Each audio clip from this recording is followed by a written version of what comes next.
Hello and welcome to the region's Mecca.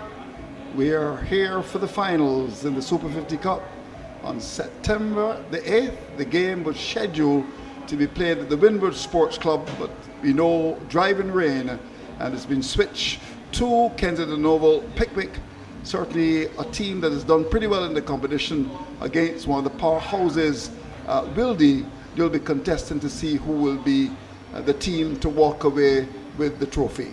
The toss, of course, is of great importance, but of course before we do the toss, we know that the pitch is going to be of that importance as well. Let's go and join Jamal Smith. Hello and welcome to this BCA Super Cup 50 over final. We're here at the beautiful Kensington Oval in Bridgetown, Barbados, and this is the pitch report. We're playing on surface number 3. Pitch number 3 has been used quite extensively in the last 2 weeks or so in terms of the CPL competition, and my it looks a picture. As we go down the surface, we can see that it's nice, hard and even. A few dark spots around, but no real cause for concern. It's very, very firm. I would say a very hard surface. There's not much wind on offer right now. The wind usually goes from east to west in Barbados, but we're dead center. Remember, we're on pitch number 3. So in terms of meters per boundary, certainly it is even. The question is, though, who will win the toss? My suggestion would be, if the toss is won, you probably will look to have a bat first, simply because the conditions are hot, the surface has been played on before, and it looks a picture. Yes, so looking pretty good. I had a chance to look at it as well. That pitch is of great importance. The toss is also of great importance as well. Jamal Smith is the man again with a toss. Good morning and welcome to this BCA Super Cup finals. We have the 2 captains here for the toss and the match referee. Captains Carlos Maynard from the Wildey team and Captain Rohan Ryan.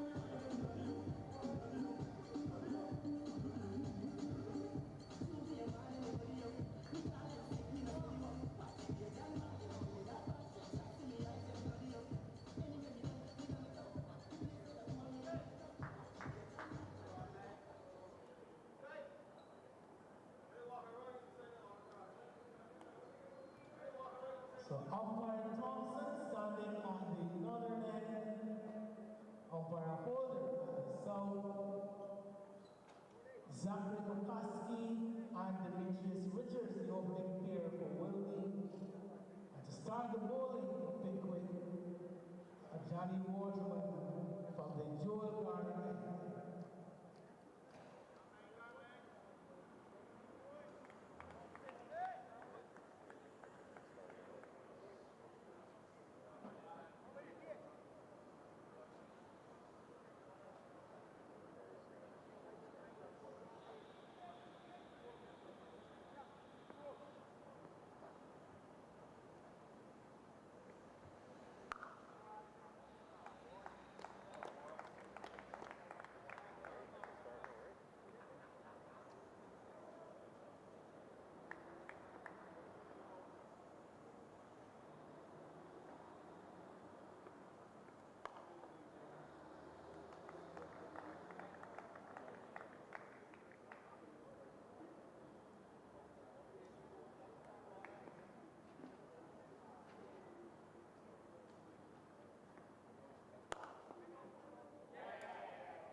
And there again, but I suspect it will go away quite quickly. Richards just needs to make the adjustment.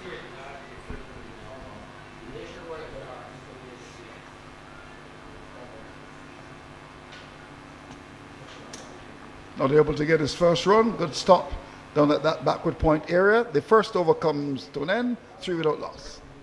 Yeah, it's going to be very interesting, Andrew. Certainly from the perspective of what kind of target now Wildey will be looking to produce here. As we said, is a lovely surface, obviously, there at Kensington Oval. So there's a lush outfield as well. The boundaries are pretty even, left-handed, right-handed combination. Pickwick opting to start with a spinner. Going to be quite interesting to see how they get through their 50 overs. The sun is very, very hot. Good thing for Pickwick though is that they batted all day. Not many of the batters batted as well, so the legs should be fresh. And Craig Foggy fresh off of 100.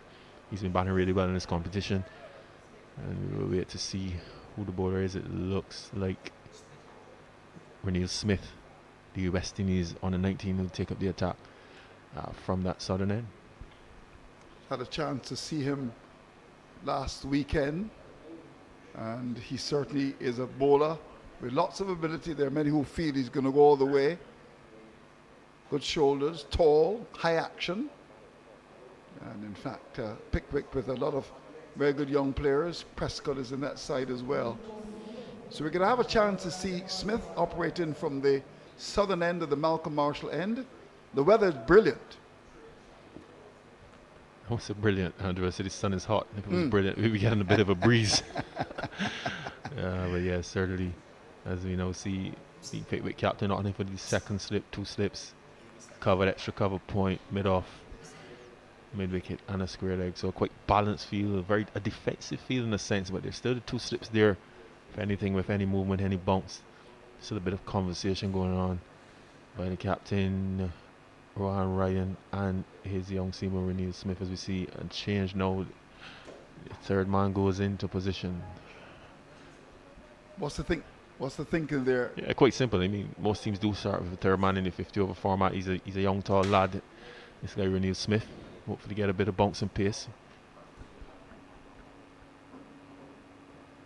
Starts with a wide, well, 4 wide. That was down the leg side, and 5 overall. It was one that gave the keeper all the difficulty in the world. So Wildey will benefit there. Yeah, well delivery on that occasion from Renil Smith down the leg side. The only good thing I can take from that is I saw a bit of lateral movement, Andrew. He did push it, but it actually seemed, and it went away, sped past keeper 4. So a bad start there. 2 slips and a third man will suggest he should be around that off stump area. He needs to get his radar right quite early here.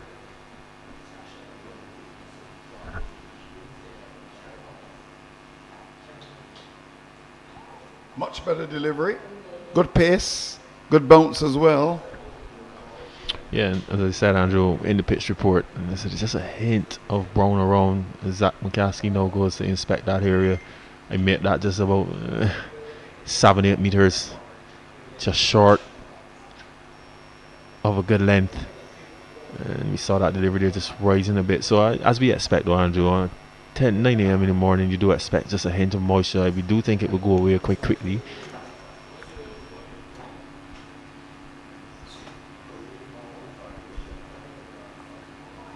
Oh, he's gone, playing the ball onto his stumps. That's a big wicket to get McCaskey. The young bowler Smith strikes very early for the Pickwick side. That was good bowling, and he played away from the body. And the first wicket goes, McCaskey going for 3. Yeah, that's batsman's error there. I have to knock McCaskey for that simply because, Andrew, he did go down. He did inspect that length somewhere around 7-8 meters. That delivery was in a similar length again. Ill advised really with those hands out in front of him, hard hands as we like to say, and he chopped it onto his stumps. For a batsman of his experience, particularly because he did inspect that area of the surface, you would expect that he would have been a bit more cautious in that area, probably with some softer hands, but we saw him getting out, his hands getting out in front of him, and Renil Smith benefiting. So we've seen 2 very good deliveries from Smith around that 7-8 meter region with a bit of pace and bounce, and on that occasion Zach McCaskey was unable to negotiate it, chopped onto his stumps. So he's gone for 3, bowled by Renil Smith. So a very good start for the Pickwick team. Good start indeed. Jamal. And McCaskey, of course, is a very important player for them. He's had the experience of traveling with the West Indies team. Neymar Balden comes to the crease, left-handed batsman, so they're two at the crease now. Former Barbados under-19 captain, solid batsman as well.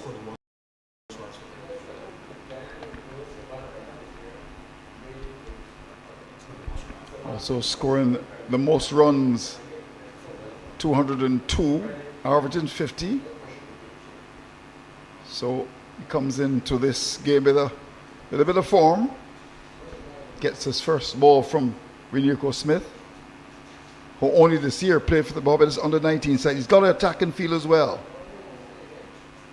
Oh, very well bowled. Naughty shot to one outside the off stump. Yeah, Tony Gully, as you said, Renico Smith representing the West Indies under-19s this year. Has a bit of experience about him from that World Cup.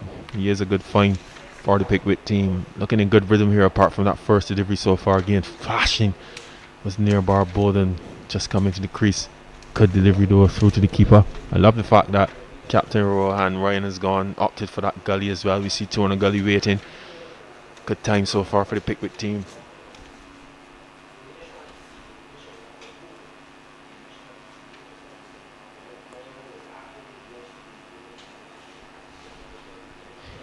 Very, very good areas, Andrew. Very good areas there. Just around that 5 meter mark, I make it just a good length on top of that 4-stump region.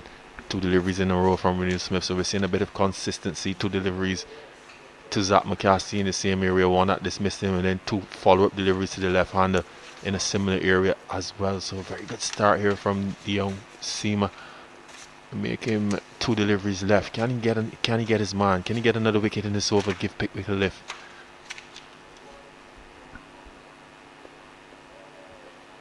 Well, he won't with that delivery. Solidly pushed up towards the mid-off area by Balden. Have you seen a lot of Balden? Actually coached Balden quite a bit through the under-19 program, Andrew. So yes, I'm quite familiar with Neymar Balden. Still thinks he needs to be in a position to do some more keeping. I think he needs to do both skill sets, but certainly his batting has improved a lot, and he's looking like a good find for the Wildey team. Interesting that you say that, because he doesn't keep for Wildey.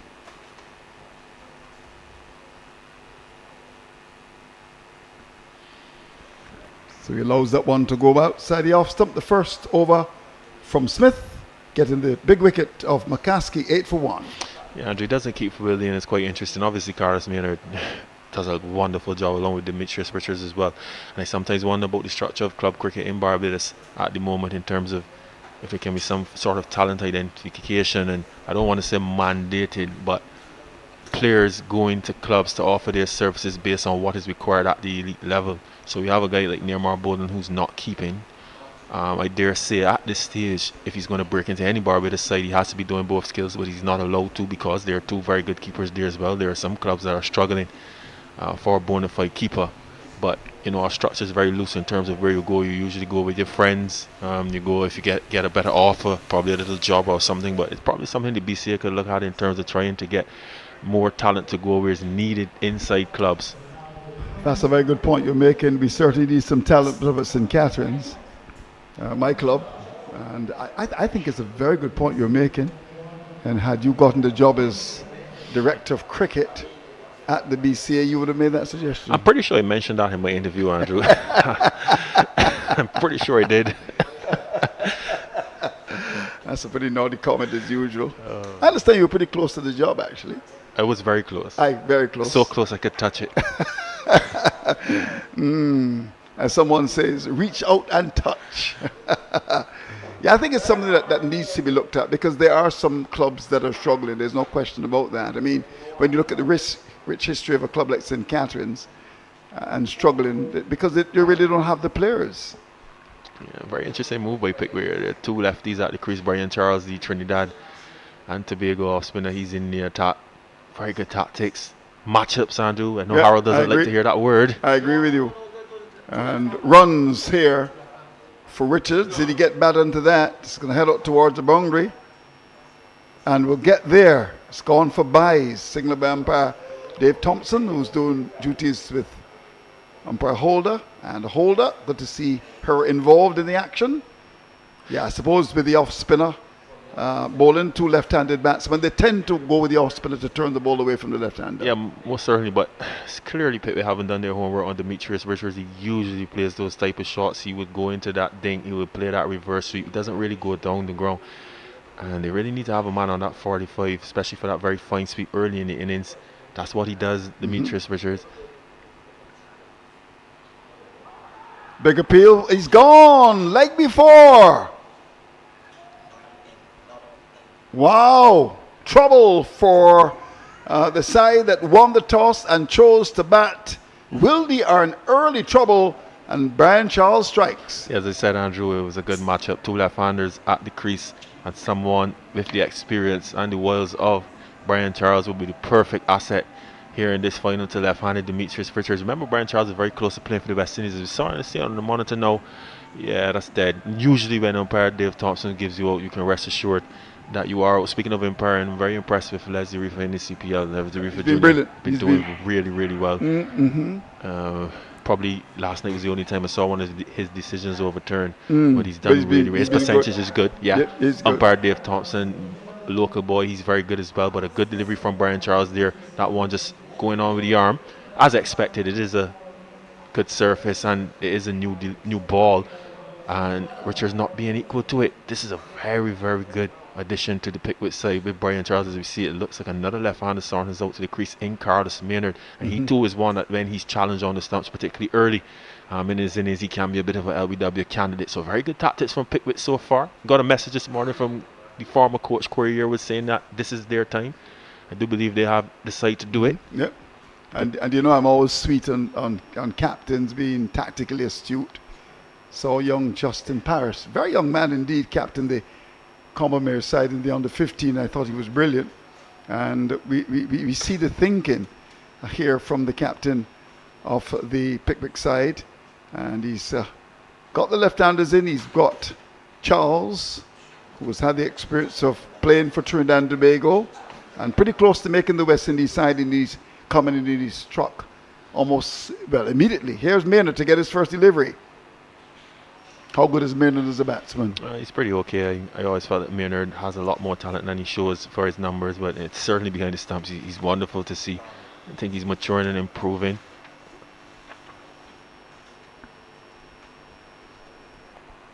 This is good work. Very good bowling by Brian Charles, going round the wicket to end a successful over. And 3 gone now. And Wildey, they're under pressure. Having won the toss, they're 12 for 2. But as I said, Andrew, he's a bit of a LBW candidate, is Maynard. I don't know if you noticed, but those 2 deliveries that he played slightly outside of the line. There was a bit of a space between bat and pad. If Brian Charles does get a delivery or 2 to just go on with the arm just from that off-stump region, it'd be quite interesting. That Maynard gets trapped in front, but wonderful start from the Pickwick side. Good tactics so far, Andrew. They've had their left-arm spinner for 1 over. The 2 lefties came. They went to the off spinner, reaped the rewards. We'll see Renell Smith continuing here. Renell Smith in a good spell. Well, Carlos Maynard has actually only played 2 matches, 22 runs. Very well the off stump, but they've been pretty close to wide. But Balden has got 202 runs for them. And Pickwick, in terms of getting to the finals, against Carlton, 210, 201 to Carlton. They won by 1 run. We'll never forget that. That was the semi-final. And I'll tell you this, they had some pretty decent scores. 296 for 7 versus the Windward side. Big victory for them there.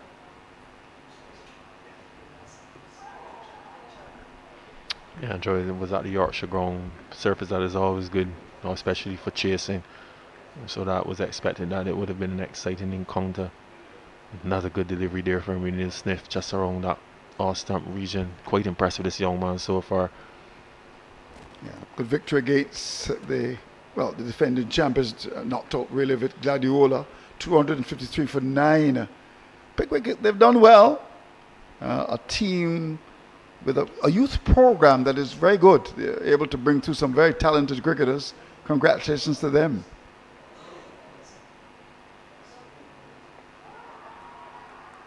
maybe just going down the leg side. Seems as if it hit him full. Went up with the appeal. The umpire said no. And there was no signal, so there was a little inside edge onto that. Was a good full delivery. Yeah, not much reaction from the fielder, so you have to say that umpire Holder got it right. I was just talking to Lyndon Offset about diversity and what a wonderful time it is to be a woman in sport. A professional woman is Diana Holder. Going through the ranks, obviously scoring, doing a bit of broadcasting as well behind the scenes in terms of camera work, and obviously taking up umpiring as well, being quite competent. Andrew, tell me something though, as a commentator, you've seen cricket now for probably 2 decades? More than that. For 3 decades. How have you seen the umpiring, let's say in the last few seasons or so, with these younger umpires coming through? Well, I think it's very good to have them, and the word on Diana Holder, she's actually on the panel for the first class level for the women, so that's good for her. But we've seen some young faces. I mean, Shamar Boyce is a very good umpire. You're very right about Dave Thompson. Very, very good umpire as well. Of course, there's Tate as well. Let's not forget to mention Tremaine Prescott. Tremaine Prescott. He's pretty good as well. Very good indeed. He always says to me that, Dave Thompson is my favourite umpire. And he languishes behind him. He's quite right. Yes, I do believe Dave is one of the best in the island, if not the best at this moment. So Prescott did your game yesterday? Yeah, he usually does a good game. I'll be honest with you, whenever he gives you out, even yesterday in the dart, one of my batters was given out, the guys were questioning it. I said that will have to be out. Yeah, I thought so as well. I didn't even have to see it full on. Tremaine usually does a good job. Yes, he gives a lot of people out, I can tell you that. Not like umpire, the late great umpire Boxhill. Headed down the leg side. They should get a leg by here and they'll get it comfortably. I remember a game at Bayfield. It was at St. Catherine's up against the Carlton side. Remember Peter Thompson was playing then. And in one day, umpire Boxhill gave out 14 people. I never forget it. All leg before. It was a difficult pitch. And at that time, we used to do the Player of the Day on CBC. I said, Player of the Day is umpire Boxhill. He's now gone to the great beyond. But what a day. But there are some good young umpires. And it's good to see that they've been promoted as well.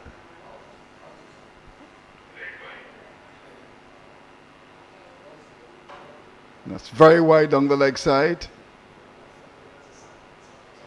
So we've seen that a bit from Smith. Yeah, just every now and again, Andrew, when he gets on that crease, I know he's been working with it on his alignment very, very hard over the past year and a half or so. Every now and again he gets to that crease and he just falls away a bit, he loses direction.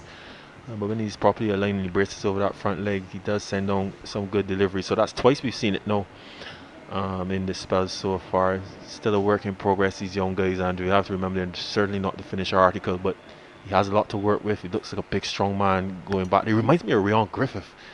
You know Griff? Ryan Griffith. You see him from Guyana. He actually coaches in the USA. Well, Griffith. There's King as well, but in terms of stature. Oh, I think he looks more like Ryan King. You might not have seen Ryan King. He's Balden! Fantastic delivery! Wow!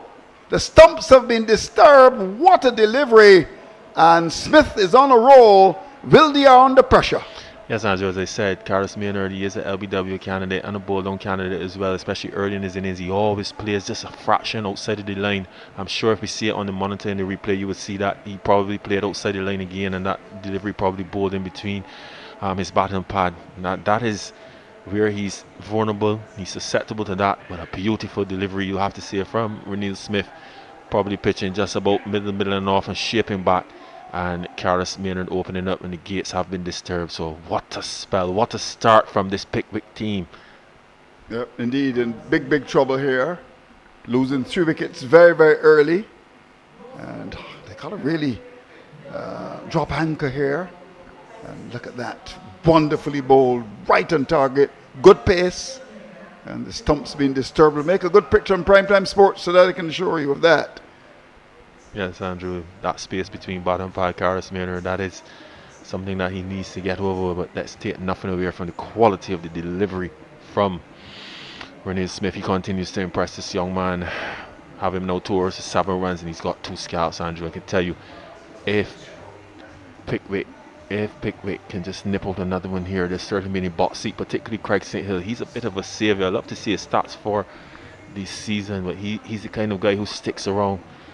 The pressure is certainly on here. But he's played 6 matches, 173 runs, and has got 2 half centuries. So he's the type that will stick around for a while. Yeah, he's a man for a crisis, certainly, Andrew. He's a man for a crisis. He is a decent player. Is Craig St. Hill surprisingly operating at number 5. I'd like to see him a little bit up the order, but there's Demetrius Richards and company, probably accommodating them.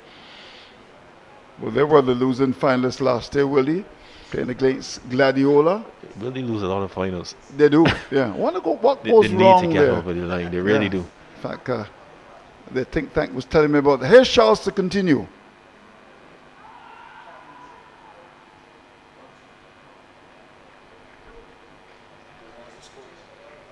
Quite interesting, Andrew. Delivery sliding down, no doubt. But Neymar Balden will have to just watch that challenge on his front pad. Charles is zoning in here with that arm ball.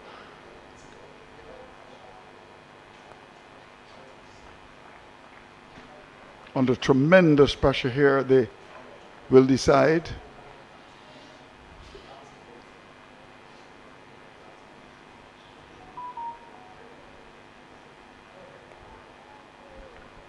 Challenging those stumps, Andrew. This is wonderful bowling from Brian Charles.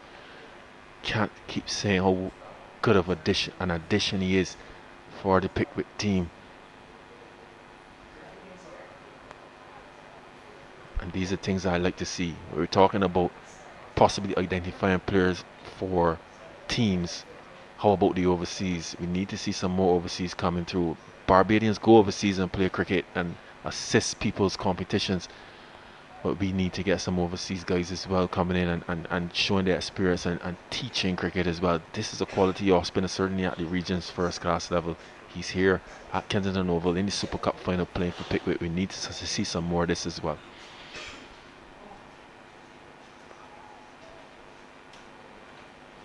So that's a short delivery, just pushed into the offside, and there is no run. So we've had a situation where it's been pretty good for the Wildey side,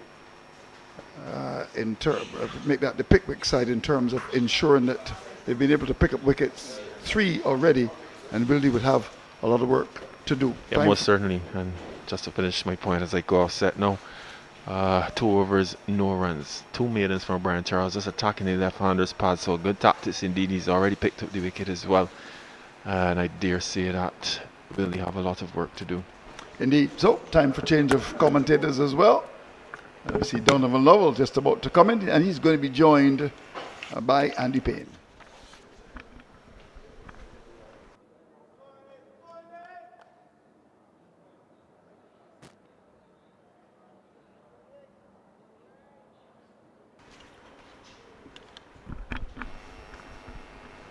Pleasant morning to our viewers. Good morning to you, Mr. Andy Payne. How are you doing? Good morning, Donovan. Doing very well here in this lovely sunshine. Well, not so bright for the Wildey side, who are off to a shaky start, really, at 16 for 3. Really, the sun is shining on the ESA Field's Pickwick side at the moment. Definitely the dream start by the SCA Field Pickwick side.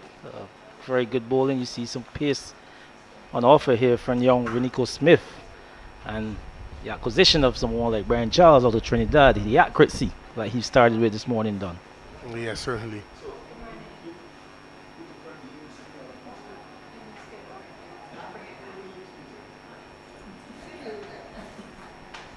The delivery in the block hole really started well.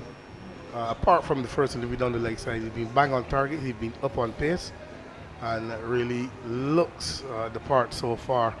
Some quick deliveries, and the Wildey batters not really have been able to cope with him so far.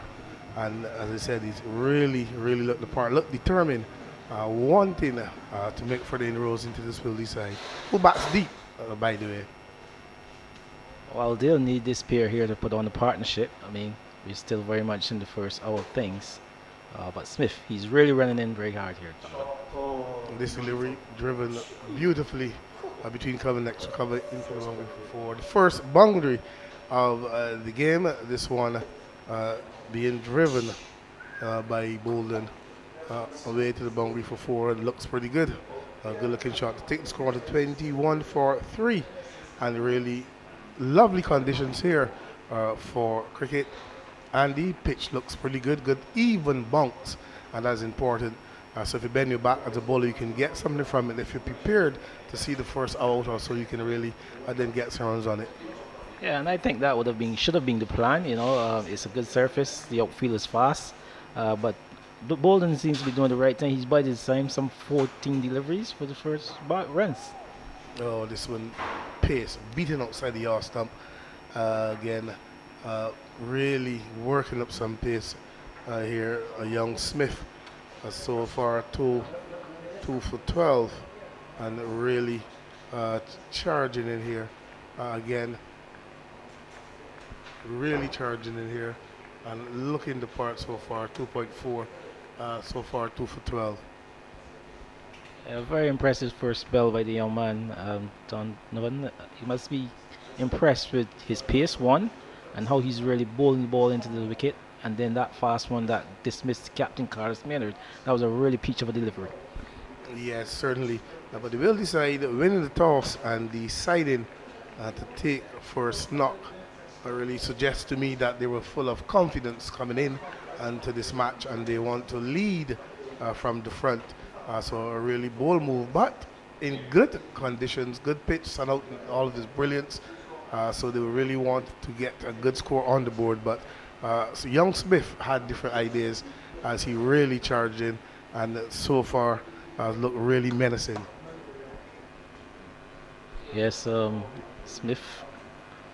Again, and Donovan, you can't help but be reminded of he looks like one of our players of old. I think a lot of people are saying he's got the looks of someone like Rion King. So this one is played down to fine leg, made some bounce, some height, and really playing it pretty good in the end. Young Balden to go on to 5, and really must do a repair job for the Wildey side, as I said earlier. The likes Jerome Jones still to come, Jaden Roberts still to come. So they really have some depth in their batting. But if they can get a partnership going really at this point, leaving the others then to just really capitalize on that, they really should be looking for a good score. Despite the good start by ESFE's Pickwick, both Smith and Charles are doing a fine job. But if you can get a partnership here going, Andy, with the depth in their batting, I'm still confident that the Wildey cycle posts a pretty competitive total. Well, again, conditions are all set for a good total, a good pitch, fast outfield, the sun is hot. I mean, they just need to bide the time, just hang in there, see this pair off, Donovan, and just try to build an innings here. It needs calls for some good batsmanship, but just to build an innings is not required. Yeah, Charles is bang on target again. This one, aim at middle and leg stump, and the Balden can only come forward and play that one to shorten the wicket. It's a good challenge here by Charles. He's continuing to bowl that ball into the stumps of the left-handed players, and you can see Balden just all he can do here is defend. But you can see that one just coming in with the arm there, Donovan, and he's just challenging those stumps. Yeah, certainly. Again, bang on target, can't score, and the Wildey side so far for this tournament, the leading run score 202 runs, Neymar Balden, 173 runs to Kensington Hill.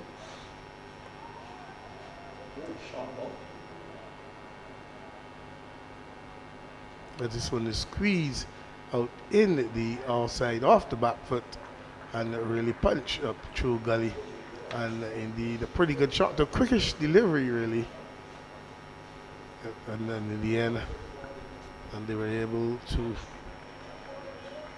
get 3 runs from that one. Yeah, good shot there by Neymar Balden, a ball of pace, because Charles, he's bowling at a pretty good clip. I mean, he just had some room on the off stump that time, and he was good enough on the back foot to beat the man at backward point to pick up 3, Balden. Yep, so this is going to be the first time that Charles will be bowling up to the right-handed St. Hill, Donovan. Yes, certainly. I'll just continue the stories very quickly for you. Demetrius Richards 119, Paris 84.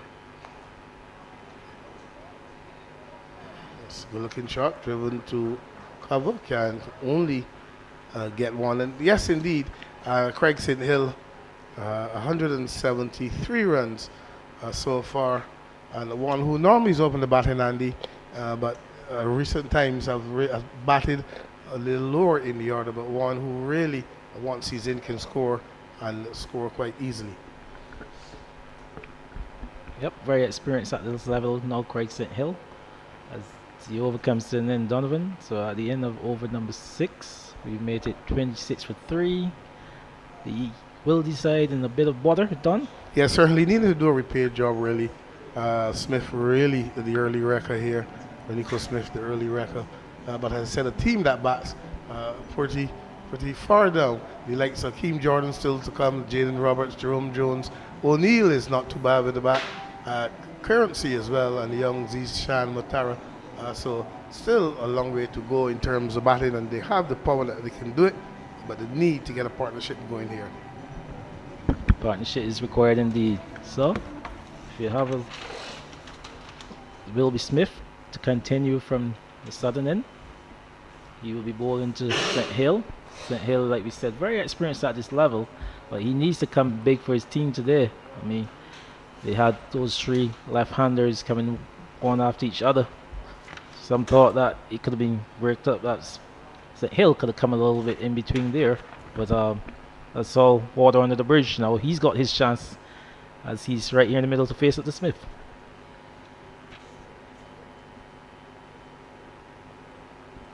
Delivery there down the leg side with pace, but not directed as Smith would want it to be down the leg side, and it really needs to be in target to keep that pressure on, really, and not giving anything away at this stage. Continue to keep the pressure on. 27 for 3. If Wildey were to lose another wicket here, now they would be in further trouble. So he needs to be as accurate as possible. Young Smith giving nothing away. Yeah, he's sent down some wides. There are some 8 wides to date, but I'm sure the Pickwick side, they're not minding those extras right now, as long as he continues to pick up wickets. This one driven out to mid-off. Can't score. St. Hill looks pretty solid so far.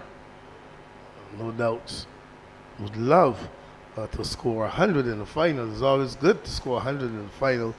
And what that would do for his side, really, to take them out of a hole right now that they're in, Andy. At the Mecca as well. Done. It's so true. No better place than to score 100.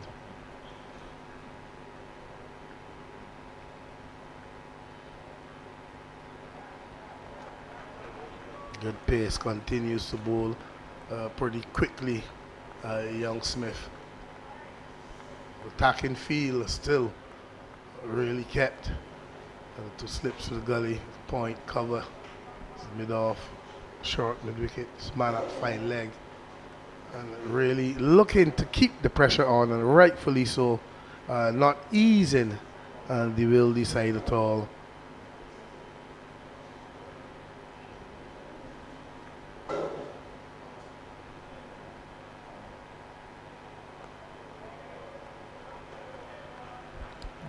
Yes, Donovan. Rightfully so, like you said, a good attacking feel. Wickets are already in the bag, so all the pressure is on the batters in the middle. They really have to bring the A game, fight here. But Rohan Ryan, the captain, he's really gone on the attack, and Smith, he's responded. He's given them 2 wickets early in the piece in the new ball, and he's been by on target. Young Ford, the keeper behind there, you see him skipping and getting around, but he's catching the ball pretty high.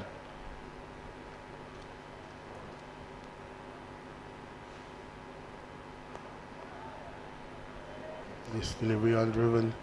They're gone for 1.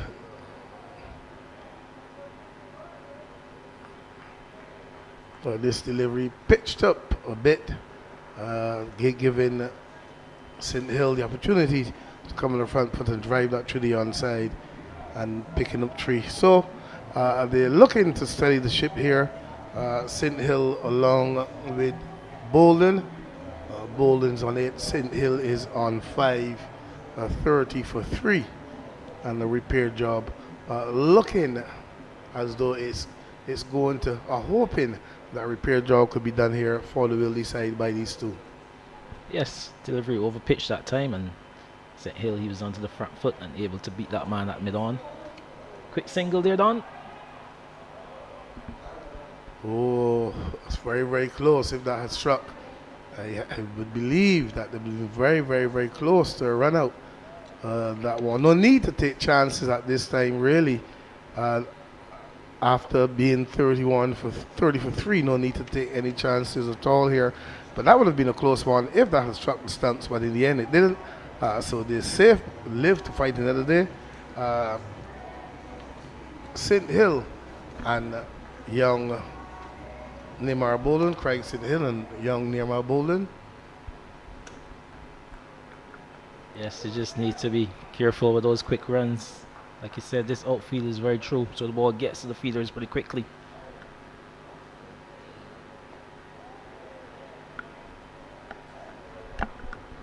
And so the over comes to an end with Balden. He is on 9, Neymar Balden. Craig St. Hill, he is on 5. 8 overs have been gone, 31 for 3.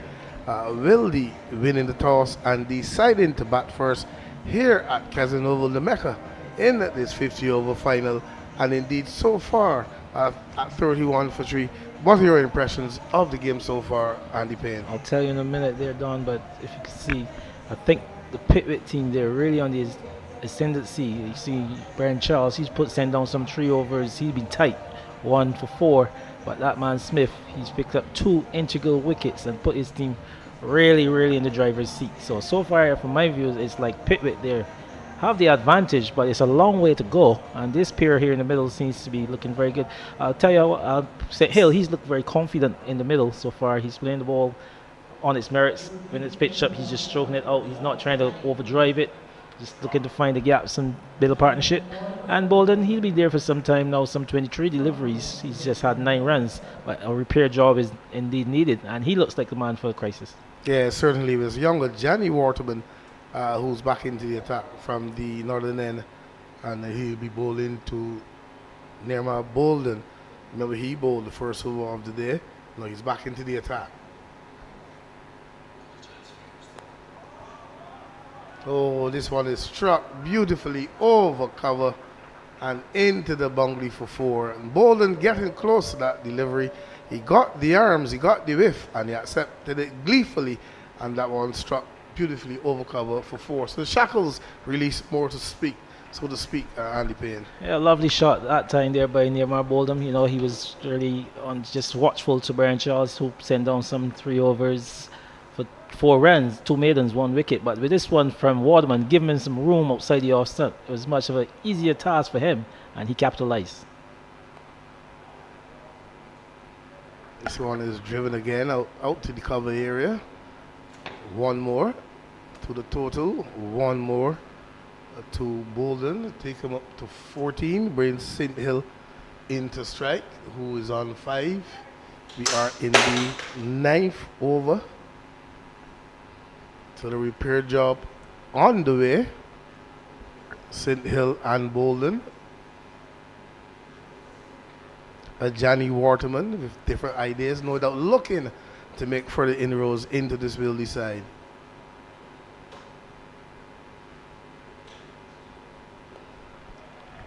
Delivery, bang on target, in the middle stump, can't score. Yes, Don. Well, he just need to continue the good work that Charles was bowling. Charles was bowling a lot of balls into this wicket, into the stumps. So he just needs to continue to be on that line and don't give the batsman too much room. Yes, this one is played down to long on by St. Hill. But when you look around, even though it is the Mecca and it is supposed to be this way, conditions here are beautifully, they were beautifully prepared. The outfield looks lovely, that lush green, the pattern in which the field has been cut. I mean, everything looks perfect for final. Ideal, and this is the motivation to come here to Kensington Oval. And, you know, I say your skills on the field of this matter. You see it all on television and international cricket and regional first class. But to some of these players to get the opportunity to showcase their skills on this field, it must be a great feeling done. Yes, that one outside the off stop, beaten, Balden. This one is easily driving down to mid-on, gets a single. Indeed, you really would get the feeling as a player as he overcomes to an end of 38 for 3 after 9. Balden is on 15, Hill is on a 6.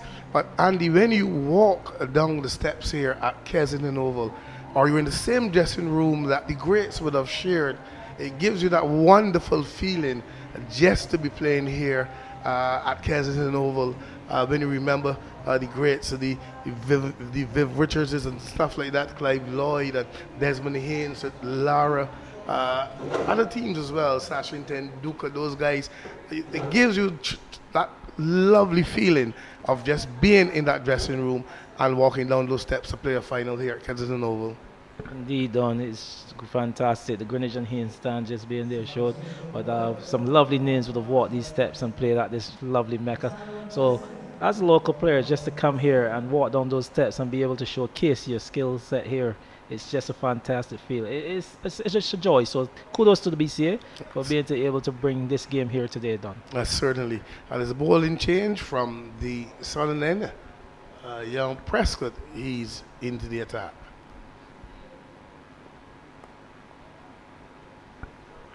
This delivery driven out to looks like Ivan Grant. At cover, can't score.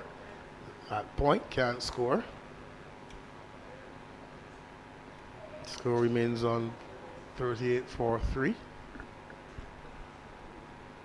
The 10th over. Prescott.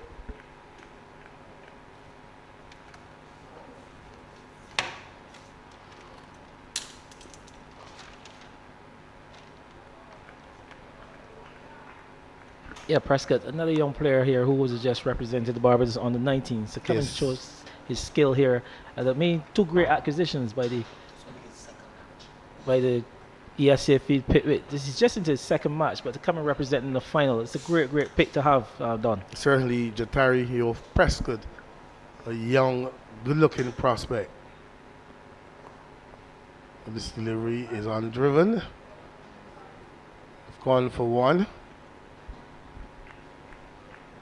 They're back for the 2nd.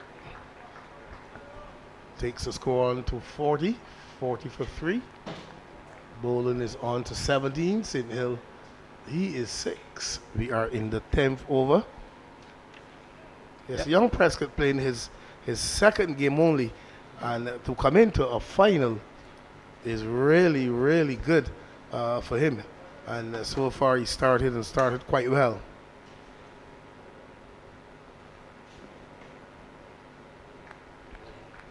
Wide delivery that time done, so the partnership is just move on to some 25 runs here, but a repair job, and you must say that Balden and St. Hill, they seems to be doing the job for the team. They just need to continue to back in this vein, just not playing any rash shots.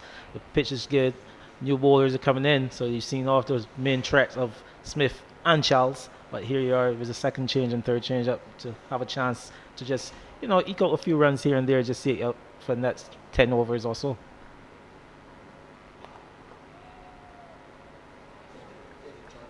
It's driven quite nicely by Balden, and Andy, you are correct. And there's a lot of overs are still remaining, and no need to take any unnecessary risks. No need to take chances. Just good, sensible cricket.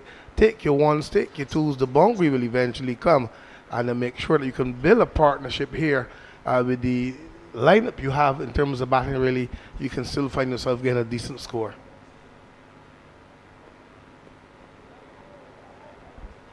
Yes, indeed, Don, and that's all you need to do. Just bide your time, just get the balls in the gap. This is the final over, the power play, first power play that is. So, the early exchanges was that they got the wickets, but here we are with a chance to have lots of overs to bat. No rush.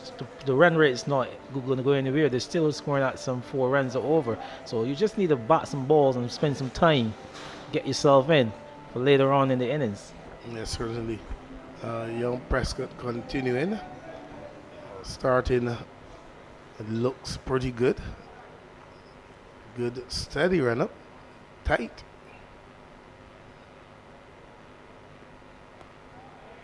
It's on target. Finishes well. Ball played into the offside by Kensington Hill to bring the over to end. So after 10, Wildey winning the toss and deciding to take first knock. They're 42 for 3. Balden is on 18. St. Hill, he is on 6. And really a repair job here going on at this moment, Andy. And as you quite rightfully said, no need to take chances. Just good, sensible cricket. Just build, continue to take your ones, take your twos, and get this partnership anyway up to 100 with no further loss. And that's a good launching pad for the others to come. Yes, Donovan, like you said, first power play finished, done and dusted. Some 42 runs, they lost 3 wickets to Wildey side. But this pair doing a repair job, a partnership here worth 26 runs. Chanceless as well, you know. But this is all they have to continue to do. Just see how the third, fourth bowler, fifth bowler is always supposed to come as well. As we're going to make a change here in the commentary box as well, as we Lyndon Yard for the first time and Jamal Smith. Yes, good morning to you, Anderson, and welcome back. Jamal, good morning to viewers.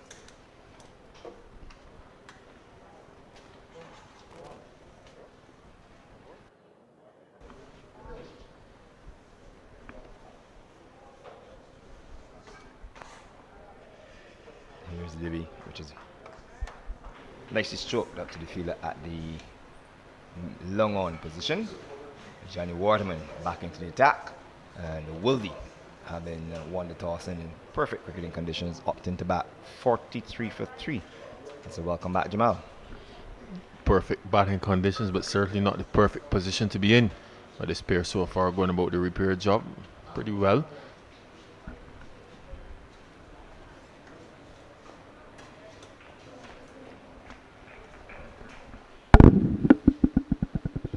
Those 3 wickets that have gone down. And then Zachary McCaskey, who's bowled by Renico Smith for 3. Demetrius Richards, leg before wicket, Brian Charles without scoring.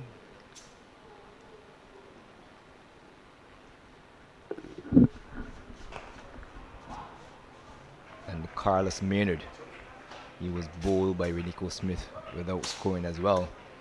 And Smith figures of 4 overs, no made, 2 for 18.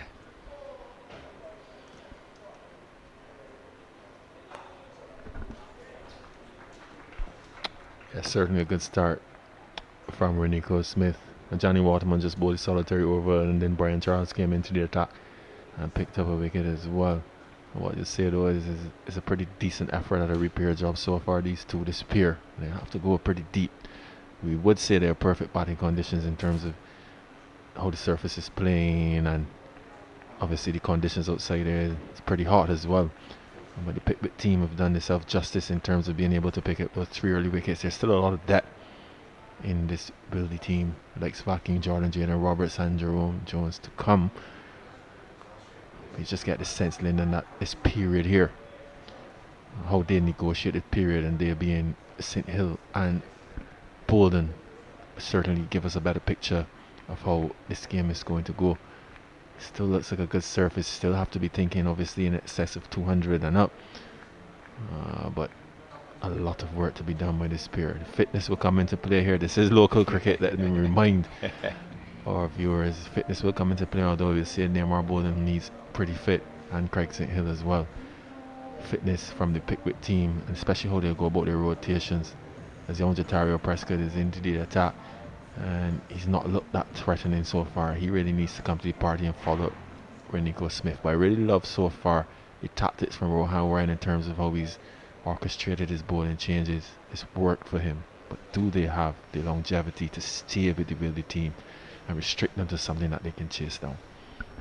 Well, there's going to be Prescott to continue from the Malcolm Marshall end, 45 for 3 after 11 overs. And here, it's a beautiful shot, through backward through the cover point region, glorious flowing off drive from Neymar Balden, and there's a whisper out for him in terms of going far and a long way with a fledgling career ahead of him. He's on 24, his third 4, having faced some 35 deliveries, 49 for 3. He's actually been hinting at that drive, especially off Renico Smith. He's gone looking for it a couple of times, but he's been successful here against Prescott. Prescott guilty of over pitching and a lovely flowing shot. And we see the man has now gone down to the super region. Captain Ryan, he can afford that. We are outside of the power play, as you see. It looks like, yes, the man is on the super boundary square. Prescott just needs to pull back his length a bit. He needs to keep Balden from scoring. They have to create pressure, or the illusion of pressure. And I think this is where they're failing just a bit in this bowling partnership so far between Prescott and Waterman. The outside line of the off stump, allowed to go by to the keeper. An interesting observation here too, as a bowler myself, is that he's opting to go around the wicket, which gives Balden a better look in terms of the line he's looking to bowl, because if he's to pull him out wide, he will still need to come back closer to the umpire and Ayana Holder if he's going to try to at least drag him towards that first slip position. He has a slipping position. There's a third man, a sweep out on the boundary, point, cover and mid-off. There you go. Yeah, I could agree with you. You could say that if he comes over the wicket, he creates that angle and probably gets Balden's hands in front of him a little, and probably get him driving into the ear, that cover, that mid-off region, probably inducing the edge as well. But you know these new age fast bowlers, they follow. Like, you remember Kemar Roach is a wonderful exponent from around the wicket. Zari Joseph operates from around the wicket as well, so probably taking notes.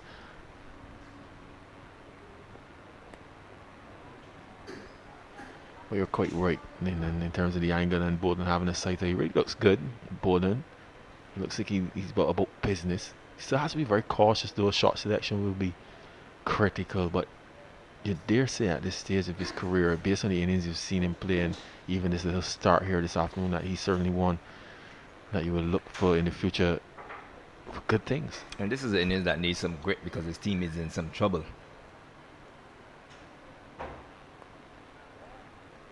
Ball peels off the edge down to third man. Again, just pulling the batsman across the stumps. And the 50s comes up. 50 of 75 deliveries, 3 4s of 54 minutes, 50 for the loss of 3 with Balden on 25. And he has the perfect foil in Craig St. Hill, who has been around for quite some time. He has the experience and playing at this level. He has the right temperament as well. And I also think that the left-right combination will make a significant difference, as we see now Prescott goes over the wicket to the right-handed batsman. So again, here's the difference where he has to make the adjustment. So still operating a 6-3 field, and noticeably there's no sweeper out for young Craig St. Hill. Young is relative, no, for Craig St. Hill. But as you rightly said, I like to call Craig the man for all seasons. He's averaging 86 in this competition. Probably he's that kind of a guy. He comes in, not out. He's the kind of guy that he sorts up deliveries, especially in a situation like this. Although he's only striking, just making about 70 odd at this stage, and his strike rate throughout the competition is just about 80 or so. He's that guy that just creates that bit of certainty in the middle order. He's dropped down. Remember, he usually would have been an opening batter. He's dropped down when I think that in terms of the combination and what works for Wildey based on the rest of the personnel, it's something that's worked out for them. It's worked out thus far. They've gotten all the way to the finals. But yes, it'll be quite interesting though to see how he goes along today. As I said, it's quite hot, but as long as Balden is there, especially with the rotation that Balden is having right now, let's see, make him 25 from 39 deliveries, just about 64 the strike rate, going along moderately, but at this stage is about consolidation. If this pair can stick together for the next 5 to 10 overs, I dare say they'll cause Pickwick a bit of problems in terms of the total that they will be allowed to set. And the fall of wickets: 1 for 8, 2 for 12, 3 for 16. Balden onto the back foot, having played 6 matches, 202 runs, top score of 80, and a strike rate of 98.06 in comparison to Craig St. Hill, whose 6 matches with 4 innings has yielded 173 runs, of which he has a top score of 83 with 2 50s. and a strike rate of 79.36. So a lot for this pair to do in terms of rebuilding the innings. And when we look down the batting to come, I'm seeing a plethora of all-rounders. And here is a sweep attempted by Balden. And I think this is one of the areas where we'll have some concern with him, because he is somewhat ultra-aggressive. And the situation here really doesn't require the aggression. It just requires the rotation, the strike. The bad ball is going to come along. You've got to capitalize on that. But rather than trying to create a scoring opportunity, he just needs to weather the storm without surrendering a wicket. And Johnny Waterman in his 4th over asking questions. Yeah, quite rightly. If Balden is guilty of anything, he's just probably playing a little too much shots. Shot selection will be important. So Craig St. Hill just slowing down Waterman a bit, going into his area, tapping down the surface there, probably just trying to give Balden a bit of a breather. Young man wanting to show out his weirs, play his strokes. But I think this is the area where Pickwick can capitalize in terms of just creating that pressure on Balden and stopping him from scoring. Then he will look to pull out a horizontal bat stroke, probably ill-advised. That's how you have to get Balden. You have to keep him from scoring. Brilliant bit of fielding by the fielder. That's Zaire. That's Matara. Brian Charles. Brilliant bit of fielding to his, throwing his body to his right. That's Zaire Matara. That's the 42-year-old man. I was saying for Charles, who's a lot smaller. So the old veteran, Zaire Matara, who's up against his son, Zishan Matara. Right arm leg spinner, who we'll see a little later on in the game. But at the end of over number 13, Wildey going nicely along 50 for 3. You have to use the word nicely cautiously, having been 16 for 3. And they were undone by the pace of Renico Smith, 2 for 18, and Brian Charles, 3 overs, 2 innings, 1 for 4. Bowled exceptionally well. Picked up his line, came in from the Joel Garner and hit his straps immediately. And that created the problem for Wildey, who will now have to dig themselves out of the situation. The run rate is 3.85. And we have another 37 overs remaining in the day. I think that's the reality you have to face, though. When you opt to bat first, you probably would lose a wicket or two inside the power play, especially if there's a bit of moisture around. But you would know when you're batting first that you're looking to consolidate somewhere throughout the top end from over number 10 or so and go through the middle and post a good score. And I think that's where the team is at the moment. Quite interesting now to see Brian Charles looking to come in from this spell. Then possibly looking to get into more of his work. He's only had really a very short stint so far. Possibly you would send on another 3-4 overs in a spell like this and seek to get a wicket. And he concedes a single into the offside his first delivery. So no surprise here that he's been brought back, because I thought with 3 overs, 2 maidens, 1 for 4, and he went very, very economical, 1.58. I figured that he was going to come back in the attack pretty soon. They've just switched him around. So it's a good move to bring him from the Malcolm Marshall end. And we'll see how the left hand and the right hand combination handled him, because he rolled exceptionally well at the top of the order. I think the thought process was simple. I think the captain saw the opportunity with 2 left-handers at the crease at the time. It would have been Richards and Balden, and he was looking for a wicket, and Brian Charles provided that wicket. Remember, he trapped Demetrius Richards LBW from that northern end, but usually the off spinner is much to the dislike of Harold Eastwind operate from the southern end, as we see that is where he is now, and that's why I say he's probably going to get into his work from here.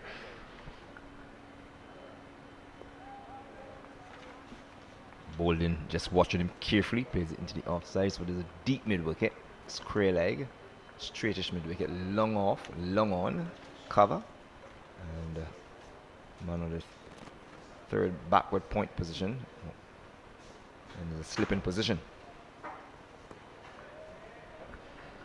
Quite interested in this little period here, Lynn, and I make it now 10 deliveries that Balden has not scored. Remember, he likes to try to invent things when he's not scoring. Pickwick have ticked 1 box. Can they just rein him in a little longer for him to play a false stroke? Another dot, and then know this young man quite well. That sweep is not far away. See him walking away there, probably talking to himself. This is a very good test for him, isn't it? Good test. Oh yes, he just needs to stand the test of time. Don't lose your patience.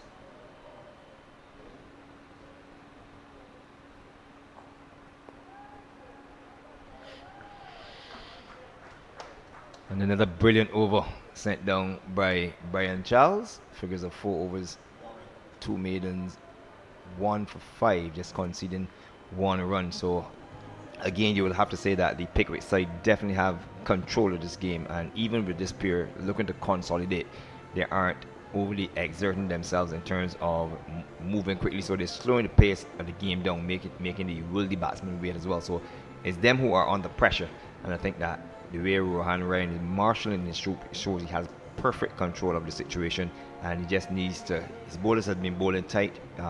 Charles just conceded 1 run. He pulled Jatario Prescott out of the attack.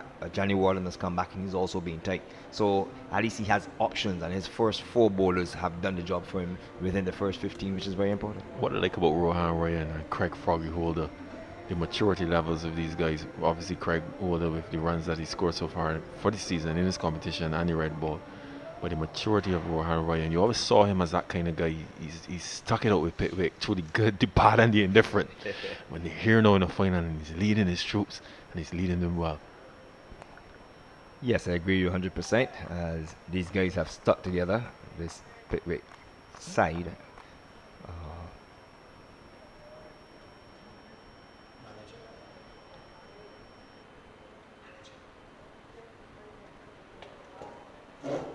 51 for 3.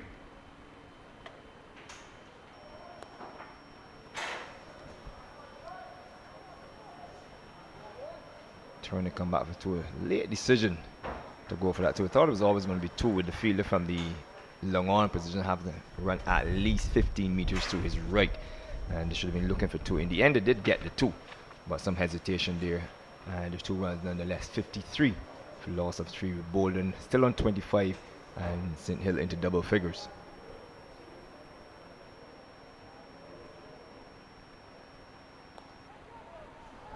Caught. Very, very soft dismissal, and they be tossed up outside the line of the off stump, and he just threw his hands through it, not to the pitch of delivery, and in the end, after he'd done all the hard work of sticking to his guns, and there's Craig St. Hill giving a simple catch to Craig Holder at point. And I think at this stage then that I sense now that Pickwick are going to believe within themselves that they can get down into the mid-innings batting, but a very soft dismissal. Yeah, noses up front. I was actually about to tell you then the previous delivery where they got 2 runs, the short delivery, I got the sense that Craig St. Hill felt he should have gotten more from that shot, from that delivery, probably depositing it for 6 or 4 in that mid-wicket region. And Johnny Waterman, we don't know if it was intentional or not, but he went a little wider, he was a little slower, and Craig St. Hill threw his hands at it. A good flat catch there from Craig Froggy Holder. Remember I spoke to you about the maturity of Craig Holder. He's been good in the field, he's been good with the bat. There's something about this Pickwick outfit, and I remember this message that I got from Corriere this morning. He said it is our time, and he firmly believes it. Corriere, as you know, he's not a guy that usually steps outside and says these things. He's usually very reserved. Yes, but he feels that this Pickwick team has the goods, and what we've seen of them so far, they've done really, really well. They've been able to blast them out early on, then they've been able to stay with the consolidation period. They have not allowed the pair of St. Hill and Balden to get away, albeit that they occupy the crease, and we saw the downfall of Craig St. Hill. Could this be the start of a procession? Because guys like Roberts, guys like Jerome Jones, they love to get on with the game. That's what I'm saying, and I agree with you that we don't know into the deep meat of the Wildey innings where there are quite a few all-rounders, and who are more or less known for their bowling more than their batting. They can bat a bit, but this is a situation, or I should say this is a crisis at 53 for 4. The bulk of the batting gone, and Balden, as I said, we know he likes to get on with it, but I'll get back to that after this delivery. The dismissal of Craig Holder, and as a matter of fact, have some time now. He received a short delivery that were really outside Lindy or something, and he kind of dragged it through the leg side, and I thought for me that was an area where he actually was unlike him how he was batting prior to that delivery. This first delivery is down the leg side. It will yield a single. Umpire Dave Thompson signals wide. So it was a short delivery outside the offside, and thought that in his natural approach he really would have normally stroked the ball through the offside, but he opened it, dragged it, he got 2, and I think you hit the nail on the head when you said he felt he should have gotten more than that, but the ball was outside the offside. It was shortish, but he went across the ball. I think that kind of opened up his idea that he can at least try to find himself some more runs in the over, and then he received it a bit outside of the off stump. The left leg never really came across this time, and a soft dismissal. I'll tell you something else, and I'm a very firm believer in turning up at finals, and I'll explain that as we see an exquisite stroke there from Balden. He certainly turned up so far. Bad delivery from Waterman though, and Balden just had to beat the man at the square leg region. But guys like Jaden Roberts, you know, these guys that are touted, people that you're looking towards for the next generation of the game. I personally like to see them in situations like these, when the cup is on the line, when they're big games, and I like to see how they respond to that pressure, and I get a good idea, a good sense of where they're looking to go in their careers, or where they're at, I would say, at the moment. Well said, Jamal. And here's the vicious play down the onside, and that concludes over number 15.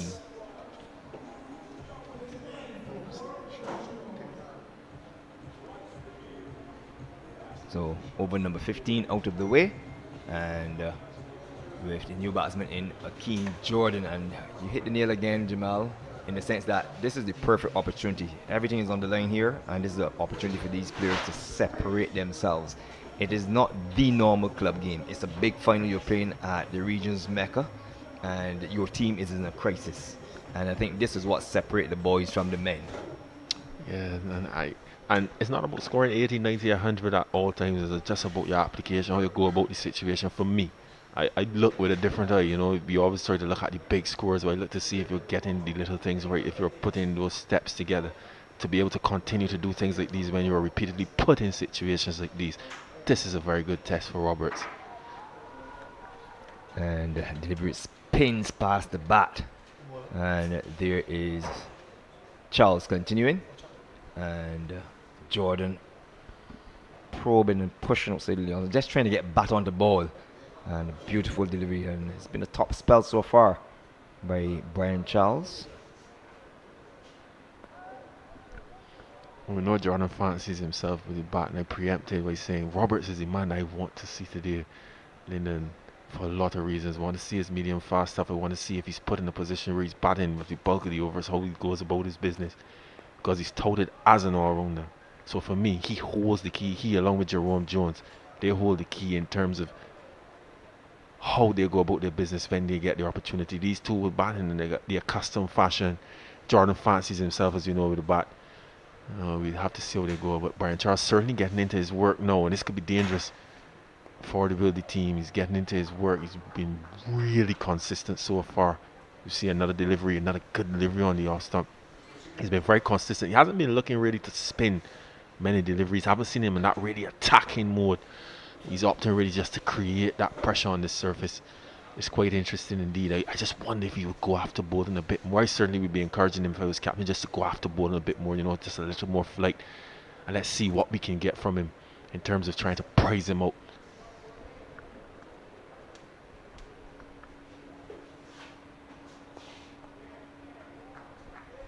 Here's a front drive up to the long off fielder for Balden's 30th run, having faced some 54 deliveries, 63 minutes of batting, 4 fours, and 39 dot balls.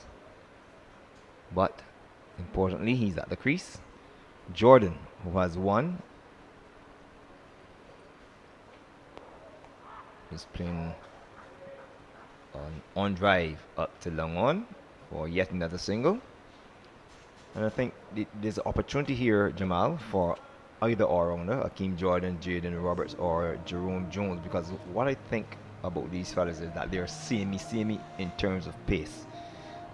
With the Jerome Jones, the left-hander, having the more variety of the trio, and I always believe that they can separate themselves with a big inning. So as a batting all-rounder, I'll put Graves into that category as well.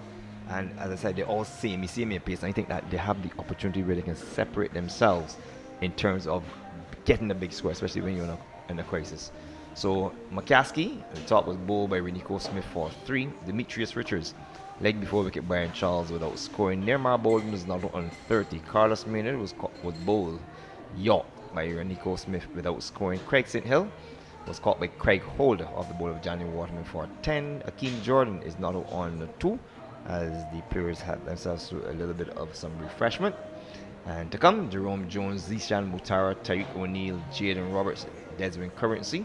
And this total is 62 for a loss of 4 of 16 overs extras, 17, 4 byes, 2 leg byes, and 11 wides.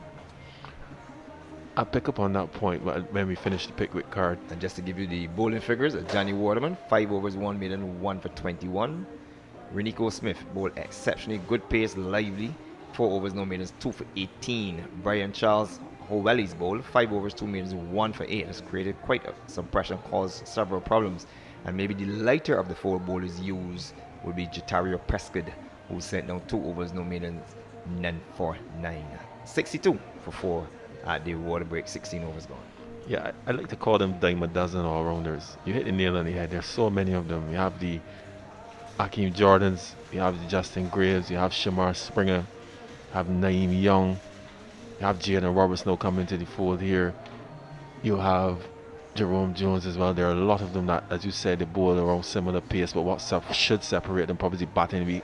We move Justin Graves out of that category because I get the sense he's more marketing himself now as a batter. He's done himself some justice in the Test arena and obviously opening the batting in the T20 format here in the CPL. But certainly everyone bowls around the same pace, has relatively the same skill set.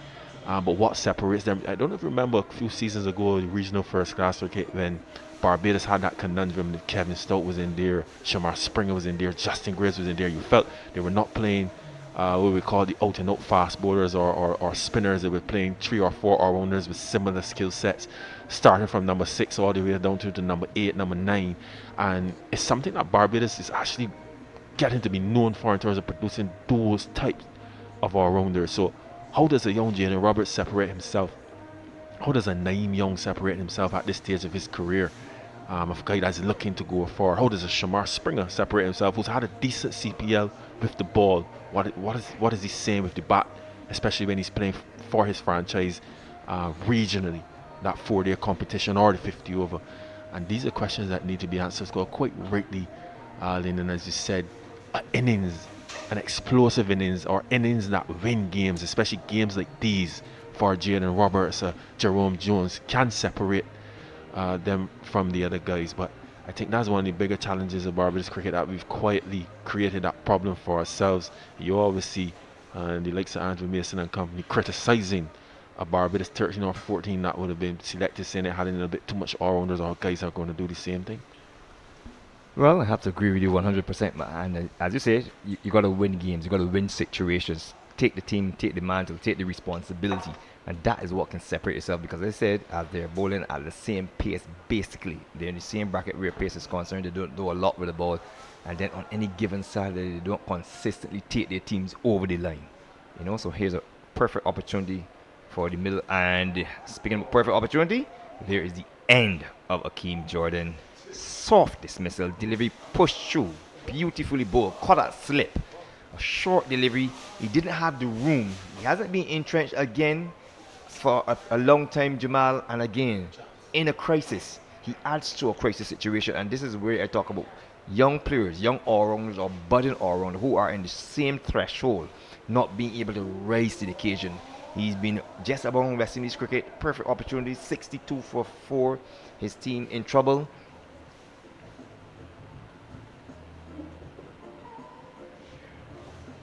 Very first ball after the resumption, looking for glory, no balance whatsoever. If you watch carefully, the left leg dangling behind him, no balance, just throw his back, and again situation awareness fails the young man. And Wildey, in beautiful cricketing conditions that exist in Barbados in this Super Cup finals, they are in serious trouble. 62 for 5. Whenever I'm speaking, and I want to listen to me very carefully, because Andrew Mason does not listen to me carefully when I'm speaking. Remember, I said that Akeem Jordan fancies himself as a batter. Listen to the term that I use. So your description of the shot that got him out is precisely what I was saying. He does have a bit of batting ability, but he often steps outside of his zone. He doesn't play the situation because he believes he's a better player than the situation itself. Well, the way I address that is I always say that numbers don't tell lies. So nothing wrong with a player believing that he's that good. You have to have the statistics to support your belief. We'll simply end up by saying that you have to win the situation to win the game. And I think that's where Jordan went wrong. It was a short delivery, it was wide, but it had a bit of bounce on it. He didn't get the range in terms of getting his hands through the delivery. But we haven't said enough about that catch, though. Brian Charles is pretty close. It flew at him. Yes. Actually flew at him. He probably had no choice but to take it. But this is the situation now, and this is the guy that I paid my money to see today. I want to see how Jaden Roberts responds to this situation. As I said, he's been touted. He's a bit mouthy as well, if you know him. How does he respond? And he forces it to be out of the offside, get it onto the back foot again. Johnny Waterman pulling that delivery down. 5.4 overs, 1 maiden, 2 for 21. Wildey tottering 62 for 5 in brilliant cricketing conditions. And the team from Foursquare on firm control. And there's the first run to Roberts, as this one is forced into the offside. The sweeper is off the boundary. And a problem here also confronts Wildey, because here is a young Nehemiah Balden, who's touted as one of the young batters of the future in the Will Setter and for Barbados. Hopefully he can go on to represent Barbados and the West Indies by extension. But he has a crisis before him where he has to weather the storm. How does he weather the storm? Naturally, I think he's ultra aggressive, and he himself knows he's filled with all-rounders coming down the middle left, and he is the main batter remaining. And he goes onto the back foot and works this one up to the fielder at the mid-on position, long-on position, and they take one to complete yet another over. So 17 overs done and dusted. Roberts has one, Balden 31. How does he handle this crisis before him? Because remember, he's ultra aggressive. He has 31 from 55. He's batted well. He's faced 39 dot balls, which is good. But on the situation, he has to take control now. So you have to play what I would call a responsible innings, a master lock innings. The 2 years ago about it, he must weather the storm or he must become the storm. He may very well have to take this game by the scruff of his neck. I am quite interested to see how Brian Charles bowls here. He's been bowling kind of flat, kind of fast, restricting bowling. I think now is the time he has to seek to prize him out. Probably 1 or 2 deliveries, looking to spin, pass that outside edge. First delivery, and Balden goes onto the back foot and plays in the offside. There's no run. Jamal, I think one of the things that's happened here for the Wildey side is that they're also soaking up the pressure. They're not transferring the pressure to the Pickwick side. They're allowing Pickwick to dictate at both ends. That delivery just a bit more flight, and that's what I want to see from Brian Charles. If I were captain, if I was Rohan Ryan, I'd be saying to Brian Charles, let's take a few more risks here in terms of that, see if we can lower Balden into a false stroke. With that pressure, just prize him out. You need to get him. Fluent cover drive out to the sweeper for his 32nd run to come. Jerome Jones, Tariq O'Neill, Zishan Mutara, and Desmond Currency. Extra 17, 65 for 5 in the process of the 18th over. And Charles going back over the wicket. And he'll be bowling to Jaden Roberts. You said you're sweet on this young man. I didn't say I'm sweet on him. I want to see how he plays. They said he's touted. I'm still very much on the fence. I think he has a bit of ability, but how much, as I said, these kind of games tell me what I need to know. Temperament, ability, understanding the situation. He's batting with a player that's entrenched. When does he take his opportunities? Who does he look to score against? That kind of stuff is what I'm looking for. Forced into the offside by Balden, which is only at the beginning of the spin, but rotation or straight transferring the pressure. And this is one way of doing it rather than soaking up those dot balls. We've now seen 3 singles in the last 3 deliveries, and that was something we weren't seeing in the last 4 overs per se. Yeah, and I just think Brian Charles just needs to try to prize up bowling. He's bowled very, very well, taking nothing away from his style in terms of bowling flat. As we see, there's an overthrow there. So this has been a good order in terms of rhythm for the Wildey team, and if they can just collect 5, 6, 7, 8, 9, 10 overs of this kind of batting, and that's why I said I'd like to see what Roberts does, because it's all well and good when you come in and you flash and you dash, especially when the situation dictates that that's how you're going to play. How do you get out of these situations? Quality all-rounders get you out of these situations, and then they put their foot down on you or their foot at your neck and they put you in a commanding position. So he's batting with Balden, as I said. Balden's going along quite nicely. How does Roberts respond in terms of staying with his man, rotating the strike as we've seen in this over? Well, he's up to 4, having faced some 6 deliveries, and it is 69 for 5. Yes, 69 for 5 at the end of the 18th over, and Johnny Waterman to continue. He's picked up 2 for 23. We're bowling from the Joel Garner end. Balden on strike, slipping position. Backward point, sweep on the cover boundary. Cover, long off, kind of whitish. Long on, deep mid wicket. There's a fielder in short, and there's a fielder at square leg. You always say, I think that 50 over cricket is the most difficult cricket to play at times, and I'll tell you why. There's just enough overs for you to be able to soak up the pressure, transfer that pressure, get a good score. The game is long enough that it tests you in terms of your physicality and so on. As a fast bowler, being able to bowl 3 spells, probably 4, 3, 3, anything like that, especially in this hot sun. But in the finals like this, a guy like a Johnny Waterman, who's already picked up 2 wickets, as we see a lovely stroke here from Jaden Roberts into the boundary for 4. So, good response. What I like about that shot, as opposed to the Akeem Jordan attempt, is that Roberts actually got tall on that delivery. He allowed it to come to him. He didn't throw his hands. He actually used good technique. He was able to pierce that cap just to the right of that man at point. It actually split the umpire and the point. That tells you the precision, and it was able to beat the sweeper as well. So that was a lovely stroke. But as I said, this game just tests you just a bit more tactics wise. Like as a captain, when do you go seeking wickets? As a bowler, when do you seek to consolidate in terms of bowling those defensive deliveries and so on? And Johnny Waterman so far has stuck to his role. Fast, flat, tight into the surface, not giving much, and he's gotten wickets more from creating pressure as opposed to bowling those devilish deliveries. Everyone has their role, and everyone has their role in Pickwick. They've been doing it well so far.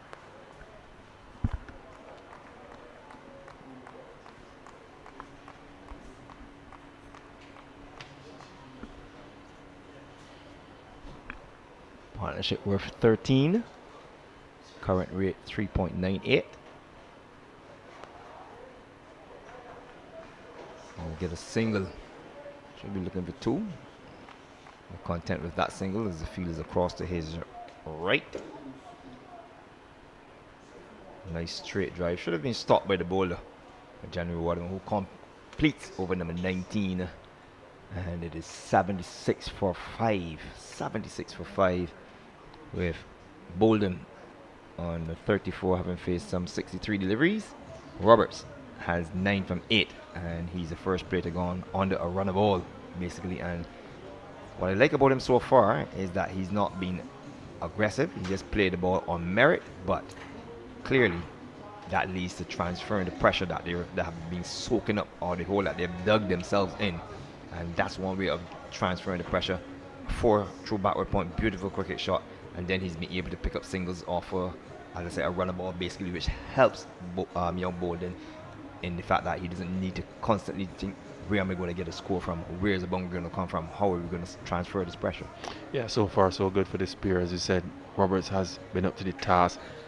If you're going to be critical of the St. Hill-Balden partnership, that's where they went a bit wrong. St. Hill was stagnant, and there were overs where Balden was not allowed to score, and possibly why we saw St. Hill wafting at that delivery outside of the off-stump, looking for that opportunity. As Brian Charles is into the surface again, I still believe that he has that opportunity to dismiss Balden. He's not really looking to spin, he's just getting it nice and flat and tight. Still believe Brian Charles can look for a wicket here. He can afford to be struck for 6 here. I'm looking for something. Yes, that's the delivery. You see that one now, you see Balden looking to get down to him as well. Yes, and that's what I want to see. I think Rohan Ryan needs to be careful here. They're not out the woods. They need to keep getting wickets. You cannot allow a partnership at this stage. Ball will get softer.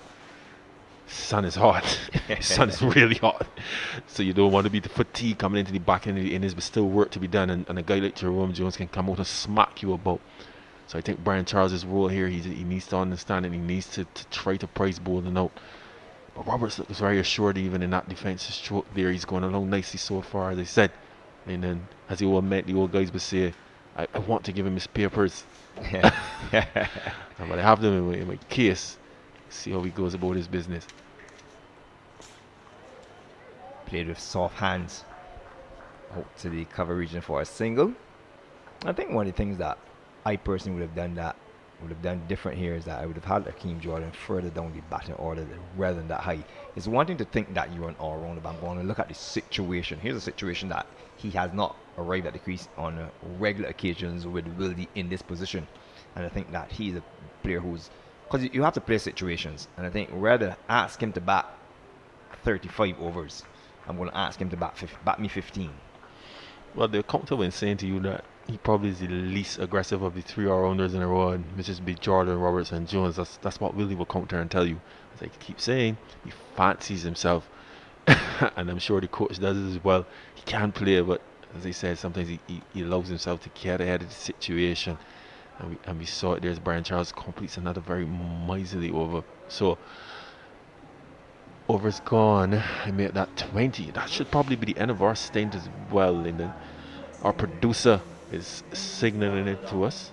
Yes, I think we're gonna exit the hotline now. The firing line will be 79 for 5 of 20 overs with Balden entrenched on 37 from 67 deliveries. Jaden Roberts has 10 from 12. He's batted, he's weathered the storm so far, and with Pickwick on top and in charge. The run rate is 3.95. Brian Charles 1 for 16, having sent down some 7 overs, as Andy Payne comes back into the hot seat, and he will be joined momentarily by Andrew Mason. Thank you, Lyndon. Match boys at 79 for 5. This guy, Neymar Balden, he's 37 from 67 deliveries. He's getting some support from Jaden Roberts, who just came to the crease. He's some 10 runs off 11 deliveries. That's the bowling change in effect. Rondre Yearwood from the northern end as we welcome Andrew Mason. Thank you, Andy. Talking about Roberts, a little bit surprised that Jordan came ahead of him.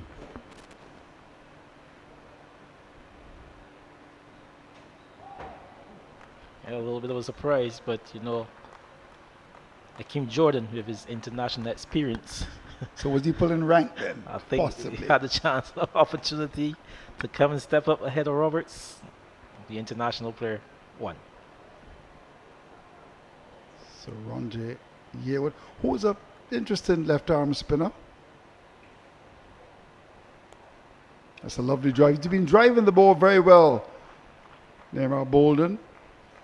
Quietly had a chat with him the last time I saw him at Wildey, and he was very keen to play for his country at the regional level.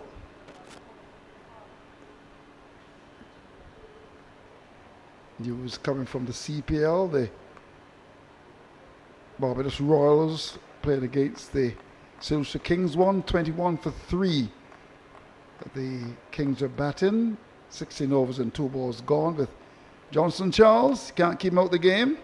They drop him all the time, but he will come and make some runs for he's 53. And in fact got out to Young. And some useful knocks at the back end there with Seafoot on 21. So keep you updated as far as that game is concerned. 121 for 3. The Barbados Royals played yesterday in the poorest game they've had for the competition. Another single to Balden, deep in his crease. Gets it down to long off. He's got to stay around for some time. There's, of course, the tail to come. Jerome Jones, Tariq O'Neill, who can bat a bit, Matara, and Desmond Currency. So this is an important partnership. Roberts saw him make 100 for the Wildey side. And he can bat a former Barbados under-19 cricket as well. So the over comes to an end. 21 gone, 83 for 5. Yes, Andrew, useful over that by the Robertson. Balden is just milking it, as we say, just knocking it around. Rondre into his first over. And did no chances taken, but he's, as you rightfully said, Roberts, a useful player, very good batter in his own rights. I would have thought he could have come a little higher as well, but here he's got his chance. So he's with Balden. There's a lot of overs left in this game, so he just needs to spend some time here. Another bowling change. So some newer bowlers coming into the attack now, so that should make things a little easier for this pair.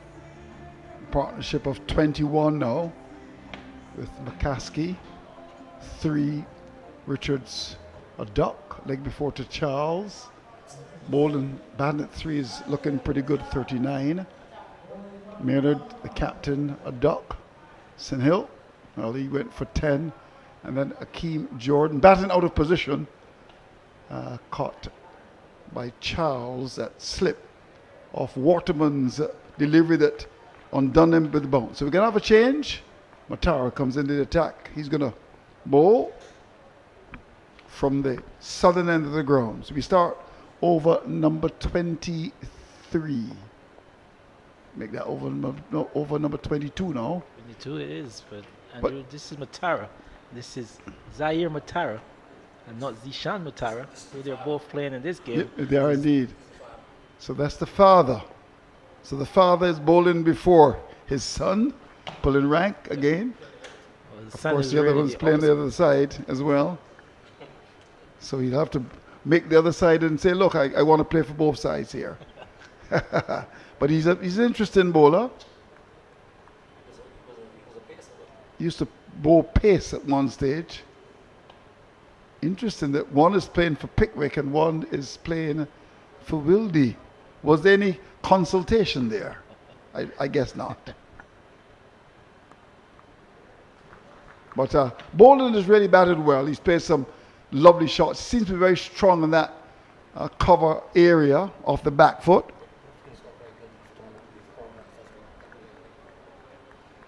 Yeah, Balden, he's been solid, Andrew, and he's bided his time. He's just waited for all the bad deliveries to put away, but he's picking up the ones and twos. So very useful not by Balden.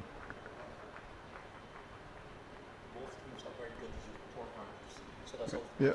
In fact, Harold Eastman, our statistician, in the old time days used to call them scorers, but they've been promoted to statisticians, making the point that there are 2 teams with very good youth programs. And that's very true. Very, very true indeed. Again, deep in his crease off the back foot. Strokes it out to cover for a single. If Balden can stay on, there are a lot of overs left here. There's no question about that. They would want to try to get maybe 150, 175 and hope their bowlers can work with that. But these two will have to bat a long time here, one would imagine. That's going to be called a wide. Harold Eastman is saying, What is it, Harold? You think they need to get more than that? Much more than that. Yep, Harold's man with the stats. He knows the capabilities of this Pickwick side as well. Of course, he's a man from Spartan. They've got a good program. I understand it's Spartan as well. So, Matara's over comes to an end. 22 gone. It's 88 for 5. Yes, good first up over there by Zaire Matara. Just conceded some 5 runs, a wide included in that. But yeah, he's been just be steady. Not think he's getting a lot of turn as yet. But he's just been bowling into the wicket. And these batsmen doing the rightful thing. Just picking up the ones and twos. I just think they need to carry on for a longer time. But at least 10 overs here in this partnership and get them up to a useful score, as Harold Eastman rightly pointed out. Harold, who's a statistician, is there a youth program at Spartan? Actually, Spartan was the very first club to have a youth program, but has been defunct now for many years. Okay. But Wildey and Pickwick have very, very, very, very good youth programs, and that is the reason why mainly of the young players of today head towards those 2 clubs. Very important as well. Talking about Spartan, we're wishing Richard Lord well, a former cricketer and a stalwart at Spartan Club, although he's not been all that well recently, but I understand there's an improvement. We're very happy about that. Richard Lord, probably listening. I think he's at home now, is he? No, he's still in hospital. But let's wish him well. And those are the people that you want to have at clubs, and if you don't have them, the clubs will die. There's no question about that. We had a secretary at St. Catherine's, my cousin Norman Mason. He was secretary at St. Catherine's for 37 years. 37. Stalwart indeed. And they wanted him to continue. He said, no, I've had enough. Yes, he's really been around for a long time. These are club people. Any at Maple that you can think about? Your score, Marva? She's been there for a long time. Well, you had useful conversations with our most loyal spectator in recent times. Here's a drive. The catch should be taken. That's a soft dismissal. Poor shot by Roberts and more trouble for his side. Caught down at long off. You really can't do that. A victim of his own indiscretion, and Wildey continue to perform very poorly in finals. They find themselves in the doghouse at 93 for a loss of 6. A very naughty shot there, Andrew. That wasn't on at all. I mean, these guys been just rotating. They already had a 4 in the over, but off the bat of Neymar Balden cut down to point. He gave him a single. Roberts self the next delivery, and in the third ball, Roberts, he tried to take on that guy at long off. Failed to do so. Ivan Grant taking a comfortable catch, and he's gone now and put his team in further trouble. Yeah, you're right. 93 for 6. And in terms of the delivery, just in the line that off stump, had to reach for it. Wasn't quite to the pitch, and it goes a long way down to that long off area. And good hands there. No question about that. Good work by our cameraman as well. Beautiful work there. I think we'll increase your pay after that. And it went down to long off. So further trouble for the Wildey side. Boy, oh boy. They are in big trouble here at the region's Mecca. And they're 93 for 6 and continue to perform poorly in finals. What's going on there, Wildey? Can you tell me? Really against the run of play. I mean, that shot there being essayed there by young Roberts. But again, Wildey into another final, Andrew. Not seems to be able to carry on once they reach this part of the competition. They need to get a bit of silverware up there, but they'll be very disappointed. They won the toss this morning, elected to bat, and they're awarded to post a base score. But that was not the case so far. He's still got a little bit of batting in. Jones, he can bat, but it's a lot of pressure on that man Balden. Of course, our good friend Mr. David Green's team is doing well in terms of getting these big contracts. I'm told that he's busily preparing for the Big Road Tennis Finals. So that think's $20,000 an offer, I think so. Yeah, first prize, and Mr. Green is going to be there. It's going to be at the gym. Gymnasium. Yep, gymnasium. So he's got the big contract. So thanks to you, Mr. Green. And no doubt looking forward to continuing good streaming. He's had a big contract with the BCA for some time now. Well, I think he just signed a 5-year contract. Or is it 6? Well done, David Green. Good to see. Of course, this is now the thing streaming it is. And actually COVID, I'll get back to that after this delivery. First ball is pushed into the offside by Jones, who can bat a bit, former West Indies on-19 cricketer. In terms of streaming, of course, at the regional level now, we find that a lot of the games are being streamed. Just used to be radio commentaries. But in terms of COVID, when you couldn't go to funerals, it opened for people like Mr. Green a good avenue. Here's a drive over the top of cover. We'll get runs, we'll get 4. He's a big, strong man. Wide off that long off area. He's off the mark. And just in terms of the fact that you would have had many people not being able to go to funerals, videography certainly came into it. And all the funerals are actually streamed now. So people, of course, that's one that's just look at that length on the top of the off stump. And he drives it wide of long off. Good work again by Mr. Blendman. And another single. So they're approaching 100 here, the Wildey side. But that was very well struck indeed, wide of long off. With a lot of power over that big fat white rope, which is encircling the ground. 10 runs from the over by the wicket. And it's now 98 for loss of 6. Yep, Andrew, that's why the Wildey side be very disappointed in that dismissal by Roberts, because rightfully so, they got 10 runs in the over. I mean, they had 5 runs after the first 2 balls, and he just threw his wicket away, so to speak. That ball, he wasn't close enough to. You just saw Jerome Jones coming. He's got a long reach, so you see him get a lot closer to the pitch of the ball from Yearwood. So he was able to drive that one over extra cover, as well as take a single off the final ball. So Zahir Matara will take it up. He's going to continue operating from the southern end. He's going to bowl to Jerome Jones. JJ, but unscathed in the rubble is Neymar Balden. That's gone past the keeper. Runs for Wildey. These runs are important. We'll go all the way. And we'll get there. Runs signaled by the umpire. A little touch. So the 100 is up now for the Wildey side. They need much more than that. But every run is like gold dust here at the Regions Mecca. Yes, Andrew. Ball was badly lying there by Zahir Matara down the leg side, and he was able to get a bit of bat onto that one and clipped it away past fine leg. Very fast outfield, Andrew. So that one ran pretty quickly past the fine leg area for 4. The other thing too is that we must compliment, of course, the ground staff here at the Regions Mecca for not only a good outfield but a good pitch. In fact, I want to suggest in the last couple of matches since the World Cup, we've had a tremendous improvement of the pitches here. Of course, Mr. Newton, I understand, is very much involved. Nigel Newton, who has done a good job there at Leicester Vaughan School. And brother of Ezra Stewart, who just lost his sister, we buried her on Friday. May she rest in eternal peace.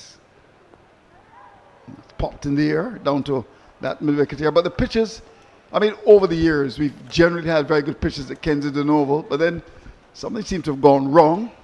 Richie Richardson, the then captain of the West Indies side, was not at all happy about the pitches at Kensington, but they've improved, I would suggest, in recent times. And we had a very good pitch.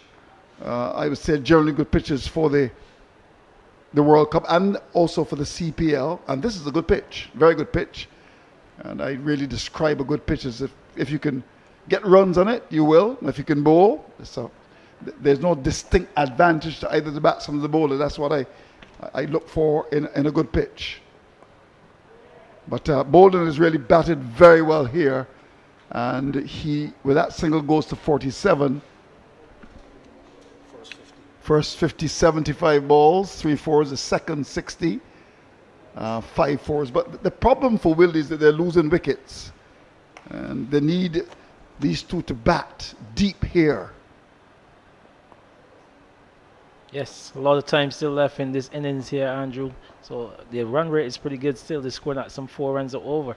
But they're losing wickets fast. They're 6 wickets down. And they're really keeping the Pickwick side in it. Every time a partnership seems to be forming, they're losing the wicket, and that's putting them under tremendous pressure. Yeah, indeed. There's no question about that. So, another over gone. We've now completed 24 overs. Wildey winning the toss and batting 104 for 6. Yes, 104 for 6 after some 24 overs. So just approaching halfway. But halfway, and they've lost some 6 wickets already. This will decide. And again, they come to another final, and they're finding it going very tough. They need to just buckle down and try to get a proper score on the board. Something for the bowlers to be able to bowl at and defend. Just getting back to the whole situation with the Wildey side. And McCaskey went for 3. Demetrius Richards, with the experience of playing for Barbados, didn't score. Balden is there batting very well. Carlos Maynard failing. Craigson Hill played 1-2 shots and got out. Akeem Jordan batting out of position 2. And Jaden Roberts, who would have been looking to really bat deep, then gave his hand away. He was a victim of his own indiscretion and departed. Now Yearwood to continue. He's bowled pretty decent. Left arm spinner. Of course, you would have played with his brother. Yeah, Rondell. Well, I would have played with his father, Andre, that is. I've played with his dad, Rondell Yearwood. Yep. We played a lot together at combined schools level and Division 1. We also get together to head up that Keith Boys committee down in North. Okay, wonderful. So, Rondell, very close. But he's been tight in recent years. He's come a long way, Andre Yearwood. And he's been doing a great job for Pickwick in the spin department. Yep, indeed. Yes, left arm spinner. Does he turn the ball a lot or not? Not really. He's not a big spinner, traditionally, but he gets some turn, but he's very accurate. Very accurate indeed. Big man. Comes from the north, St. Peter or St. Lucie? Well, he's a St. Lucie man living in St. Peter. Okay. Why would you want to leave Barbados as only female parish?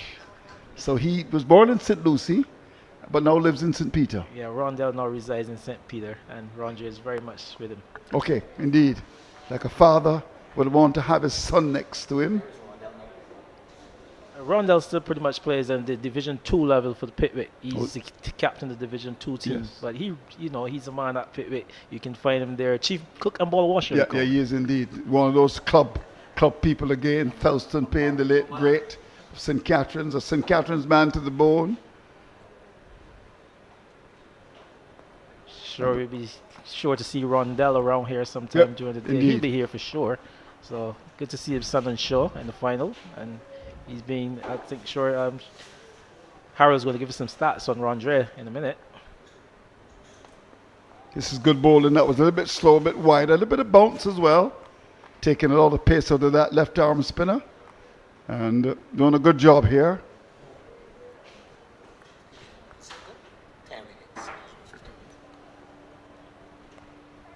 Now that's a bit short and punched away. We'll get a second here. Prescott will come across, so we'll pick up a second. The over comes to an end. Partnership of 16. They've got a bat for quite a long time, as they say, until the cows come home here. So we're at the halfway stage. 25 gone, 109 for the loss of 6. Yep, Andrew, right at the halfway stage, but with some 6 wickets down, I'm sure the Pickwick side, they're thinking they're really in the ascendancy. They're into the batting. Jones, no slouch by any means. Balden, he's been good. He's 49. Looking forward to raise that bat for the half century. He's batted some 77 deliveries. I'm sure this Wildey team, they'll be very disappointed in their senior players, McCaskey and Mick Richards, both playing for Barbados early in this year, as well as Akeem Jordan, who has the West Indies experience. They're sure that they wanted them to come to the party, because if you're a club side coming to a final, the expectation is that those are the players that they want to see you carry them over the line. Roger. So it's going to be Zahir Matar to continue. And Balden with visions of not only getting a 50, we'd love to get 100 here, because if he gets 100, then there will be, I would imagine, maybe up to 170. Gets the half century with a push down towards long off. Very good performance from Balden. 50 from 78 balls, 5 fours, as he raises the bat to the acknowledgement of this gathering of spectators. He's been unscathed really in the rubble here, and will have to bat for quite a long time to see his team with a score that could challenge. But he's batted well, and 110 for 6. Well done to Balden. He's batted very well indeed. Chanceless half century amidst everything that is going on around him. He's batted his team. He's really trying to get his team into a good position here near Mar Balden.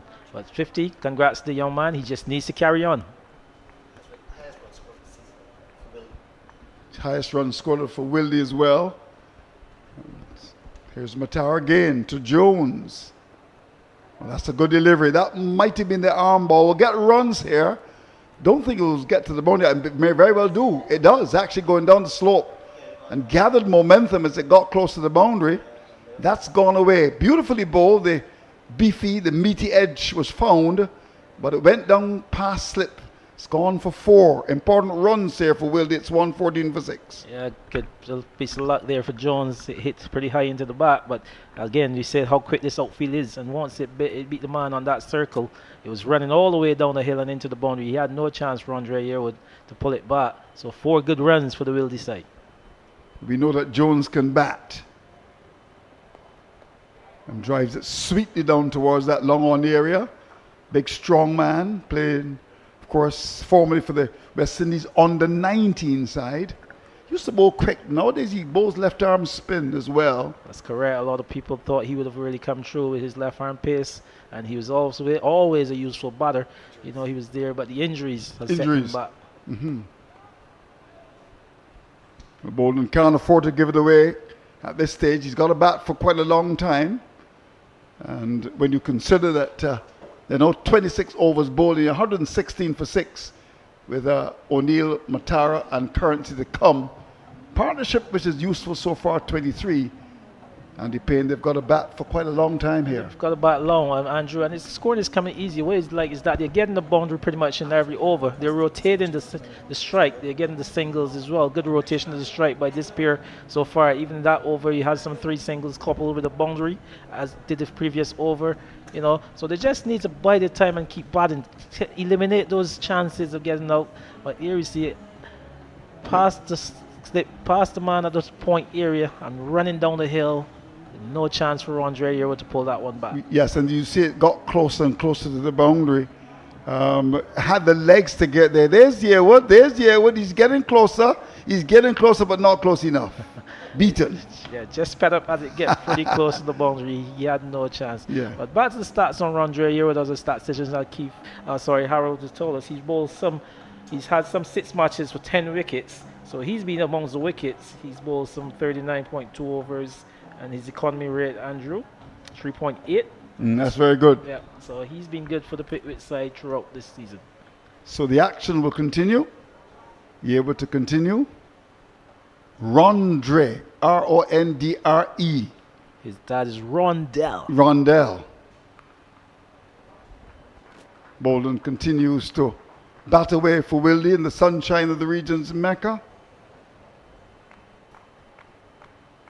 How good was Rondell as a cricketer? A very good wicket keeper. His glove work was exceptional, Andrew. Good skip and gather. He took lots of catches, lots of stumpings. I like that skip and gather. Yeah, skip and gather. He's a real good glove man. And when he comes to bat, strong on the cut behind point area. Yeah, he was a really good player. He had one first-class game, if I remember. Was in Barbados versus a South Africa team. Played up at that Windward. I was there to support my man. Okay, well, you have to. You're both Northmen. You're St. Peter man or St. Lucie? St. Lucie man. Oh, you're St. Lucie. You still live there in St. Lucie? Yeah. Okay. Pie Corner?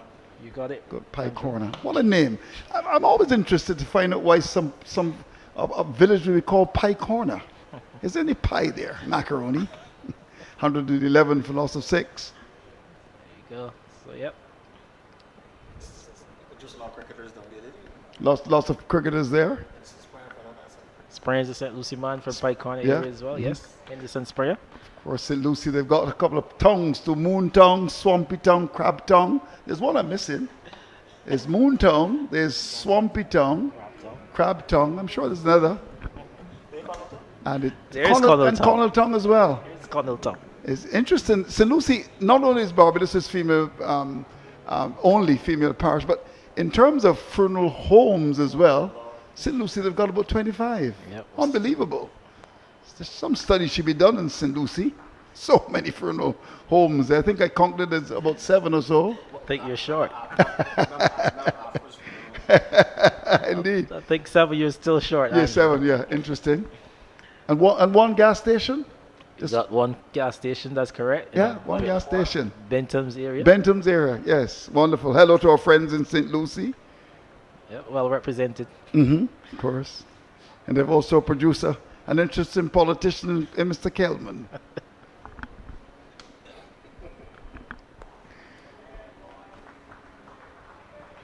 Represented St. Lucie for quite a long time, I think, from 1994 to 2018, I think, yeah. Very long time indeed. Yep, he replaces then Evelyn Graves, I think. At the time. Indeed. Yeah. Graves is a big name in St. Lucie. Boyce, Griffith, big names in St. Lucie. Yearwood as well. Very well played indeed by Jones. We'll get a single. These are important runs, but more importantly for these two, got to stay there because another wicket will expose the tail even further. But I mean, you got O'Neill, Matara, and Currency to come. So it is vital that these two bat for another 10-15 overs if they can. And this is very sensible batting, Andrew. Like you said, overs, they're getting the boundary every now and then, but the rotation of the strike between this pair has been very good. They've picked up some 4 singles already in this over. And they've added 27. That's too short. Not challenging the bat to be enough for that delivery. So another over comes to an end. 27 gone now And it's 121 for 6. Yep, Andrew, very level-headed batting by Balden. He's been there for some time, some 83 deliveries. He came in at number 3. He's still very much, he's lost wickets all around him, but he haven't been phased. If you have a look, you see McCaskey, he went for 3. Richards, he went without scoring. Balden, who came in at number 3, like I said, he's batted some 83 balls for 54. He's still very much there in batting. Carlos Maynard is captain, he went without scoring. Craig St. Hill, 10 runs. And Akeem Jordan, the international, he went for 2. And Jada Roberts out at the bad time against a runner player, I must say, when Roberts got out. So himself and Robert and Balden, they were doing a repair job. He looked easy and he just gave it away. But Jones, he's here now. He's on 20 not out and forging a very good partnership with Balden. So we start over number 28. And Balden batted very, very well, 54. So 162 for 3. The Kings against the Barbados Royals. So that's offline. Coming from Matar. It's going to head down towards the boundary. And will be pulled back. So we'll get a second. Was there any bat into that? No. Leg by signal by umpire.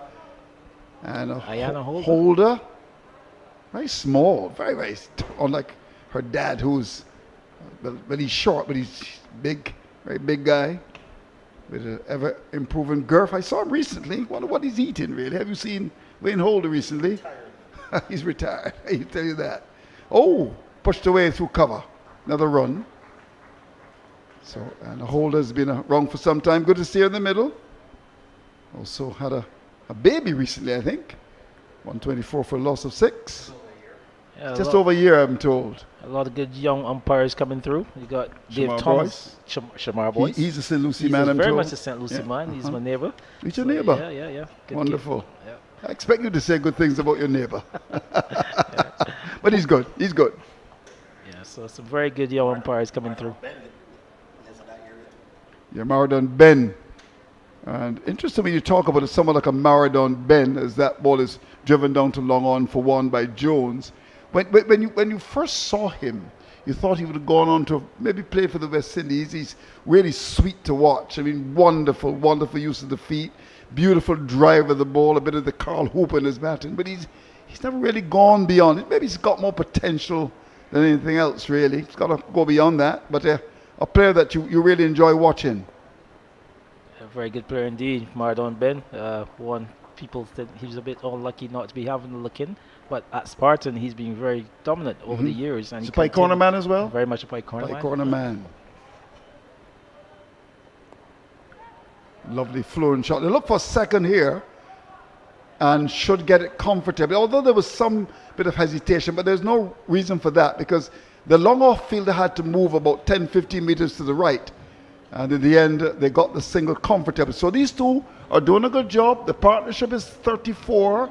28 overs gone now, and Wildey hoping these two can bat for another 10, 15 overs. They won 27 for 6. Yeah, but Andrew, you must give it to this man, Neymar Balden. He's really holding this innings together. He's 57 runs off 88, and he's been there from number 3.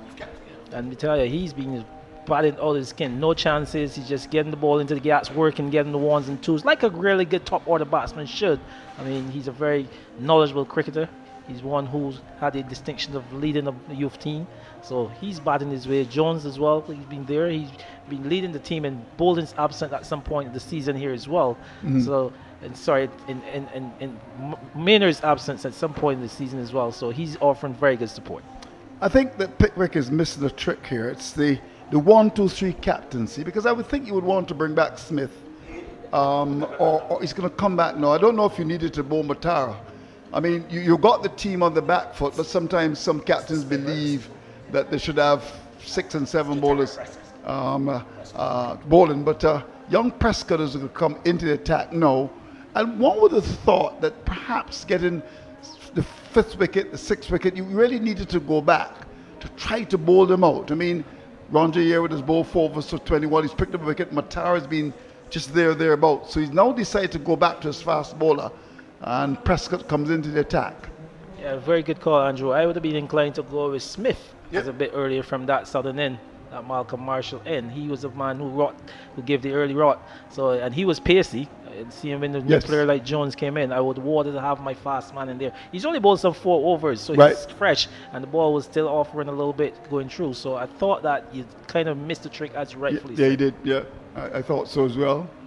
Got to be careful about criticizing captains because they don't like it, you know. Craig Brathwaite doesn't like you to criticize him.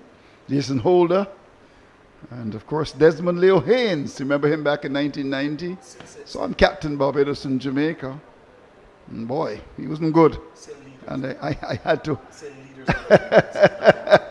had to criticize him, and hasn't spoken to me ever since then. That's since 1990. Can you imagine that? Now here's Prescott to come into the attack. That's a good delivery. It might have just come from the inside edge, but immediately you could see the difference in that ball pitched up. He had a big appeal. The umpire said no. Rather suspect there might have been a bit of bat under that. Maybe a bit of bat, but like I rightfully said, so you needed to bring your pace bowler back on a bit, especially when Jerome Jones came in. He's a big guy. He likes to get on a little bit with it, but I saw him getting a lot of easy singles off the slow bowlers. He got a long reach to the spinners. So, yeah, Andrew.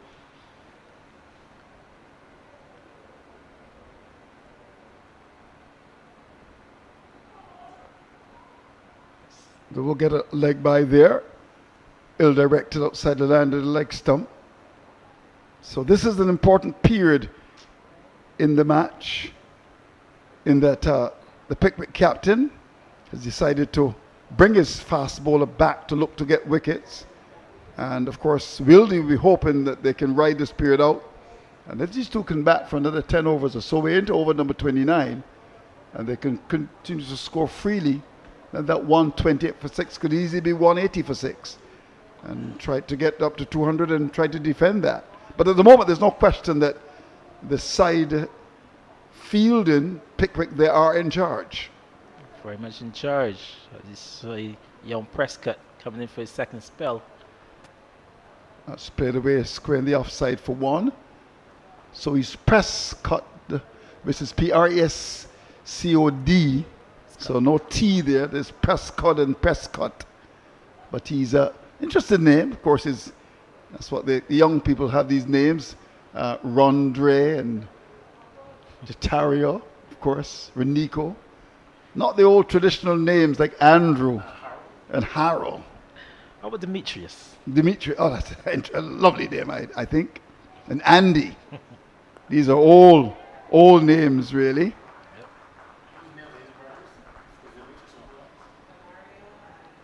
Demetrius and Demario. Richards. So there's a Demario Richards as well, yeah.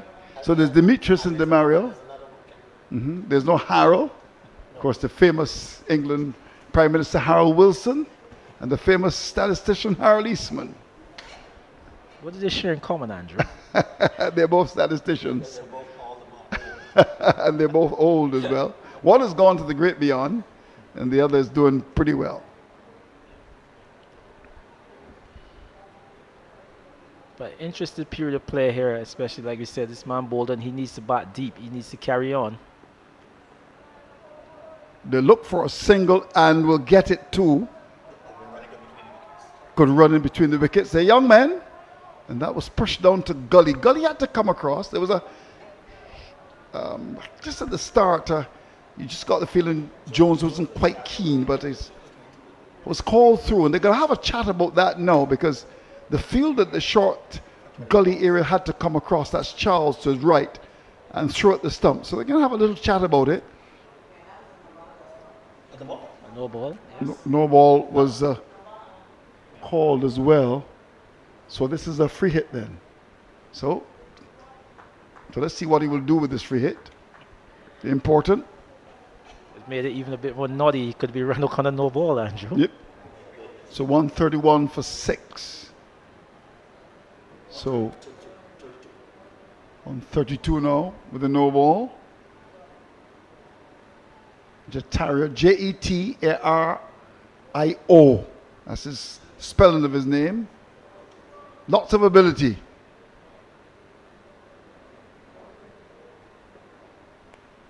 It's played away. That's going to go for 4. Wide of third man. Important runs. Free hit has been punished, and it should be. So yeah, free hit on offer. He took some pace off it, but he was wide. And Jones, again, like you said, with a good reach, he got a lot of bat off that one. It was wide outside the off stump, trying to bowl that wide Yorker. He took some pace off of it, but Jones was equal to the task, got a lot of bat past the third man area. You just see him going a bit wide here. Yeah, he was wide. Pace off. Yeah, pace off. But Jones got a lot of bat into that, ready through the kitchen sink there, and squaring the offside down to wide third man. Good work by the cameraman. And that's gone for 4 important runs. And that partnership is looking good. It's worth 43 now. Here's Prescott to continue. Now that's very ordinary indeed. I mean, how could you do that? Wow. Wow. Poor shot by Jones. I mean, having done so very well, gifted his wicket, caught at cover. That's a naughty, naughty shot. And when he sees that on Primetime Sports tonight, Jerome Jones will not be happy, because the reality is it was very ordinary cricket from him. Yeah, again, Andrew, the selection of these shots needs to be questioned. Again, Jerome Jones gotten up to 26 runs in a good partnership with Neymar Balden, who's been there for number 3, and just asking someone to stick around with him. That ball was just an ordinary ball outside the off stump. He tried to take on the man that long off again, got a bit of a leading edge, and just was able to spoon it to cover, where a good catch was taken there by Craig Holder. So another wicket gone for the Wildey side. They're now finding themselves in further trouble at 136 for 7, Andrew. Yeah, I mean, look at that. I mean, a ball that was outside the off stump. What was he doing? I mean, come on, much better than that. But you got to watch Holder. You got to take the catches. Kept his eyes on it. Just outside the circle. The ball is just about now being taken. Good work by a cameraman again. But further trouble, very much indeed. As far as the Pickwick side, they are very much in control. Wildey continuing to perform poorly in finals. They won 36 for 7.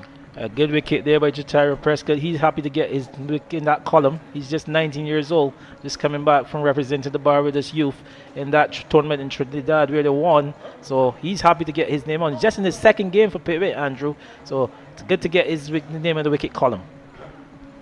And I would imagine he's part of the youth program at Pickwick. Mimi, who was the manager, is he part of the program at Pickwick, at Prescott? Yeah, part of the youth program. I think he's a St. Joseph man. I think St. Joseph is the smallest of the 11 parishes in Barbados. Christchurch is the biggest, although for a long time we thought it was St. Philip. So he's a St. Joseph man. Yeah, Harold just spoke to me and said that's where you get most of your clients, Andrew, in Christchurch. Yeah, in Christchurch. That's very true. I need some in St. Joseph too, and St. Peter, and St. Lucy.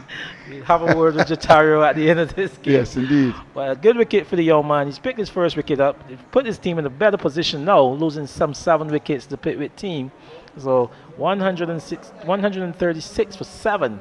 And be going into power play number 2, Andrew. Yeah, and he brought the fast bowler back and got the wicket. Desmond Currency comes to do battle. We're going to start over number 30.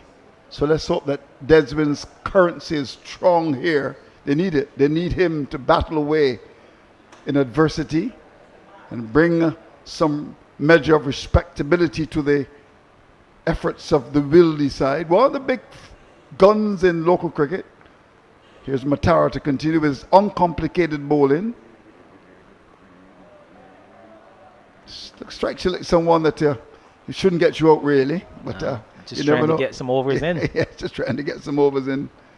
Flat as a Bajan pancake as well. It reminds me of Maurice Foster, bowling for Jamaica. More runs for Balden, down to third man. It's going to head up towards the boundary and we'll get there. This outfield is very fast. Very fast indeed, running very quickly. Had no chance there to pull that one back. Again, Matara not threatening Andrew, so Balden continues to pick up a few boundaries off him and rotate the strike. That's why he'd be very disappointed in that dismissal of Jones, because from the top end there you have Matara, who's not threatening at all, and you just need to spend some time and continue to build a partnership.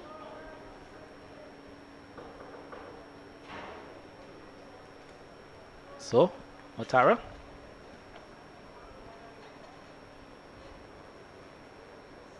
Zahir, Z-A-H-I-R. Is it Motara? M-O-T-A-R-A. Motara. Bowling to Balden. I'm told that he's a big photographer. As was a very good basketball player. Yeah, very good basketball player. Someone says he's a better basketball player than the cricketer. 140 for 7. That's a poor delivery. And lucky to get away with that. That should have gone over the Greenwich Lane stand. Yep, he got away with that one. That one needed to be punished, but that man Neymar Balden, he's still very much in there. He's 64 and batting solidly, Andrew.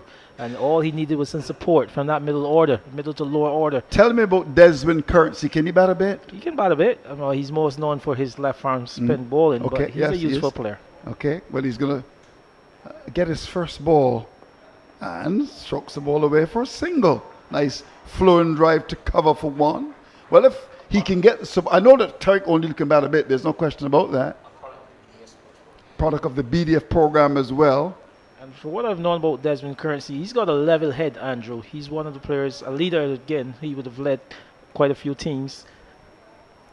But yeah, he just needs to stay there with Balden. Balden needs support. That's all he's asking of someone to support him. Indeed. So 1 ball to come in over number 30. And it's going to be bowled by Matar with hands akimbo. Looking a bit tired, not as young as he used to be. Bowling to Balden.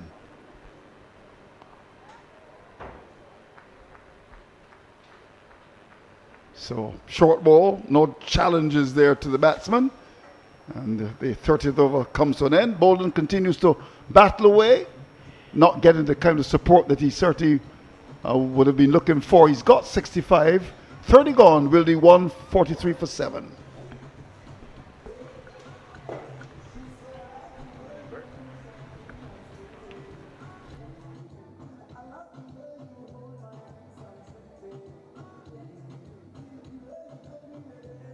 So, going to start over number 31. Time for change of commentators. Jamal Smith, who may have to do some coaching for the Wildey side, is going to be joined by a man who would have played some cricket for Banks, Donovan Lovell. I almost get the sense that Andrew's avoiding me. I haven't seen him since the first 5 overs, but nevertheless, 142 for 7 is the score here at the Kensington Oval. Wildey really letting themselves down. The all-rounders in Jaden Roberts, Akeem Jordan and Jerome Jones all falling. You'll have to see it to their own indiscretion, Don. Yes, certainly. When it was time for them to really hang in there, with Balden just did not. This delivery is one from Prescott, who's outside the off stump. Taken by the keeper. Balden not making contact. And indeed, yes, when they were asked to just hang around, build a partnership with Balden. Balden is there, he's batting well, he's on 65. And senior players who really should know a little better, but simply just gifted it away.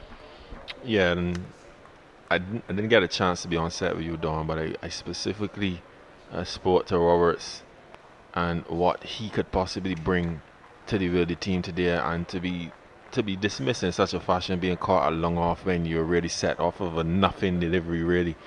You have to say he gifted his hand away. Jerome Jones was looking good. He was hitting the ball solidly. And then he too had a well waff at this young man Prescott, who, by the way, has impressed me since he's come back from this northern end. Yeah, certainly he's been pretty accurate, gifting little or nothing away. But you're correct. I really thought Roberts would have done a lot better. A man for a crisis, really.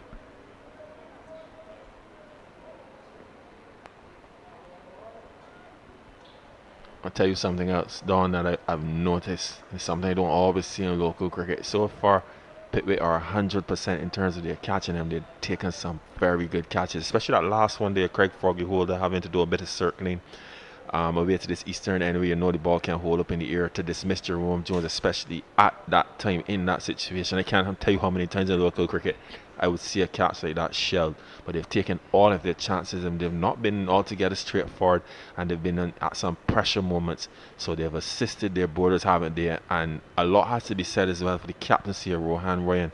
have found so far that he's been on point. I would give him 100 marks certainly in terms of his rotational bowlers and his field setting as well. Yeah, certainly they look the complete unit, as you said, really doing well in the field.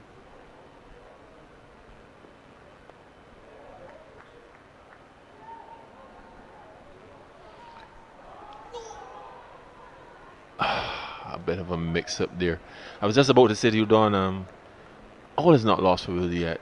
Desmond Courtesy can play a bit. I don't know if you remember it feels like many moons ago when he was in on the 15 cricket, and so he was touted at that time.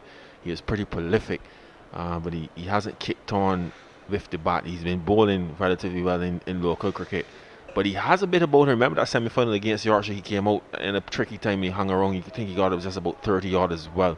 So all is not lost for Balden. I think he knows that.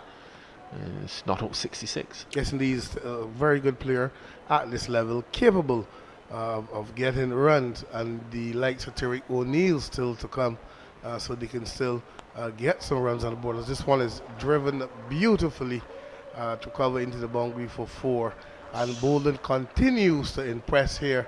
One who normally, once he gets into the 40s and 50s, he tends to get a little tired mentally and physically, but he looks good.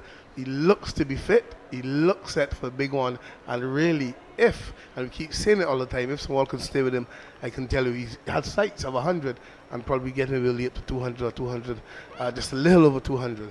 Well, you see there on the monitor that replay, that was an exquisite shot, wasn't it? It was to the left of that man at that extra cover region and to the right of the mid-off. That was precision. Yeah, beautiful shot.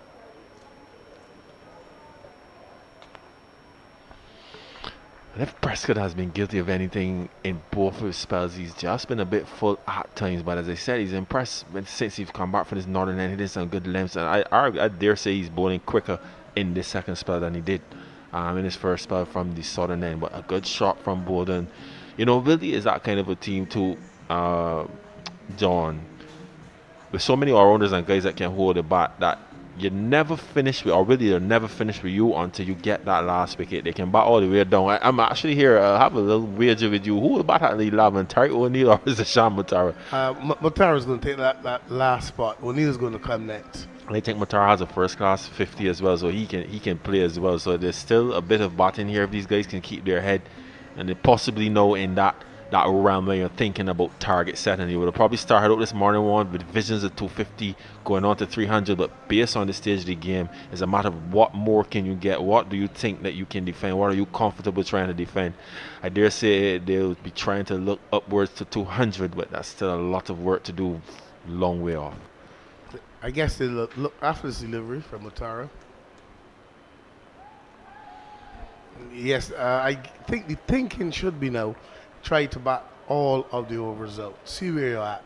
And whatever total you get on the board then, with the firepower you have, try then to defend that total.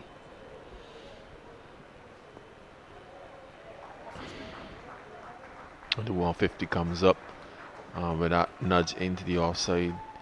Courtesy looks equipped. He looks like he understands his task. He realizes that this is Balden's platform. So you might be right, Don, in terms of being able to bat these remaining 18 point overs or so.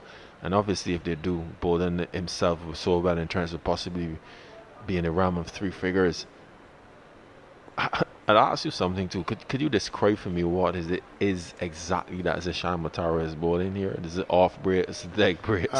He seems to be just getting the movement in his wrists, but he's bowling directly at that middle stump. So he's just bowling at the middle stump at the moment, not giving anything away. Interesting to note, the first 50 came in 75 deliveries, 3 4s. The second one came in 60 deliveries, 5 4s. This delivery is easily driven down to mid-off. We've gone for 1, and the third 50 a little quicker in terms of deliveries, 50 deliveries, 4 4s. So they've picked it up a bit.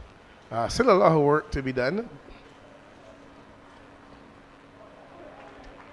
I just want to steer it past slip. They're back for the second to take the score on to 150 53 for 7. We are at the end of the 32nd over. But I must say, I really must give credit to the SFE's Pickwick side. They came here today, they started well, they got early wickets, which was very important, but they also catch well, but they kept the pressure on, not only with their fielding, but with really good, intelligent bowling. 100 marks so far for the Pickwick outfit. That's from the captain all the way down to their fielding and their catching. That is so far done. This is a 50 over game, and yes, the score is reflective of 153, but there's still lots of work to be done, simply because that Balden is now firmly entrenched. He really is firmly entrenched, standing on 71. And as we said before, Desmond Currency, he's no mug with a bat. Tariq O'Neill and Jashan Matara can play it as well. As we have a look at the scorecard now, we have McCaskey. He was bowled by Renico Smith for 3. Demetrius Richards, LBW to Brian Charles, 0. Neymar Balden, not out 71. Carlos Maynard, he was beautifully bowled, neck and crock, you have to say, from Renico Smith. Craig St. Hill, he had a wild flash at a delivery, and he was caught by Craig Hold at slip, bowled by Johnny Waterman. Akeem Jordan, he also had a waft at slip, and he was caught by Brian Charles, bowled by Johnny Waterman. Jaden Roberts really gifted his wicket away, you have to say, caught at that long off region of Yvonne Grant off the bowling of Rondre Yearwood, and Jerome Jones also gifting his hand away. He was caught by Craig Hole in that point region, the delivery that he skied really off the bowling of Jatario Prescott. Yeah, certainly. As we see here, the bowling of Johnny Waterman, 7 overs, 1 maiden, 2 for 30. Renico Smith, 4 overs, no maidens, 2 for 18. Brian Charles, 7 overs, 2 maidens, 16 runs, 1 wicket. Young Prescott, Jatario Prescott, 4 overs, no maidens, 23 runs, 1 wicket. And Rondre Yearwood, 4 overs, no maidens, 24 runs, 1 wicket. And Motara, the old man in the sea, as they would say, 6 overs, none for 33. So indeed, quite a good performance so far by the SFE's Pickwick side, but credit really must be given to young Balden, who so far has looked really well, stands resolute for his 71, and really has been one of patience, one of dedication, one of utmost patience, I must add. Basic cricket, taking the ones, taking the twos, not taking any chances, and when the boundary ball comes along, make sure that he put it away. Yeah, well, he entered the fray here this morning, Don, with the most runs in his competition for the Wildey team. He was standing at 202 runs this morning. Obviously, he's at his 71 so far. He has been the linchpin. You have to say he's played well. It's been chanceless. It's been sensible. He took his opportunities from his bad deliveries, as we saw in the previous over when he played an exquisite cover drive. He hasn't been too expansive. He's looked to knock it around. He's soaking at the pressure. All Neymar Balden is asking for is a partner. So I want to stay there with him. Someone to give him that support. That's vitally important. And with the overs remaining, I can tell you that Desmond Currency, one who fancies himself really as a batter, is not, when he stretches imagination, a bad batter. He will be willing to stay there, no doubt, with him, to give him that support that he desperately needs, and to see if they can first bat the remaining overs out, looking to get anywhere in the region to 40, which really they would fancy themselves from this position. They made a good score. Another interesting point to note, only 5 bowlers have been used so far from the captain. He's rotated them expertly up onto this point. He's asking Jatario Prescott here though to follow up with a 4th in this second spell. I guess he's a young guy, he is fit, but Balden has seemingly have the measure of him, and seen there's been a slight field adjustment. The mid-off has now gone a fraction wider, and the extra cover has now come a bit closer to the mid-off, so he's almost a very straight extra cover, but he's on the 30-yard circle. I guess Rohan Ryan is saying that he's willing to give up the circle to bowl at the new batter. And that delivery there, Don, just there when Jatario Prescott is around that 5-6 meter mark, I find he's getting deliveries to go through really, really nicely. Sometimes he's erred with the half volley or so, and he's been punished by Balden. But if he can stick to that length, and we can just get the mindset of Balden from that flash as well. Possibly not really looking to take that single.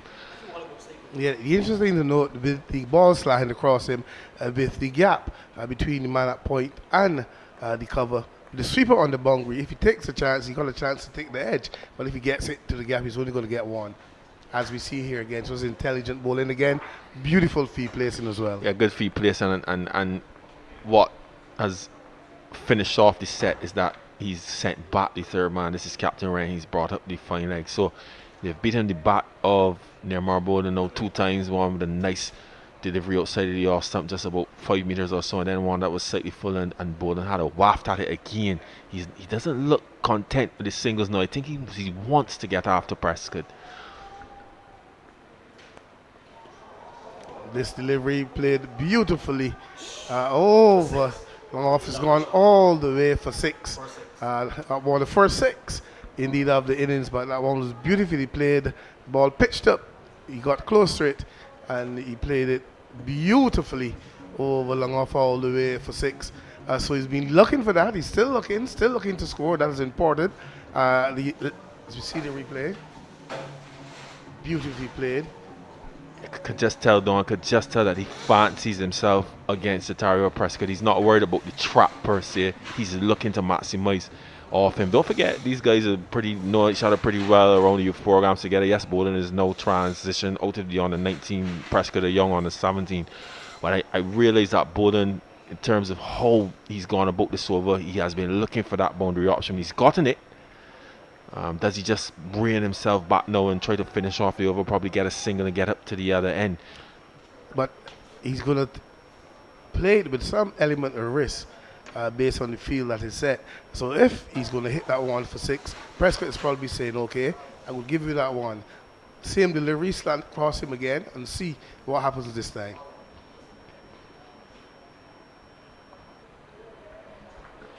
As I said, Don, mindset.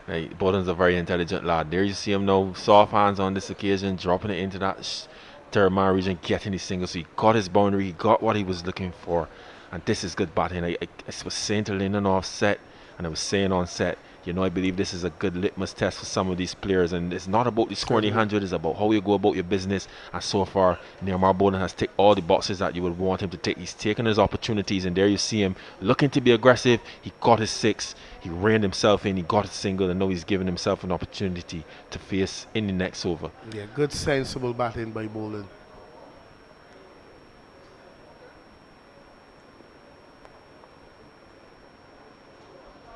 Good delivery, good replay from young Prescott, who's only in his second game, really, and he's looked pretty good. I'm pretty impressed with him. 160 for 7.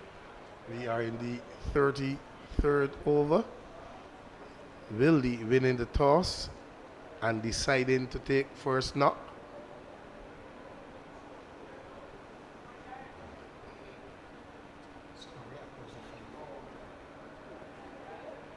Good delivery again, just thereabouts. Top the off stump. Good pace as well, good carry to the keeper. So for someone inexperienced, only in their second game, you find yourself in a final, all important final. And I must say, he's been very impressive so far, young Prescott. 5 overs, no maidens, 1 for 30. And he seems pretty comfortable, pretty relaxed. And he's done a pretty good job so far. Yeah, I agree, Don. But if there's one thing I've been critical, if I'm going to use that term, because Pickwick have gone about their business well, but the reintroduction of Brian Charles, I felt before he went off set that Brian Charles was bowling well, but I felt that he had to take the initiative to try to dismiss Balden. He was bowling very fast, very flat. He wasn't really looking to spin any deliveries or fox him with flight and guile.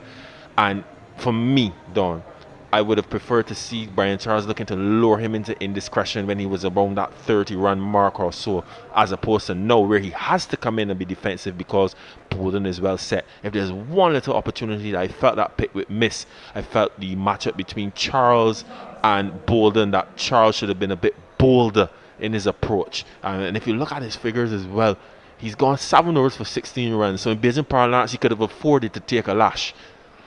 Yeah, certainly. as he starts bang on target again. Push the ball through rather quickly, and you're quite right. He's probably looking to bowl in his figures, good tight figures. But if you had gotten Balden at that time, the game would have been different for sure. Continues to bowl. That one again, a right on the middle stump with pace. No variety. Just pushing it through.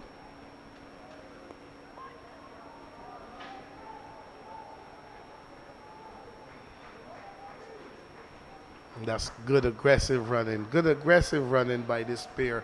Hitting the ball up through cover, and they've run for 2.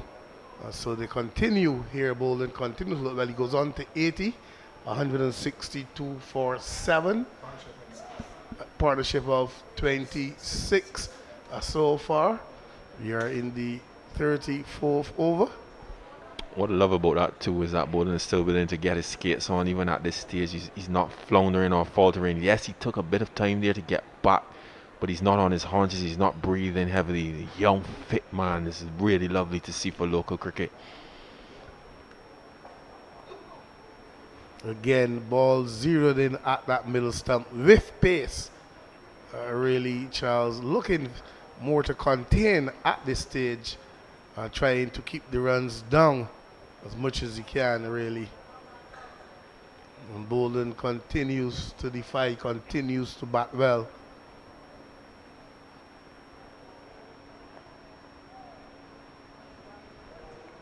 With that extra protection done, I think that Charles can afford to be a bit full and a bit slower. Yes, there's the chance of Balden probably essaying a sweep or so, but you still need to dismiss him. He's going along nicely. I really think Charles has to be the one to try to remove Balden here. He's looked firmly entrenched to everything else.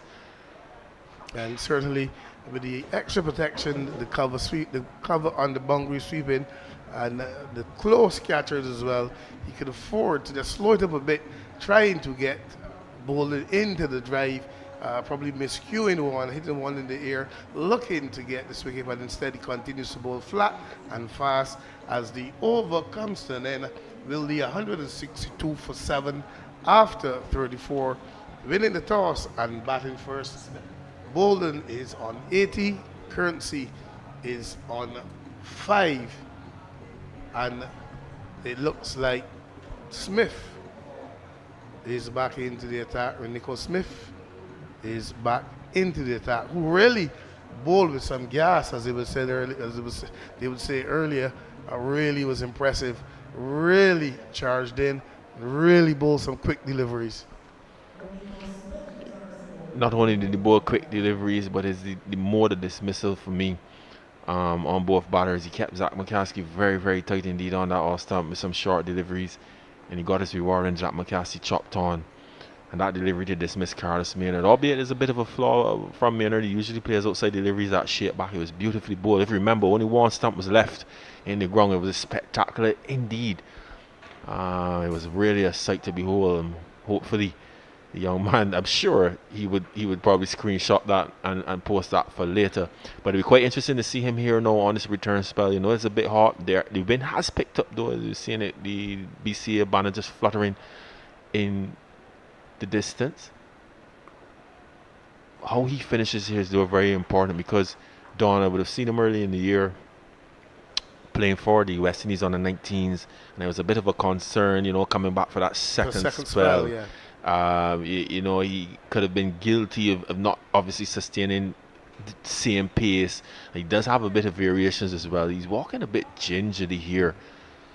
Yes, but you know, he's still young in this game, but you have to learn to use the crease, his angles, coming close to get the ball to shape away, running wide, angling in.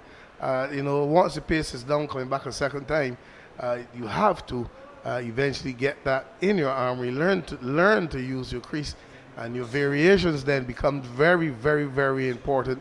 But he's one for the future. He certainly looks good, and no doubt, once he's handled correctly, he'll be good one for the future. Yeah, so based on this field set that we're seeing here, the third man, the deep back was square. There's a fine leg and a square sweeper. Mid on and mid off is up. So Smith cannot afford to be full. He's probably backing his surface. There he is. Balden fancies himself to be a bit of a hooker as well, so this could be a quite interesting contest. But what I like again about Rohan Ryan as captain is that he has clear plans. Your bowlers still have to follow up. There was Nico Smith into the surface, but it's clear now they're saying to Balden, okay, you've been expansive on the drive, particularly to Jatario Prescott. This is a new bowler. We're going to test you in a different way. And I certainly have no issues with that. Well, hasn't Balden looked good? 81 from 114, especially in this situation, has played really, really well. Can the young man get up to 3 figures? Yeah, certainly.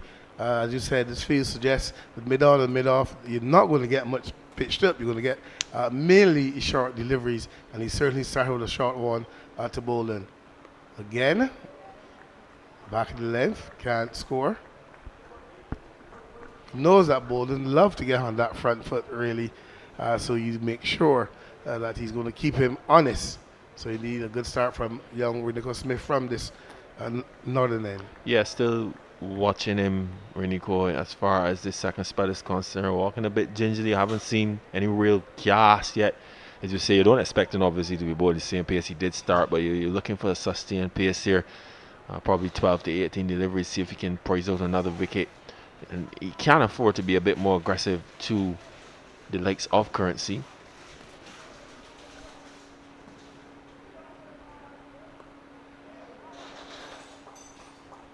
Again, buying on target. I'd be inclined to give him a slip, so I can remove. I can bring the fine leg up if he's going to bowl that off stump line. Give him that slip, coming back with that pace. I'd be inclined to see him bowling with a slip, looking to attack that edge.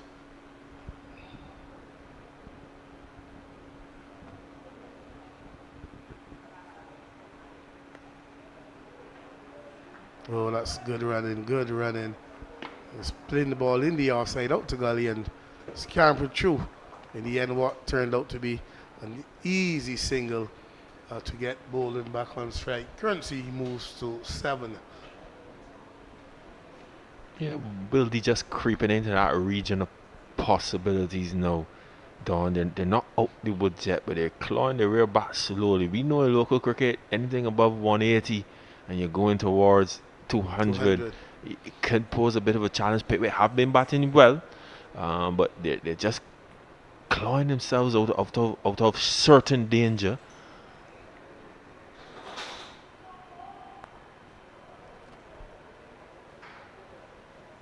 It's driven easily down to the fielder on the cover boundary. You're absolutely right. As I said before, if they can bat the remaining overs, see whatever they can get.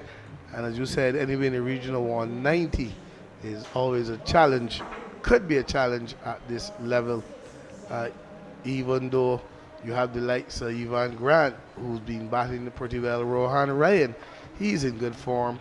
Craig Holder, he is also in some good form. So they certainly have the power that they can, firepower. And Antonio Morris, he too is there. So in terms of batting, they still can get up there. To see the Wildey unit, the think tanks and everyone there just pulling their heads together. But 166 for 7 after 35, and it's going to be Brian Charles, to continue on the southern end. Has that extra protection. I'm urging him on to just be a little fuller, a little slower at times. There he was. I think Charles understands the situation now in terms of the needing to get Balden dismissed. Give it that one just a bit of flight. Yeah, a lot slower than that one was. That's where he needs to be. He needs to push and pull, as we would say.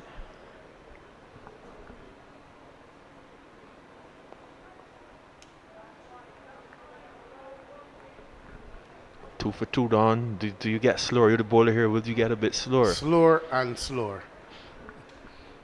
You're looking for this wicket.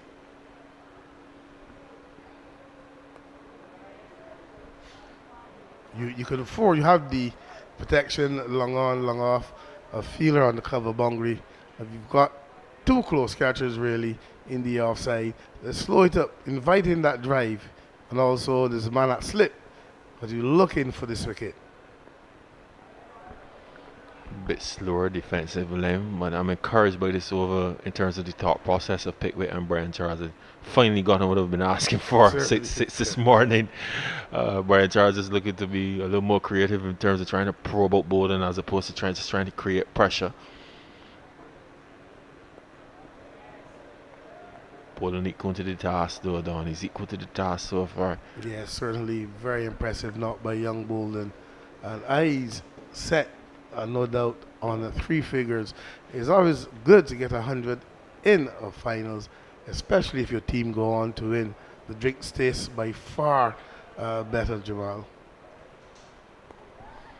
I'll be honest with you, Don, I'm to that stage now where the drinks taste good anytime, especially when it's after the game. But you're quite right. Oh, yeah. So indeed he overcomes, then now Charles very bold, much slower, inviting a maiden over, inviting Balden to go for the drive, encouraging him to drive, hoping that he can hit the ball in the air. There he had the fielder at cover short in the catching position. 166 for 7 after 36. Currency is still there with him on 7. Balden is on 82 and fighting, really fighting well.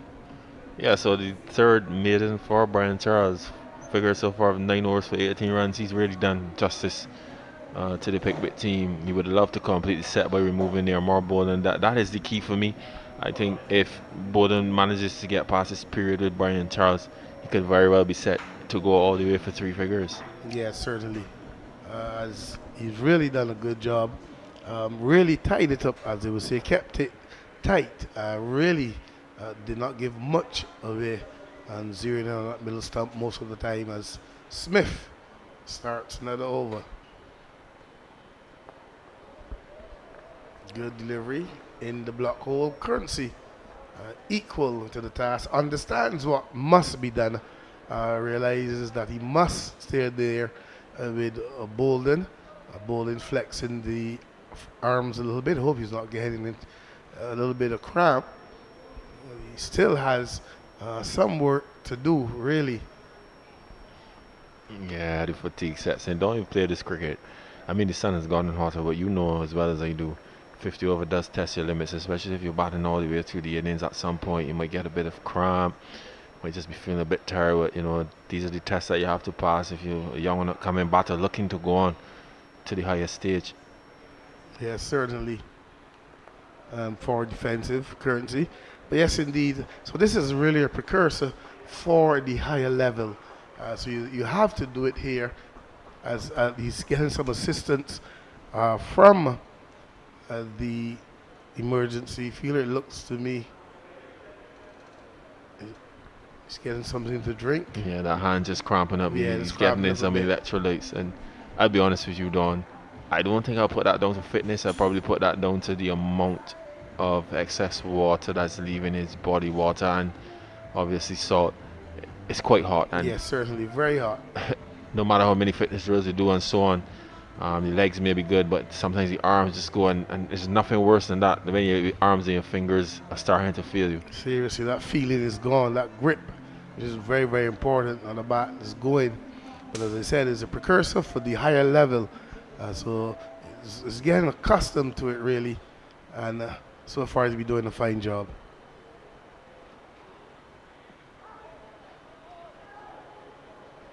This one played down to fine leg by Currency, brings Balden back on strike.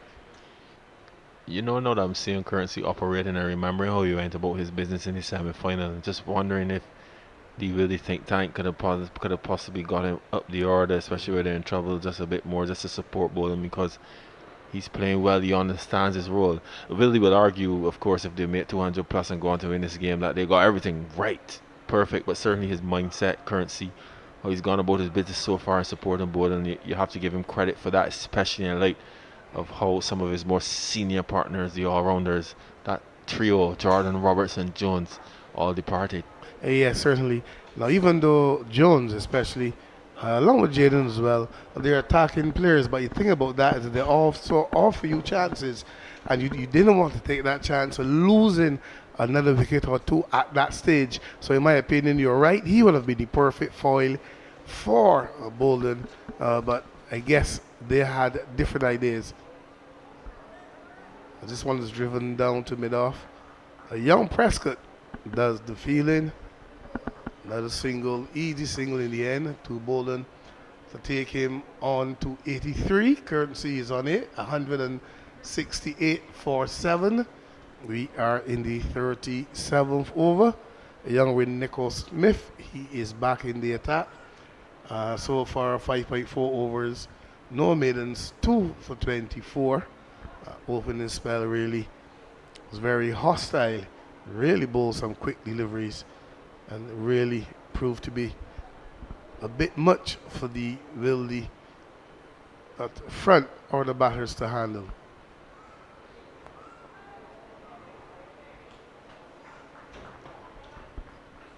Currency looking to drive, getting this one off the inner edge, into the pad, into the offside in the end, getting an easy single here. So who would you bring it? Are you going to finish with Ryan, who has 1 over left? You've still got younger Johnny Waterman. What I've seen, and I found it quite interesting, no 6 bowler has been introduced. So I think that's possibly how the captain will finish. If that's the case, that means you have to get some more out of Jatario Prescott. Johnny Waterman will have to come back as well. Rondre Yearwood.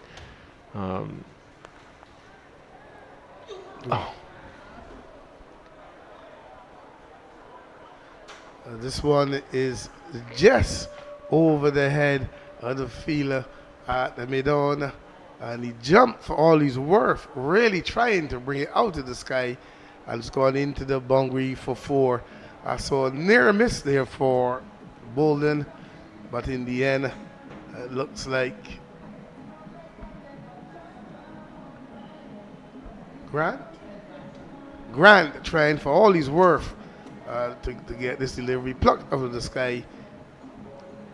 Ooh. Question is, was Grant just over? Was Grant guilty of not being on the circle when he should have been?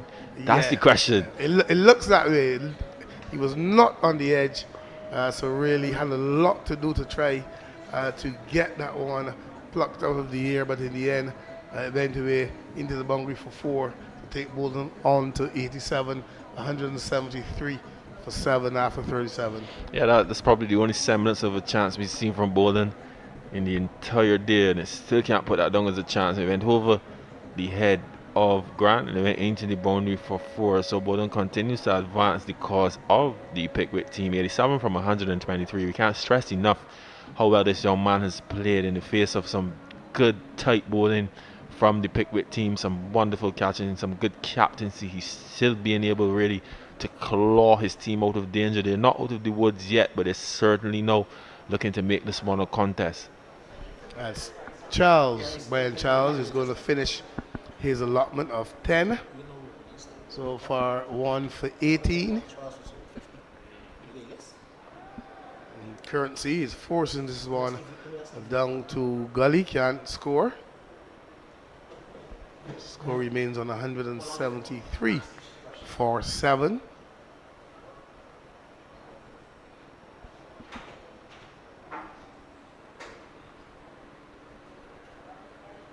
Again, out to Gully. Can't score. Jamal, I'm going to answer your question after this delivery.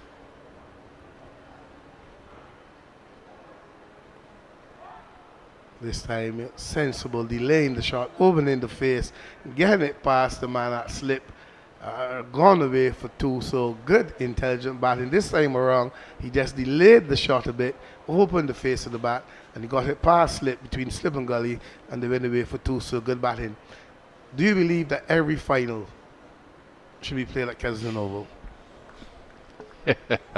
I was wondering what a question would be. I'm going to put 2 sides of the coin, and then I'm going to give you my response. I think there's a world where we're playing the finals in the communities, at the grounds, where there's more intimacy in terms of the crowd and people, the willingness of people to come out as opposed to trekking to Kensington. I just find that locally you don't get the support for the game live at the game as you would like at Kensington Oval. So as an organizer, you have to put that in the forefront of your mind when you're looking to plan an event that you would like the people to, I wouldn't say patronize because it's free, but you would like them to attend. The other side of that is obviously, especially at this time of the year with the weather around and so on, that playing at Kensington is the most practical thing because you're guaranteed of what you're going to get, and barring all day rain, you will have play. And you're exposing your players to playing at a world-class facility. We've seen some lovely dives and so on and so forth, as Brian Charles has just completed his set.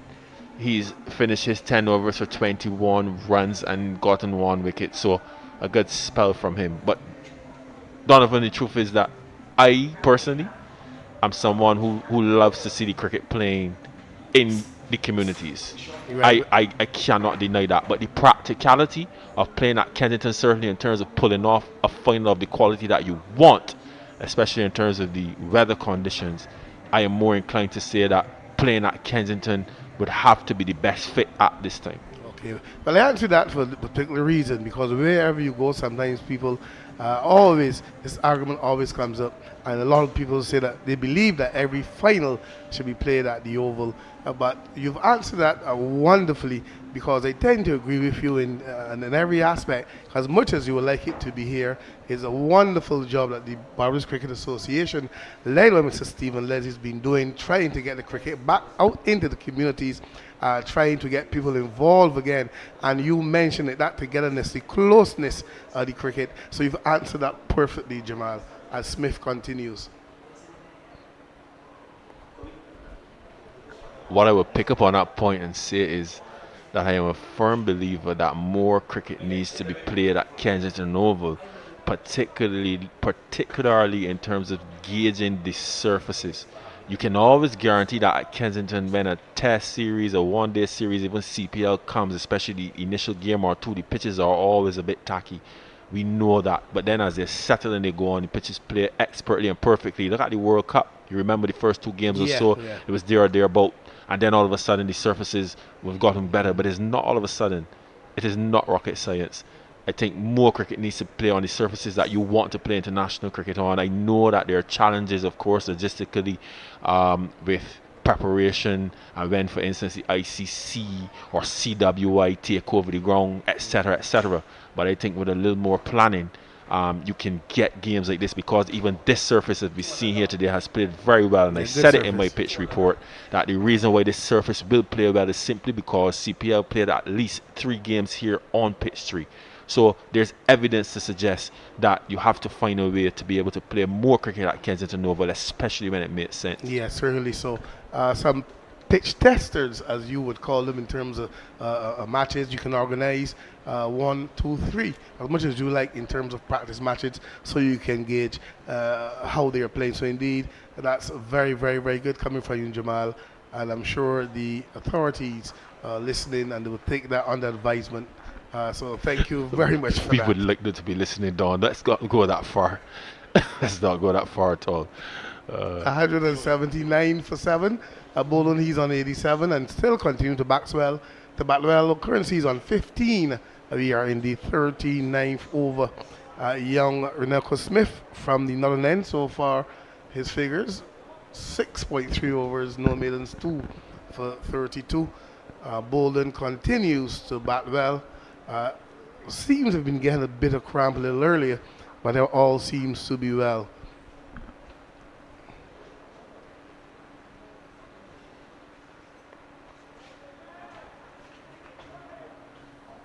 It's an easy single in the end. Just easing this one down to hold that gully.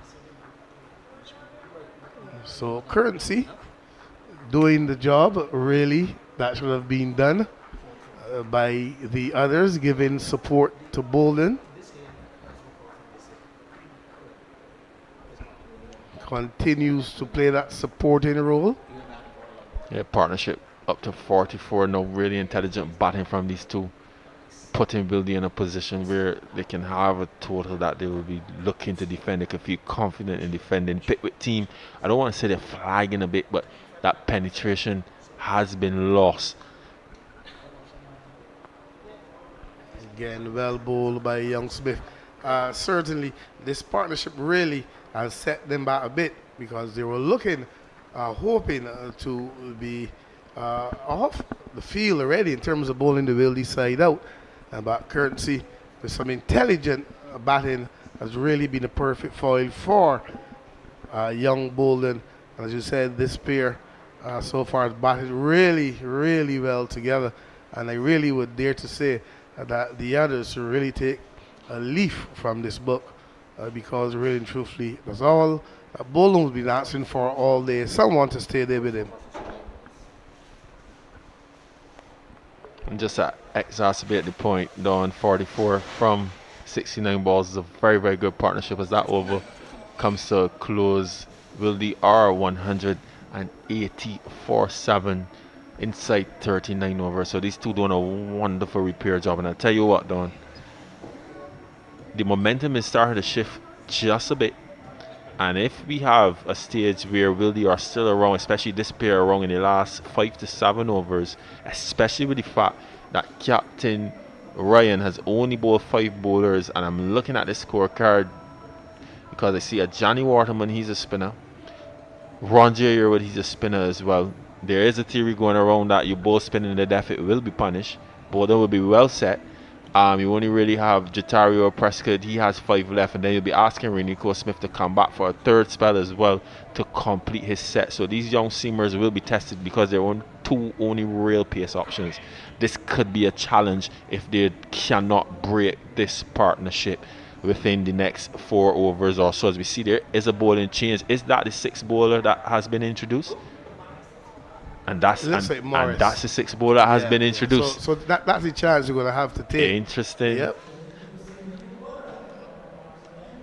Because I was concerned these pacers would have to come back for a 3rd spell and try to finish in the back end. And Rohan Ryan is conscious of that, and he slipped in his 6th bowling option. Does Neymar Bowling try to take the attack to the 6th bowling option, or does he just go play into the 50 overs? I think he's going to play right through. I think he's going to bat right through the innings and look to see as much as possible how many runs he can get in the end. Morris starts with a dot ball. That's important.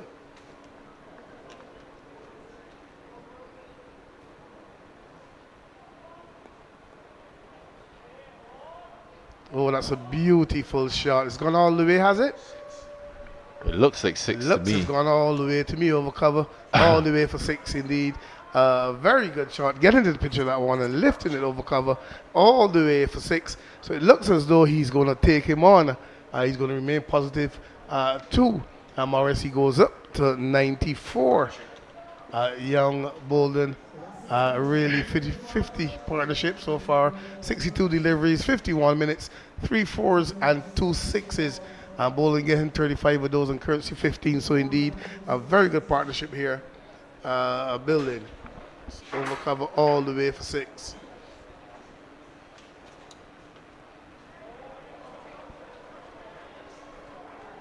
This one cut away again and down to the 3rd man area for another boundary. So this over proving to be expensive, but it seems as though Balden has made his mind up. He's gone up to 98. He's going to go to the attack here on Morris. I hope I get to see him bring up his 100. When I did the pitch report, I walked past him this morning and I said, Balden, you're going to score 100 today? He looked at me and said, Coach, I'll try. Well, guess what? He's doing exactly what he said he would try to do.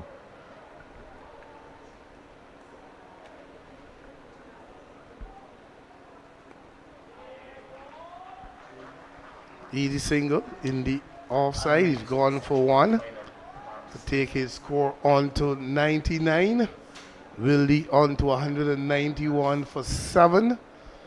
We are in the 40th over. Being bowled by Antonio Morris.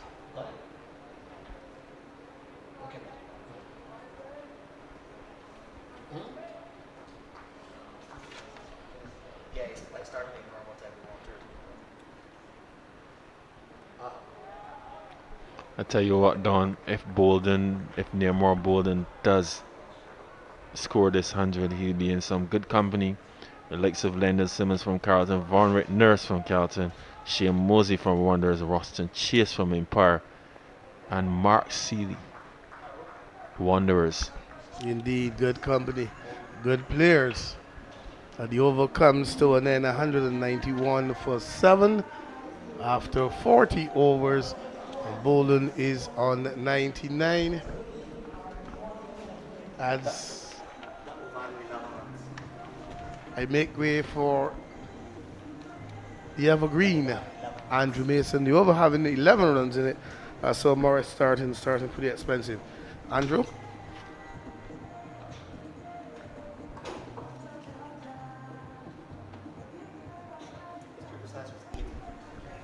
So thank you very much indeed, Donovan. And he's in good company.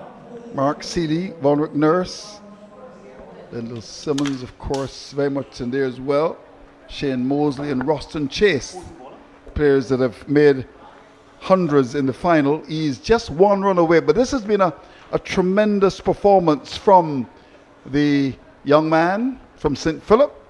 Let me add that as well. They say the wise men come from the east, and he's batted with tremendous wisdom. He's one run away. Here is Yearwood to bowl to Balden, 99.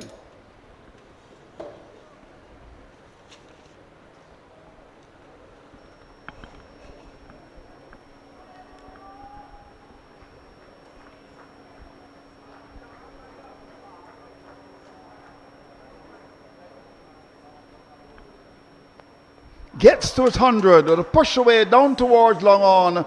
Brilliant, excellent, superb.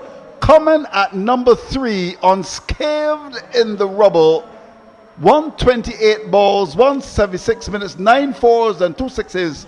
The former Barbados under 19 captain in the sunshine of the region's Mecca, getting to 100. This has been brilliant, excellent, superb. Well done, Neymar Balden.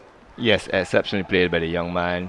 He arrived at the crease early in the piece when his opening partner Zachary McCaskey was dismissed, and he's weathered the storm and continues to shepherd the flock in the middle order, and he's played exceptionally well for his 100, and congratulations to the young man. This is what you're supposed to do when the pressure's on. A good batsman usually do that. Partnership that has realized 56 precious runs for Wildey. Wrapped in a pad, that seems to be going down the leg side.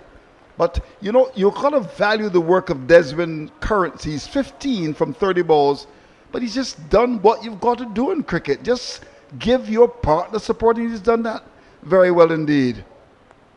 Gets another single, a push down toward long off. So how does it look now? Because at one stage, they were struggling. They won 93 for 7, and no doubt will be looking that if these two can bat right through to the end, they could possibly get maybe 230. And they've got a decent bowling lineup. Yes. The first play have yielded 42 runs with 3 wickets. And between overs 11 to 40, the second power play yielded 149 runs for an additional 4 wickets. So you would have to say that the Pickwick side have definitely allowed the Wildey side back into the thick of things. Like that word, allowed. Allowed. I should look for the definition of that. Here's a swing away. That's a wonderful shot. Over wide, long on. Mo make it deep mid wicket. That's gone for 6. Straight as an arrow. Beautifully played indeed by Balden. Exceptional shot. To be tossed up by Rondre Yearwood, who has conceded some 32 runs off 4.5 overs. And Balden seeing it, as they say in Bajan parlance, as big as a breadfruit. Especially if it's a yellow meat breadfruit as well. Our Leesman loves his yellow meat breadfruit. Do you know what's a yellow meat breadfruit? Yes, Andrew. You don't. The inside is yellow. I know with interest when I asked you that, your voice lowered. but really, this is wonderful cricket. There's no doubt about that. Balden has batted well. And let's just have a look at that. Here he is from just on the line, just outside, and dragging it over wide long on. That's gone for 6. That's a big, big hit from a little man. Well done to Balden. And that's his third six, having counted 9 fours and 130 deliveries, 178 minutes for his 106. Strike rate of 81.54, and it's been a tremendously good innings. He's paced himself well. He was, as I said, he has a tendency to be ultra aggressive, and I think now that he's gotten his 100 and they're looking down the last 10 overs, chances are he'll loosen up his arms. He's off the back foot, cuts it down to backward point. We'll have the legs to get there. It's a good shot, and we'll get there as well. It goes for 4. Very expensive over, too short and put away down behind point. Now committing the cardinal sin there, Rondre, you would first tossing up the delivery, centering off stump, and swept with the tide for a 6 over deep mid wicket, and then going for pace, going for bro outside in the awesome, flat and fast, and bowled in the presence of awareness, situation where they just use the pace. The offside not really protected and pacing himself well. So now we've seen that acceleration from Balden, and clearly, as I said, Pickwick haven't allowed Wildey back in the game, but they're now feeling the pressure. They are indeed. At 203 for 7. They were tottering at 62 for 5. Right. We figured we'd have an early lunch in the early afternoon. And at the moment, Pickwick, as I said, I thought that with Charles, Jatari Prescott was a little bit off the mark, Mutara, and especially Renico Smith, Brian Charles bowls exceptionally well, having percent on his 10 over for 21 runs, 3 meters with 1 wicket. And I think then that while the Wildey middle order, the so-called all-rounders, did not capitalize on a perfect opportunity for them to stamp their authority, that is where this partnership, young Currency, has shown good resolve, sensible awareness in terms of the rotation of straight, and to stay there with Balden, who's just allowed them to freeze. And with Morris in the attack, they've now forced the side to go for a 7th bowler. Well, he continues. He's pretty ordinary. He's bowled him. Well, I said he's ordinary, but of course he's got his wicket. Commentator's curse. Should have been forward to that. So wicket goes, an important wicket as well. And it's Currency, whose Currency has been strong in these circumstances. A partnership that is very good, doing very well. 203 for 8 now. Currency goes for 16. Yes, delivery that he really should have been forward to, or he looked a little surprised as he played back, but there was really no reason or no terror in the wicket for him to go back, just lack of concentration at a critical time. And having said that, now it kind of turns the tide again, so the game going back and forth, and young Tyreek O'Neill comes to the crease. Partnership of 67 from 73 balls, a very important partnership. And a wicket to Antonio Morris with his uncomplicated spin bowling. Tariq O'Neill, Keith Holder was describing the game earlier in the 3-day competition where the young man batted for almost a day. He can bat a bit. He's known for, of course, his off spin and can do a little bit of batting. So the fourth 50 came from 58 balls, 3 fours and 3 sixes. The first 75, the second 60, and the third 50. So it's 203 for 8. Overall, when you look at that, in good batting conditions, you would think Pickwick are very much in control, but the runs are on the board, and sometimes teams can struggle in terms of chasing. How do you read it? 203 for 8. Well, 203 for 8 with another 8.5 overs available, and Balden is the key. He remains the key. And once he can stay there, O'Neill, as you said, he batted along to him. His father, Ryan O'Neill, would have been an opening batsman for YMPC. He would have played alongside the old man. Call him the old man. He wouldn't like that. But, you know. He's oldish. Once he can stay there and just hand Balden, the strike over the Balden, I think that they can easily collect maybe another 70, 75 runs. And at some point in time, he's going to go on the accelerator as well. So it continues to just rotation straight is key and transferring the pressure onto the Pickwick side. Will he get his first run as he goes on the back foot and punches to cover for 1? Yes, he can bat a bit. Known for his off spin. He's a decent off spinner. Gives the ball a lot of air. It's going to be interesting to see Balden's approach, because I think he was looking to go into second gear with Currency, but now with Currency's dismissal, let's see what he does here. Is he going to just push the ball around, or is he going to go for all of the attack here? Long off and long on in. There's a backward square. There's a cover on the boundary. Here he's looking for runs, and we'll get 4. Through by wicket. Lovely shot. Poor delivery to well set batsman. Short ball on the line of centre and leg stump, and he beat the fielder at the straightish mid wicket. And glorious shot all along the carpet for 4. So again, Balden opened up his arms, 114, 86.36. And a little surprise, Andrew, that we have just 8 overs left. Renico Smith still has 3 to bowl. He's bowled exceptionally well. And I'm a little surprised that Captain Rohan Ryan is opting to use what they consider these makeshift bowlers. Yeah. Smith has got 3. Prescott has got 5. Here's Morris to bowl to Balden. Another single deep in his crease, pushing from it down to long on for 1. So he's batted very well here at Namar Balden. Balden, of course, is a popular name in politics in Barbados. Lindsay Balden, who would have represented the parish of St. Joseph for quite a long time. Then lost in 1986 to the lady who departed recently, Maisie Barker Welch.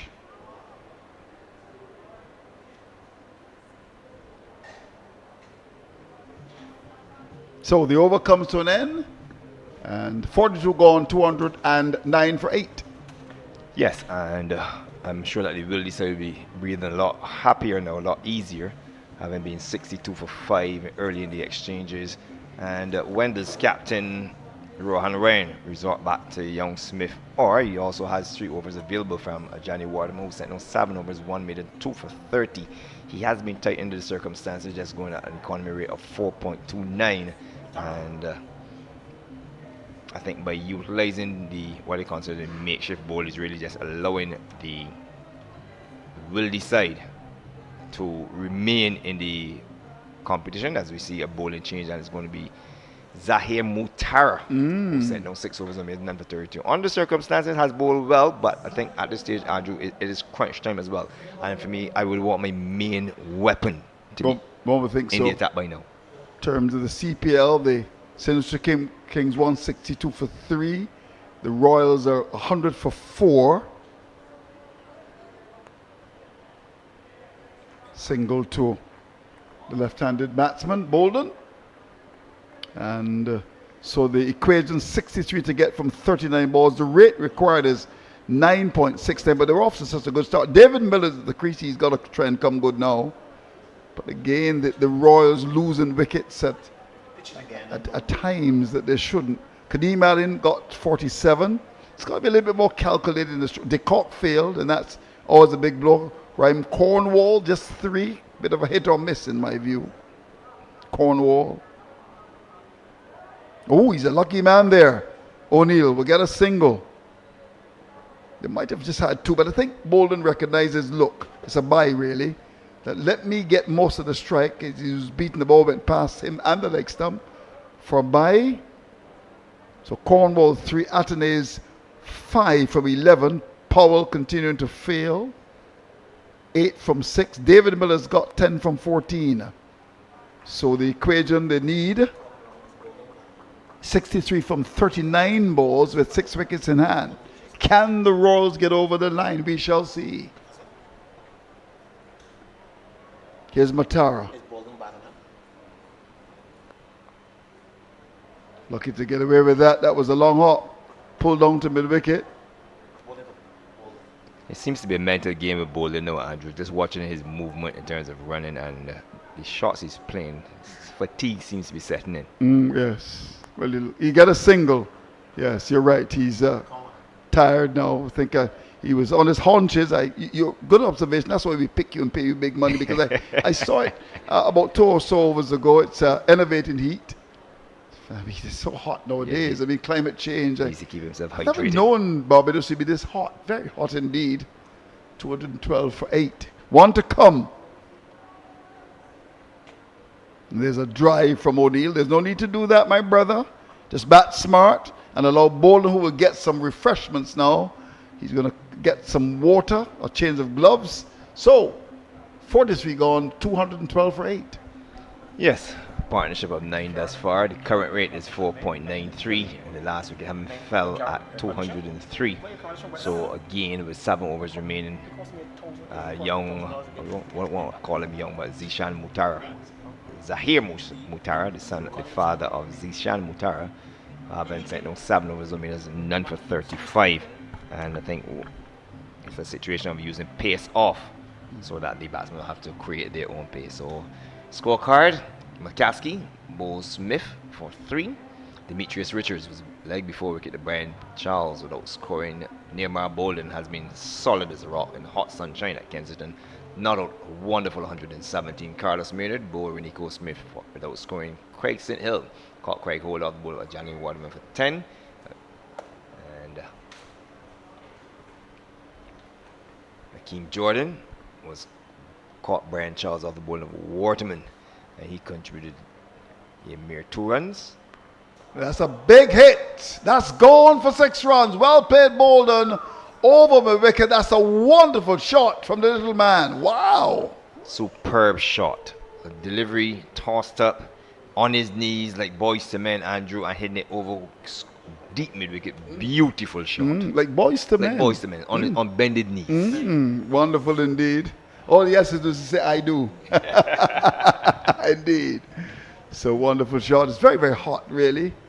And Harold Eastman told me that the air-conditioned men are making a killing, really. That's true. Harold Eastman's air-conditioned went, and he actually, as that shot is played away, high over the top of wide long on, into the Eric, the Hewitt, and in his stand at the far side of the ground. That's gone away for 6 runs.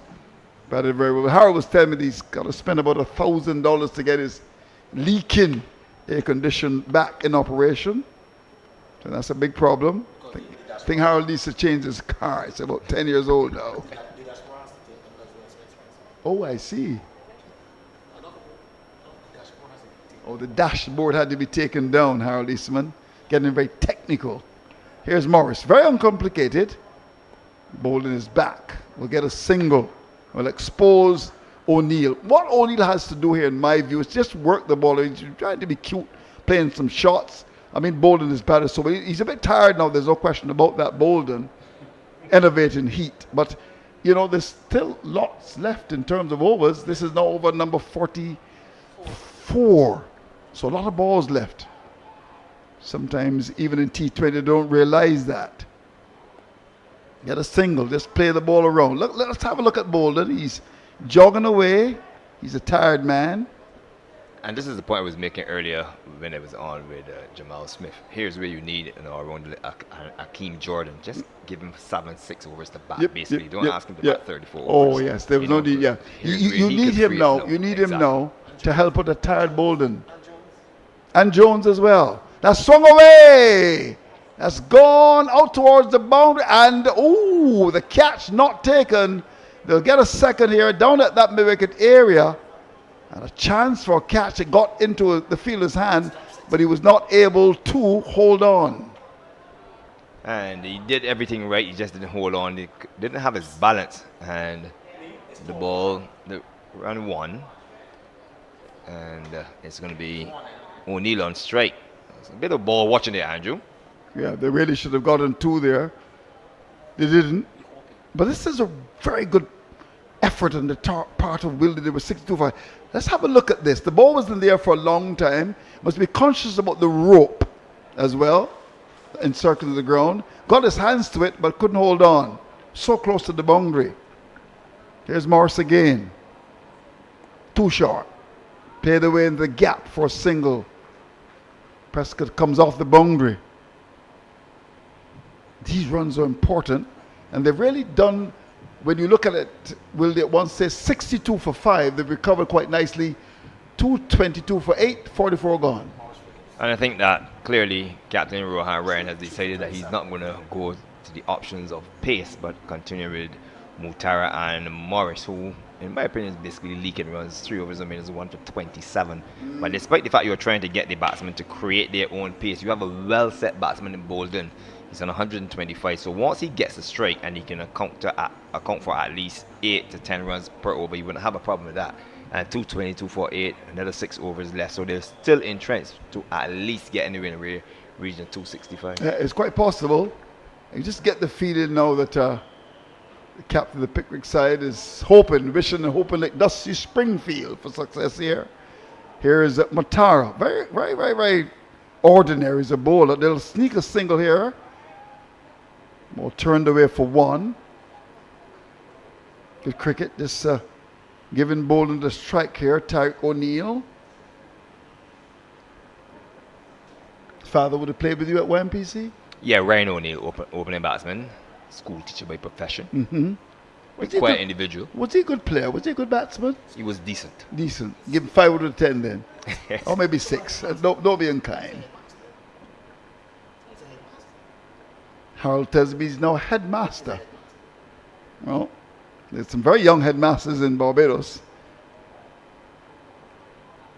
That's a hit over the top. That's gone away for 6 runs. This is wonderful cricket by Balden. This has been a top knock. Coming at number 3 and has really done an extremely good job for Wildey. Hits it high over the top off long on. That's gone for 6. Well played. Excellent shot. Delivery tossed up, and there's the batsman. He didn't have to come down to it at all, but he's well set, Andrew. He's on 31, and here is where I have my difficulties with Rohan Ryan. At this stage, the batsman is well set. You're leading fast bowler and sent down 7 overs for 30 runs, and you'll continue with what I call makeshift bowlers. Makeshift bowling. You don't want to fill the full complement of bowling No. with 40 overs. Your best bowler has to bowl at the best batsman. He's 125. One would imagine. 131. So you're suggesting that Rohan Ryan has got it wrong? He's gotten it wrong. He's definitely got it wrong in the last 4 overs. Most captains in Barbados do. Most captains in the region, they do. This is why I've been critical of captains in the region for a long time. I've gotten my criticism, but I just think that we underestimate the value and the importance of good captaincy. Here's Matara to continue. That's full. Hit in the air. That's gone. Over long off. That's gone for 6. It was juicy and it was put away. Well, Andrew, there's no threat at all in the attack that's being used right now. Matara is just trying to get through some overs. Morris on the other end is doing the similar thing, and it really makes no sense because Balden is in full trench, 137. He has 235. The score is now rushed up to for the same 8 wickets, and at this pace, when you don't have to create your own pace if you're going to get full tosses. And this is good batting by him. A good lengthy delivery, just pushing out towards cover. There's no run. If they, based on what is happening, they bat the next 5 overs, they could possibly even get maybe 270, 280 here, or even more.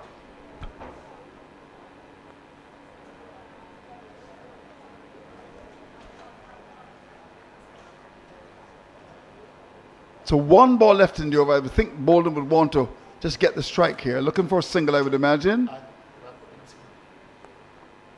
Doesn't get it. So the last 5 overs, Andrew, have yielded 32 runs. And it's been an effortless 32, really and truly. 235 for 8. And O'Neill batting very sensibly. He has 4 from 9. But most importantly, Nearmar Balden, exceptional in his 137, having faced 146 deliveries, Andrew. So his scoring is almost catching up with the balls he's faced, which is extremely important. And we'll see how much dot balls he's faced in between there. So it has been a superbly calculated innings by Nearmar Balden. He's faced 76 dot balls. So what a wonderful innings it has been. And finally, Rohan Ryan adheres. So Renico Smith is back. Barbados Royals won 18 for 5 now. David Miller, 21 gone. Caught Duplessis bowl Ahmed. That's a big wicket to get with Holder, Naim Young, Maharaj, Tashana, and Obed Bakoy to come. So this represents a situation where they require 45 from just 25 balls now. So they're losing wickets, and that rate continues to climb. What's going wrong with the Royals? Well, the first thing wrong with Royals is why is there no Kevin Wickham? I agree with that. Very talented. One of the most talented cricketers in the region.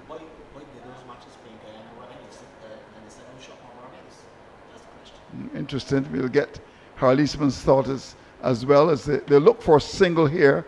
As the return comes in, they'll get the run as it went down to cover. Harl, what is it you're saying? What I'm saying, why did those 2 games play in Guyana rather than in St. Lucia and Barbados? Barbados just played St. Lucia Kings on yesterday and today in Guyana. Why? And there were only 4 games in Barbados. They normally have 5. Why were those matches not played in Barbados? And another thing, the kind of pitches that they have in Guyana, if we had those pitches here in Barbados, we'd be heavily criticized. Yeah, you're right. Yeah, the pitch is not the best. Yeah, 137 now to Balden. This seems to be... So this is the mashup, Andrew. This is the mashup that you'll be looking for. Yeah, indeed. So the action continues. Losing my brand name shades again. Bought them a long time ago. Full and driven up towards mid-off for one. Will they look for the second? The return comes in and they'll get a second. Had he hit the stumps, he would have been gone. Charles done at that wide, long off area. This is good cricket. They've added quickly 35 for wicket number 9. And what a recovery by Wildey, 238 for 8. Being led by Nirmal Balden, 139, batting exceptionally well. He is third, but this is the stage where the games get very mental. But a good call in there by Terry O'Neill to get back to the non-striker's end. What a knock from Balden, 139 now from just 146 balls, so his strike rate is 95.21. Here's Smith. Good stop in that short third man there. Had it gone past him, it would have gone for 4. But Holder made a good save, moving to his left, just outside the circle at third man. Good made bowling 100 yesterday as well. Good bowling also by the West Indies under 19 bowler Renico Smith right up in the block hole. A little bit of room, trying to utilize the wide marker on the outside of the off stump to the left hander and conceding just a run. So this is what you want, rather than just to give away those easy scoring opportunities. So we mentioned to see the approach of O'Neill here. He's going to just look to block and maybe give Balden the strike. We shall see. Plays it square. Lovely shot. This is going to head up towards the boundary. And we'll get there as well. Welcome boundary. Open the face to the bat. Down to wide third man. That's gone for 4. Well played, young O'Neill. Yeah, just using the pace again. Smith a little bit wider should the off stump and just use his pace to guide it between the fielder at wide third man, the fielder at the backward point. And it should have been stopped really and truly, but the fielder who opted, that's Greg Froggy Holder, opted to play some football. He's not an Arsenal football player. No, Man City. Look at that. Beautifully played square. Where is the fielder? Football skills. Maybe he plays for the Bajan Rockets. They've been winning recently, so we'll maybe have to look for the Reggae Boys of Jamaica. Have they been winning, Harold? Not quite sure. 243 for 8. Good sensible cricket. Good batting here by you, Terry O'Neill.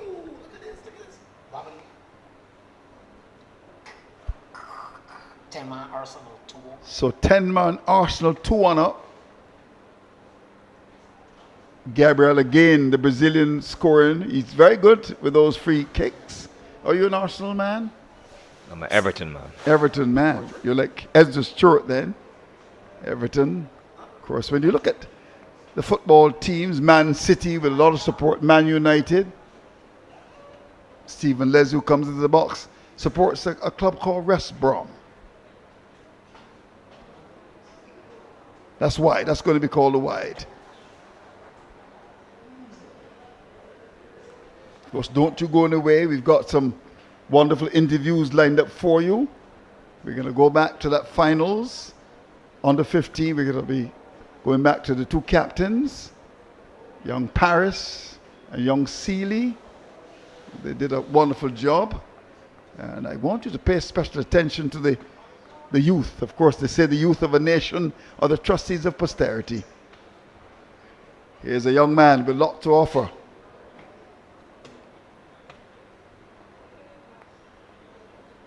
Single down to third man. We know that O'Neill can bat. Another over comes to an end. The Pickwick side looking rather jaded in my view. 46 gone, 245 for 8, and what a comeback by Wildey. Yeah, excellent comeback by Wildey, led of course by Nirmal Balden, who has been outstanding. When you look at the scorecard, 3-0-0, 10-2, 14, 26, 16 and 10. So it means that the other batsmen have not really contributed. And it's a situation where Balden at 140 has more than half of the runs himself. And he's been outstanding, continues to bat well, and he just needs to see the innings right down to the very last over. 46 overs gone, 245 for 8. With Terry O'Neill playing his part, he's gotten up to 10. And no doubt they've now gone back to Jatario Prescott. I personally would have preferred to go back to Johnny Waterman. Based on what I've seen, Prescott looks a little off the mark. Looks to be a little bit of just a medium pace of 5 overs no maiden, 1 for 30. So I would have gone back to Waterman to complement Renico Smith. But the captain has taken his gamble and he's gone back to Jatario Prescott. So 245 for 8. We have 4 overs left, and the current rate is just 5.3. Waterman has got 3, you're right. Smith has got 2. Charles, he's bowled out. Prescott has got 5, and he's back in the attack. The man from St. Joseph. Hello to all of our viewers in St. Joseph. Wonderful parish.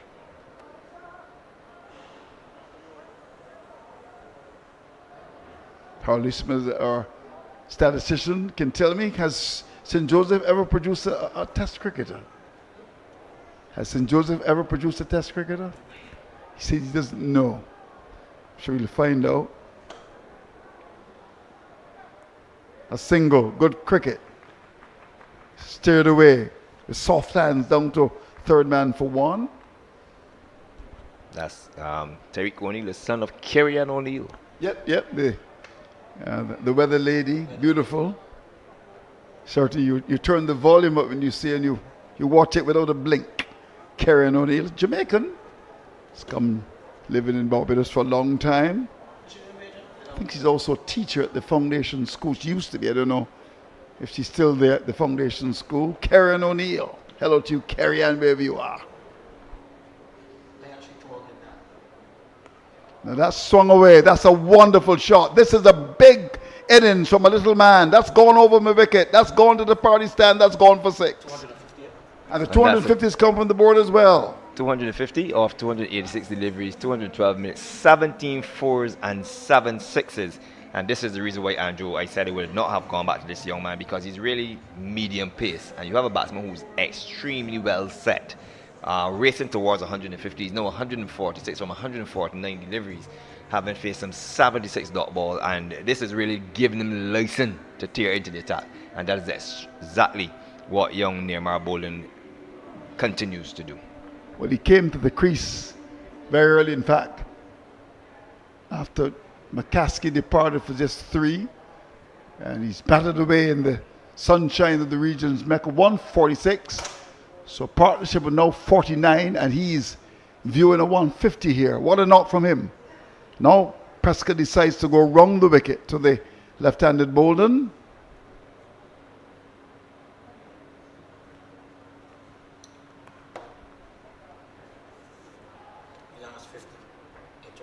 Last 15, 33 balls. And the 50 has come up now for wicket number 9.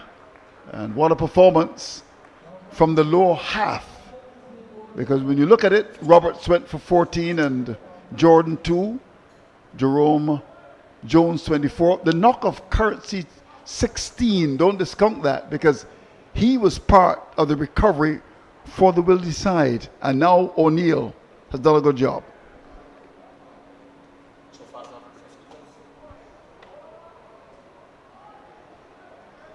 Pickwick bowlers looking very tired. Of course, it's so hot. Starting at 9:45. Most teams winning the toss. Once the conditions are good, they want to bat. And this is what Wildey they've done. They've had their struggles. But of course, they must be inspired by the thought that if you feed your faith, doubt will starve to death. 254 for 8. And of course, if you itch for success, then keep on scratching.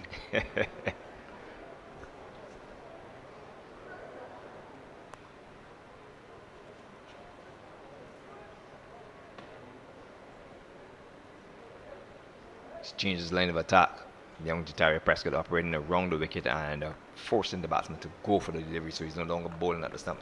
And he's also adjusted his length, so he's not bowling that foolish length, so it's widely off stump where the batsman actually have to go for it. And Balden moves it close to that one. He's 148, brings O'Neill, who's played exceptionally well for his 12, back on strike. So partnership that has realized 52 runs. Rate is not bad, 5.44. Chopped away down to third man for single. We know that Tariq O'Neill can bat a bit, and he's really stayed with Balden, and they've done a great job to bring Wildey, one of the top teams in Barbados, out of a big and dark hole, and with visions of glory. 47 gone, 256 for 8. Yes, the attention will turn to Balden, who will have the strike immediately for over number 47. He has 148. He's batting exceptionally well, and he really deserves to get that 150. And ever since he's gotten to the 100, he's really allowed himself to express himself both on the offside and the offside. He's played some beautiful shot, has been extremely quick on those short balls, putting them away through the mid-wicket region, and anything too full or too wide of the offside, he's also been, with calculated precision, pierced the offside field. So it's the matchup, and actually not the matchup because he's on the non-striker's end, as the red helmeted or the maroon helmeted Tariq Oni will have the single.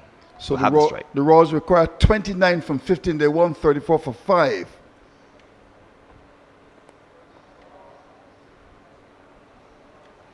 Getting pretty interesting.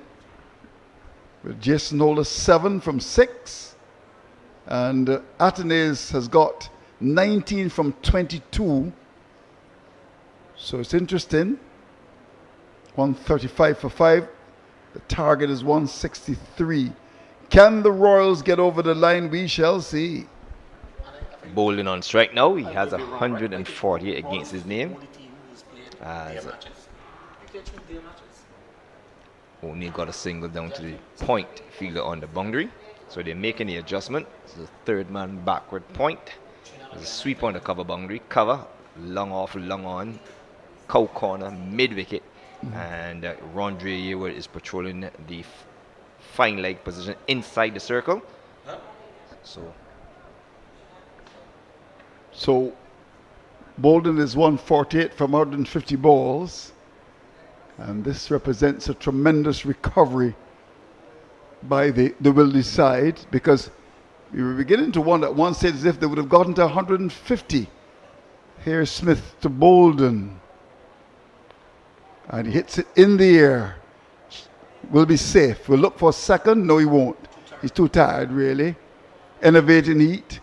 On the normal circumstances with the fielder coming off the board, that was a tired shot as well. Coming off the long off boundary, would have come back for that second, but he didn't. It also worked in his favor that he played a tired shot, Andrew, because had he gone with full extension of his right hand, then more likely would have brought the fielder at the long off into play. In this instance, he gets a lot closer to his 150s than 149, and it brings Tariq Oni back on strike. Yep. And Pickwick will be happy with a score of 100. I would think so. I predicted 265, so clearly we'll get more than that. And Mimi, the manager, who's scoring for us, he won't be happy about that.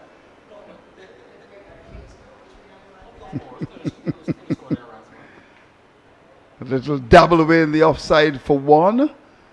Where silly point will be a short point, so they're getting the runs.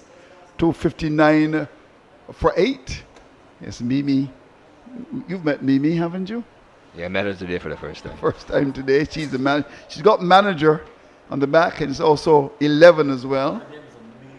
It's Amelia Crick is her name. Crick, C-R-I-C-K. Of course, her mother, Jacqueline Crick, a former St. Catharines scorer. The operative word being former. Wonder what's going on up at Bayfield. Everybody's leaving St. Catharines. I won't leave.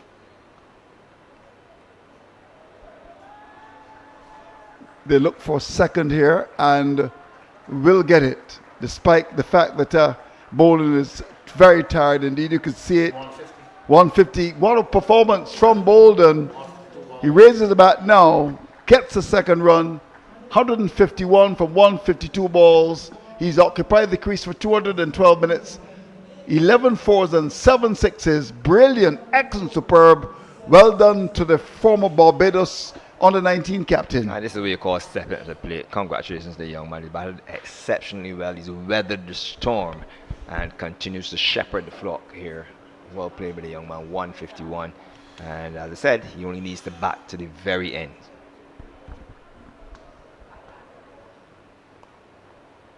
Drags it down towards the long on area. Will get a single.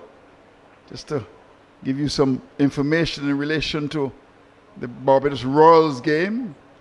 Amelia Crick just tells me that Athenaeus has departed. Wow. So they're in further trouble then, Andrew? They are in trouble. You don't think they will get over the line? Jason Hole is still there. Well, you don't have any confidence? Well, he's been very, very hot and cold. More cold and hot, Jason Holder. Meantime, 262 for 8 in the 48th over. Wildey.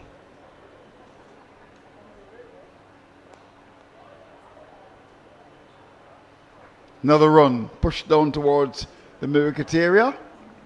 And they continue to do very, very well indeed here. So with just 2 overs to go, Wildey, with visions of making, I would think, maybe 280 here, they're 263 for 8. Yes, and also want to give some credit to Renico Smith too. Very good comeback overs at the end here. A little late with the captain going back to him. He will bowl the final over. He's now conceded some 50 runs off his 9 overs, but he's bowled really, really well, showing good control in 3 spells that his 10 overs will be completed in. 50 runs he's conceded while picking up 2 wickets, and they're going to go with Jatario Prescott and O'Neill on strike. He has 16. Balden has 152. It's been a marathon innings by the young man who is down on his haunches as we speak, just buying himself some time. And here's the penultimate over about to begin. Another wicket gone down with Joseph Balden Young. So trouble for Barbados. 141 for 7. They require 22 from just 9 balls now. Still gettable, Andrew. You reckon? Oh, Holder is on 10 from 9. And with Maharaj, Shashanka and Obed McCoy to come, the St. Kings will feel that they've got a chance to win against the Royals. We shall see. Here's Prescott.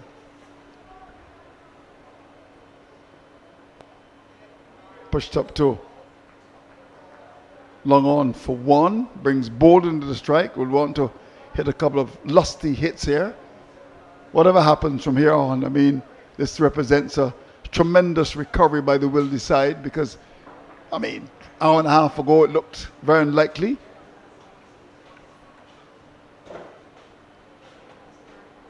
.264 for 8. Balden and 152 on strike.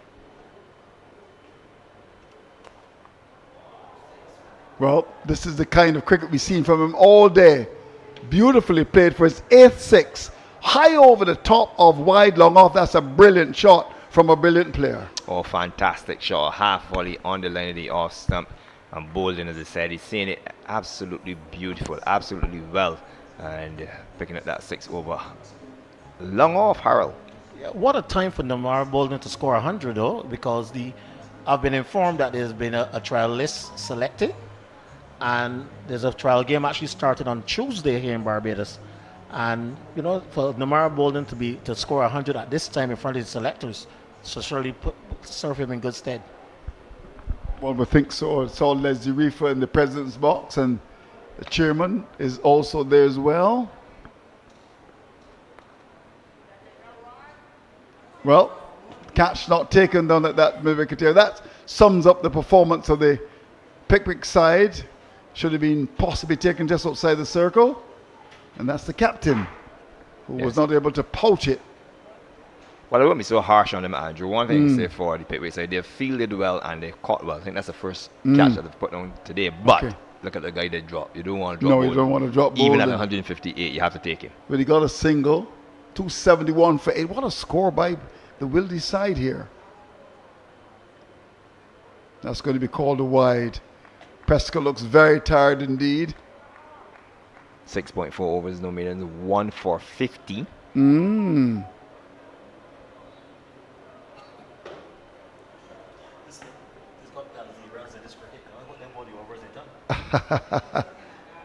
Harold Eastman is pointing out as well that they got to watch in terms of how they're bowling. Are they up with a clock?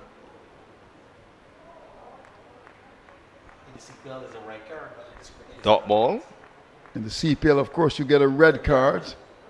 If the Barbados Royals lose, it will mean that we've lost their 3rd match. And they started so very well. I thought they were very ordinary yesterday. 21 from 6, Andrew. 142 21 for 7. from 6. That's a tall order.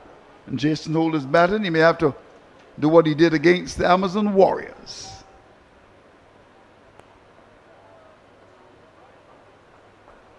So the last ball of the over not producing a run went down to extra cover. So with 1 to come, Wildey at 272 for 8 and cooking good looking. Yeah, I think they did their smart thing there to refuse the single. The ball was played to Zahir Mutara, who's feeling on the inside the circle, the cover position. And it meant that O'Neill would have had the strike against more likely Renico Smith. I'm sure he's going to bowl the final over. And you would want that Nirmal Balden will take the strike here with a total on 272 for 8, with Nirmal Balden not out 159. So it's very important for him to have the strike and see how much he can get out of this final over. He's been there from almost the inception, from the time when Zachary McCaskey was dismissed. He was bowled playing on to Renico Smith from the very same end to which he's bowling from the Malcolm Marshall end. And here we go. Final over. And there's a ball which is flared into the offside. They go for 1. Will they look for 2? They're going to turn and come back for 2. The return comes in. And the 2 runs to Balden. Carries him to 161. Good that he has back the strike. Extremely hot out there. He's extremely tired, but it's been a marathon and it's a masterclass. And this is an innings you would want to invite any schoolboy to watch. It's probably the best innings I've seen in playing. Best innings I've seen in a Division 1 game for quite a long time, actually. And that is 3-day T20 and 50 over. It's been a marvelous innings.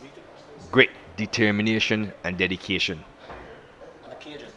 And on the occasion. And now he gets a short ball and slaps it into the stands for 6. Up there by the Mitchie, or by the Hewitt Innis stands.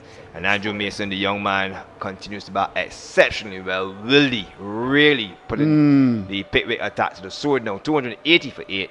And a superb shot to a short ball bowled by Renico Smith. At this stage, you really want to be pitching the ball up, looking for that Yorker, even if it's the widest Yorker, rather than go into the wicket. Indeed. And that was captured by Stephen Leslie. He's going to put it up on the BCA website, I'm sure. He'd have to put a lot more because this is now how many 9 sixes he's hit last over. Here's Smith to bowl to Balden. And that's stroked away. We'll look for a second here, I would imagine, and we'll get it comfortably. He wants to keep the strike. And this has been a tremendous knock from one who understands leadership. Of course, the business of a leader is to turn obstacles into stepping stones of disaster into triumph. And he knows that he had to step up as a leader because at one stage his side was in all kinds of contortions at 62 for 5. And certainly batting with a lot of faith, they say. The old people keep the faith. And he's really batted very, very well indeed. It's also been an innings of tremendous character. I think that's important as well, character. I think what he did well, Andrew, he addressed a crisis. He did. He addressed the crisis. Yes, he came to one and he dealt with it appropriately. Here's Smith to bowl to Balden. We'll get the single. And it means that Tariq O'Neill, who's been the first officer for him, to see what he can do as they approach maybe 286, you never know. He's gone now to 80 in terms of the partnership. But Balden must take a bow. He's on his haunches now. He's a very tired man, but he's done a lot for Wildey, a performance worthy of commendation.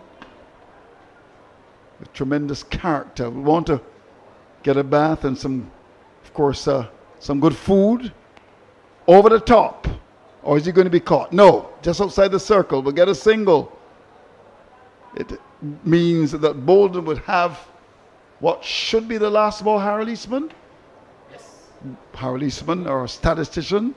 So the last ball is about to be bowled. And it's appropriately Nirmal Balden, bat at number 3, 170, has done such a tremendous job for the Wildey side, batting very well indeed, and would love to end with a boundary. We shall see. Last ball. Here's Smith to bowl to Balden. Down to third man for 1.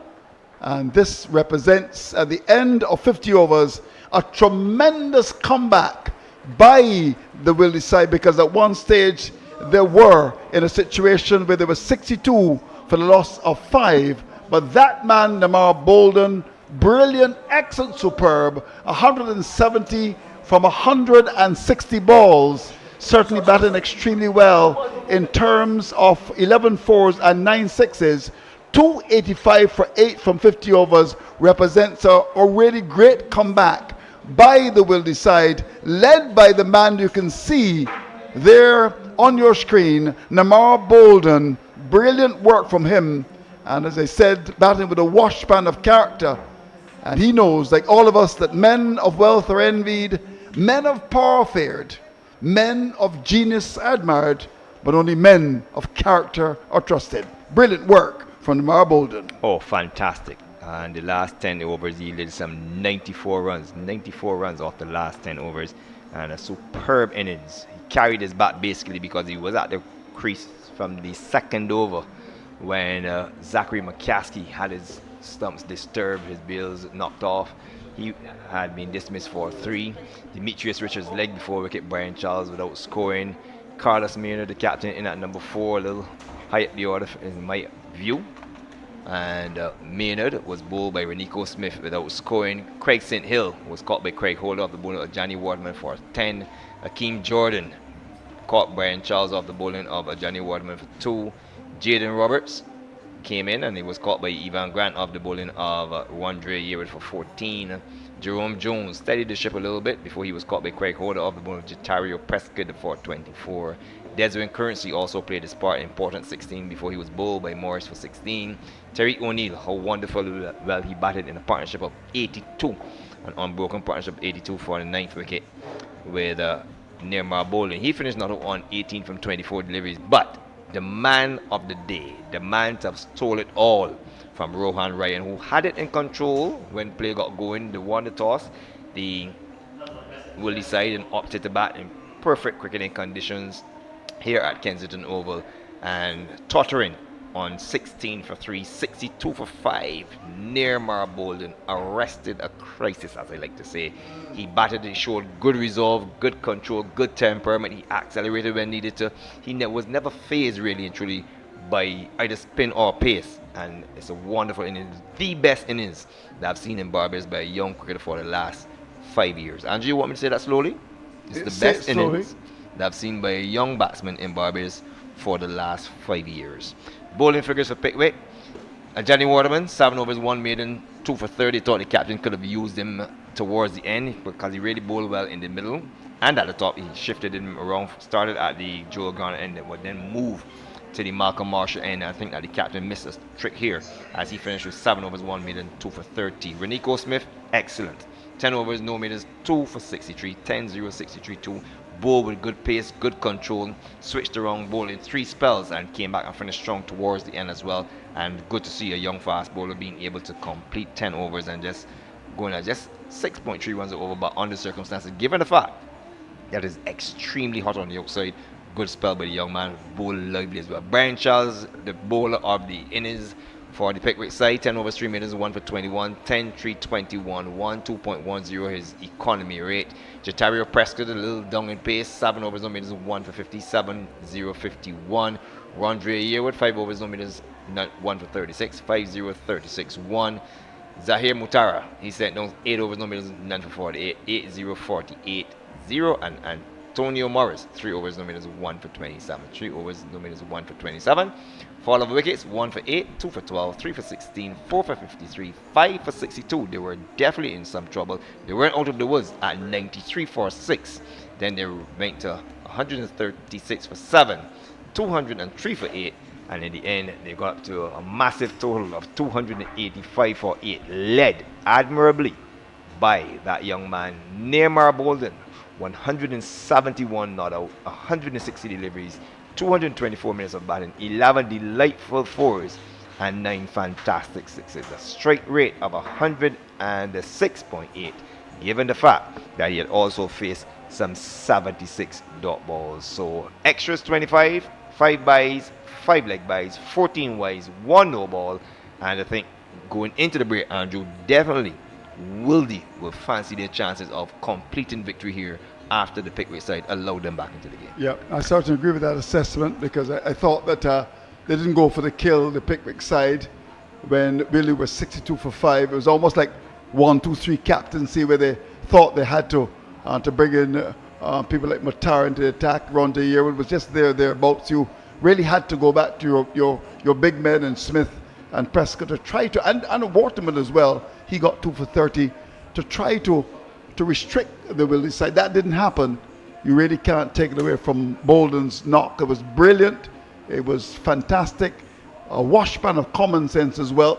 And in terms of support, first of all, Jones got 26 and gave a sound. Desmond Currency 16 was important, and then Tariq O'Neill towards the end made 18 and an unbroken stand of 82 for wicket number 9. Yes, and that unbroken stand, Andrew, for me was really the partnership of the game because at that stage they're still not out of the woods. 203 for 8 when that wicket fell, and they batted again. They didn't take much risk. They played the balls on merit. I thought, as I said, the captain Rohan Ryan, he lost the plot in the last 10 overs because his main bowlers in Renico Smith and Johnny Waterman, who bowled exceptionally well up to that point, still had 6 overs available to bowl, and in the end Johnny Waterman 3 overs were short, were not given to him, and that allowed this 8th wicket partnership to flourish, and it brought the Wildey side right back in the game. Tariq O'Neill batted very, very sensibly for his 18 runs, and despite the fact the scorecard is a sorry looking scorecard, because if you minus that 171, no batsman got to 30.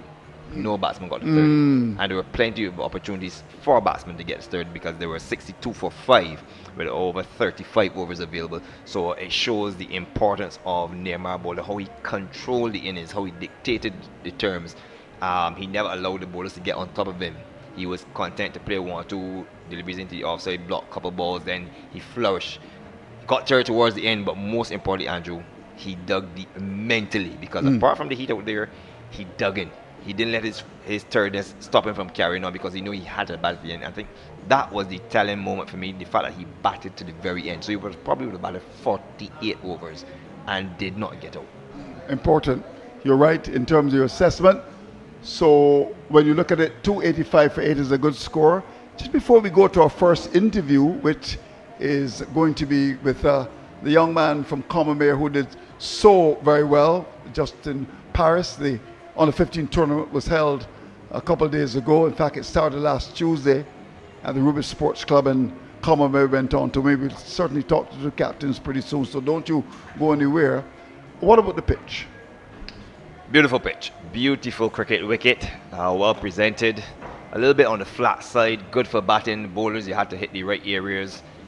In terms of the speed, I like the pace of Renico Smith. I thought he bowled exceptionally well at the death especially, and earlier on he really had the top order of the Wildey batting on the back foot, and he utilized the wicket. He pounded the ball in the surface early. Young Zachary McCaskill was a major disappointment. He got 3 deliveries. They could have gotten out with all 3, and it was no surprise when he got bowled. And then Carlos Miller got a beaut of a Yorker. Tried to hit it through mid wicket, but at that Syrian pace, maybe he's about 84, 86 miles per hour, and it's difficult to get a Yorker that pace through the mid wicket. You've got to play it pretty straight. As a delivery, you really had to stop it. He didn't stop it. He was trying to hit through the mid wicket, and he had his timber castle from behind him. Then we saw Craig St. Hill got out soft, caught by Craig Holder off the bowling of Johnny Waterman, and Demetrius Richard undone by a straight delivery, struck on the back foot by Brian Charles, who bowled exceptionally well at the top, and I think at 62 for 5. It looked to be an early afternoon, and a plethora of all-rounders who never flourish. And this is the difference, Andrew, and this is where I think that there are quite a few all-rounders who believe that they're that good as all-rounders. But when it comes to crunch time, and this was a situation where either one of these all-rounders here could have flourished, Akeem Jordan, Jaden Roberts, and Jerome Jones, and they got 2, 14, and 26 at a time when they could have stamped their authority because they had at least 35 overs to help Balden repair the innings. They didn't do that. They scratched around with 1 and 2 and then got out very soft with a lot. So it's about situational awareness, and that is where they fell down. So in the end, full kudos to the lower half. You can't underestimate the role Desmond Currency played in that partnership, 50-odd partnership, beautiful battle, that rotation of strike again, and then towards the end, Tariq only showing the importance of a level head. be able to read down the scoreboard pressure, also being able to understand what is required. You have a batsman who's in, and like I said, you're big on captaincy, but on a scale of 0 to 10 in the last 10 overs, I would not want to know what rating would you give Captain Rohan. Indeed. Well, but I wouldn't want to do that because he, like Desi Hayes, may not want to talk to me, so I wouldn't do that. But you're right. I thought he missed the boat. Well, the action will, of course, continue. The break is just around 40 minutes. We've been talking for quite a long time. And we're going to keep it going on Thursday at the Rubis Sports Club. We had a situation where the Combermere team were, of course, the defending champions, and they actually went on to win playing against the Lodge team. Combermere sponsored by Nichols Bacon, and the Milo Lodge team certainly came together in the under-15 competition, and after being tight for the first 2 days, of a really great performance by Combermere on the last day, and at the end they went through to win the finals quite comfortably. I had a chat with the captain, Justin Paris. Pleasure to introduce the captain of the winning side. The smile is broad as Waterford. How are you, my friend? How about you? Good, fine. Nice to see you. First of all, you look at your dad, same physical appearance. Now, talk to me about the performance of your side. You came here as defending champions. The first thing you did was that you won the toss. That was a good toss to win. It was. This side is a pretty young side because a lot of first farmers that just came into the school are playing. But all the fellas have to take charge. GD, Khalid, and I had to step in a bit. Yeah, indeed. And you won the toss. You decided to send your opponents in, and you dismissed them for 97 on a pitch that was a bit slowish. I thought Hines bowled well, you bowled well, and that was a good start because it justified the decision, having won the toss, to actually bowl first. Yeah, it was. GD, he's a very good player. Bowls well all the time. And some of the responsibility that I have also falls on his shoulder because he's a bit of a second captain. Oh, yes. Yeah. You all talk a great deal. Yes, please. Wonderful indeed. So you bowled Milo Lodge out for a score which was a small one of 97, and then you had a good start, 76 without loss, but then the second day, Lodge came back. Yes, please. I find it's a bit hard to bat on the pitch in the morning because most of the wickets usually fall in the morning, but as the sun comes out a little hotter, pitch tends to harden up. Right, that's true. And that's a good point you're making because I realized then you were able to get the ball to turn and bounce on a pitch that was getting hard all the time. Yeah, it was a bit dry also. Yeah, indeed. All right, so the second day, one would say, went to the Lodge School. Yeah. The game was very well set up going into the last day, Justin. You had to get these big wigs, if one cares to describe it like that, out in Gittins, who's a good player, and Sargent. Tell me the mindset as you went in to the very last day of the game. I was a bit under pressure, but last night my father came and talked to me and sat me down. Oh, what did he say to you? He was just telling me relax. It's not no pressure situation for Combermere because we were basically in front of the game having first innings. So we just had to relax and play the game. And just tell all those watching you, who's your father? Jason Paris. Jason Paris, a former Barbados cricketer who certainly was a hard-hitting batsman. So he spoke to you, he said just relax, and you relaxed quite beautifully, in my view, on the last day. I thought that your strategy was brilliant, and we tend, of course, to promote our youngsters sometimes too quickly. But let me say to you, youngster, I've been in this game for quite a long time, and I was very happy to see the tactics that you employed today. Let's go through those tactics. You bowl your leg breaks, you got some turn and bounce. You started with Hines from the far end, he bowled wide, and it really paid off, testing the patience of the Lodge team.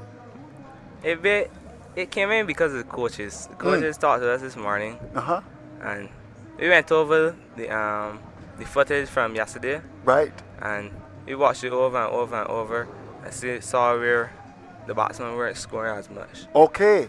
Okay, so what did the coaches tell you? Of course, Corey Edwards is very much a part of the coaching staff. What did they say to you, having watched the footage? Basically just bowl wide at them, bowl like break. Okay. And maybe if it's not working as well, you could try in the googly, but I didn't really bowl any googlies at Shoniko and Shakobi. Okay. But interesting enough, the very last ball of yesterday, you bowled the googly, and the only thing that saved Sargent was the height. It was beautiful. What was the thinking there? I didn't really know it was the last ball he did. Oh, you didn't know that? No, I just thought it was the last ball he overside. Okay. So I just see. bowl and see what happens. And you thought you had your man because Yeah, you yeah. ran almost home, really. I thought I had it, but You thought you had him? going out with footed last night. Yeah, it was a bit high. it was a bit high. So good decision by the umpire. Yeah, it was. How was the pitch? How did you find the pitch for the 3 days? As I said in the morning, it's a bit slow, so you have to wait the ball. That's how he got out. I didn't wait the ball. He pushed like the ball too early in the first innings. But it's a bit slow and things are hard enough and get dry late in the day. Interesting that you've chosen leg spin, which is the rarity in the Caribbean. We've got a lot of off spinners. We've certainly got a lot of medium pacers and 1 or 2 quick bowlers. Why you chose to bowl leg spin? It was basically my father. I was bowling medium pace at first. Okay. And my father just showed me this video showing one bowling. Okay. Yeah. He did. All right. Yeah, they're So he's a big influence in your life, your father. Yes, please. Wonderful. And you got the googly too, because we begin to wonder. Some of the commentators were saying you didn't have it, but you certainly bowled it quite well. Yeah, I was working on a lot in practice recently.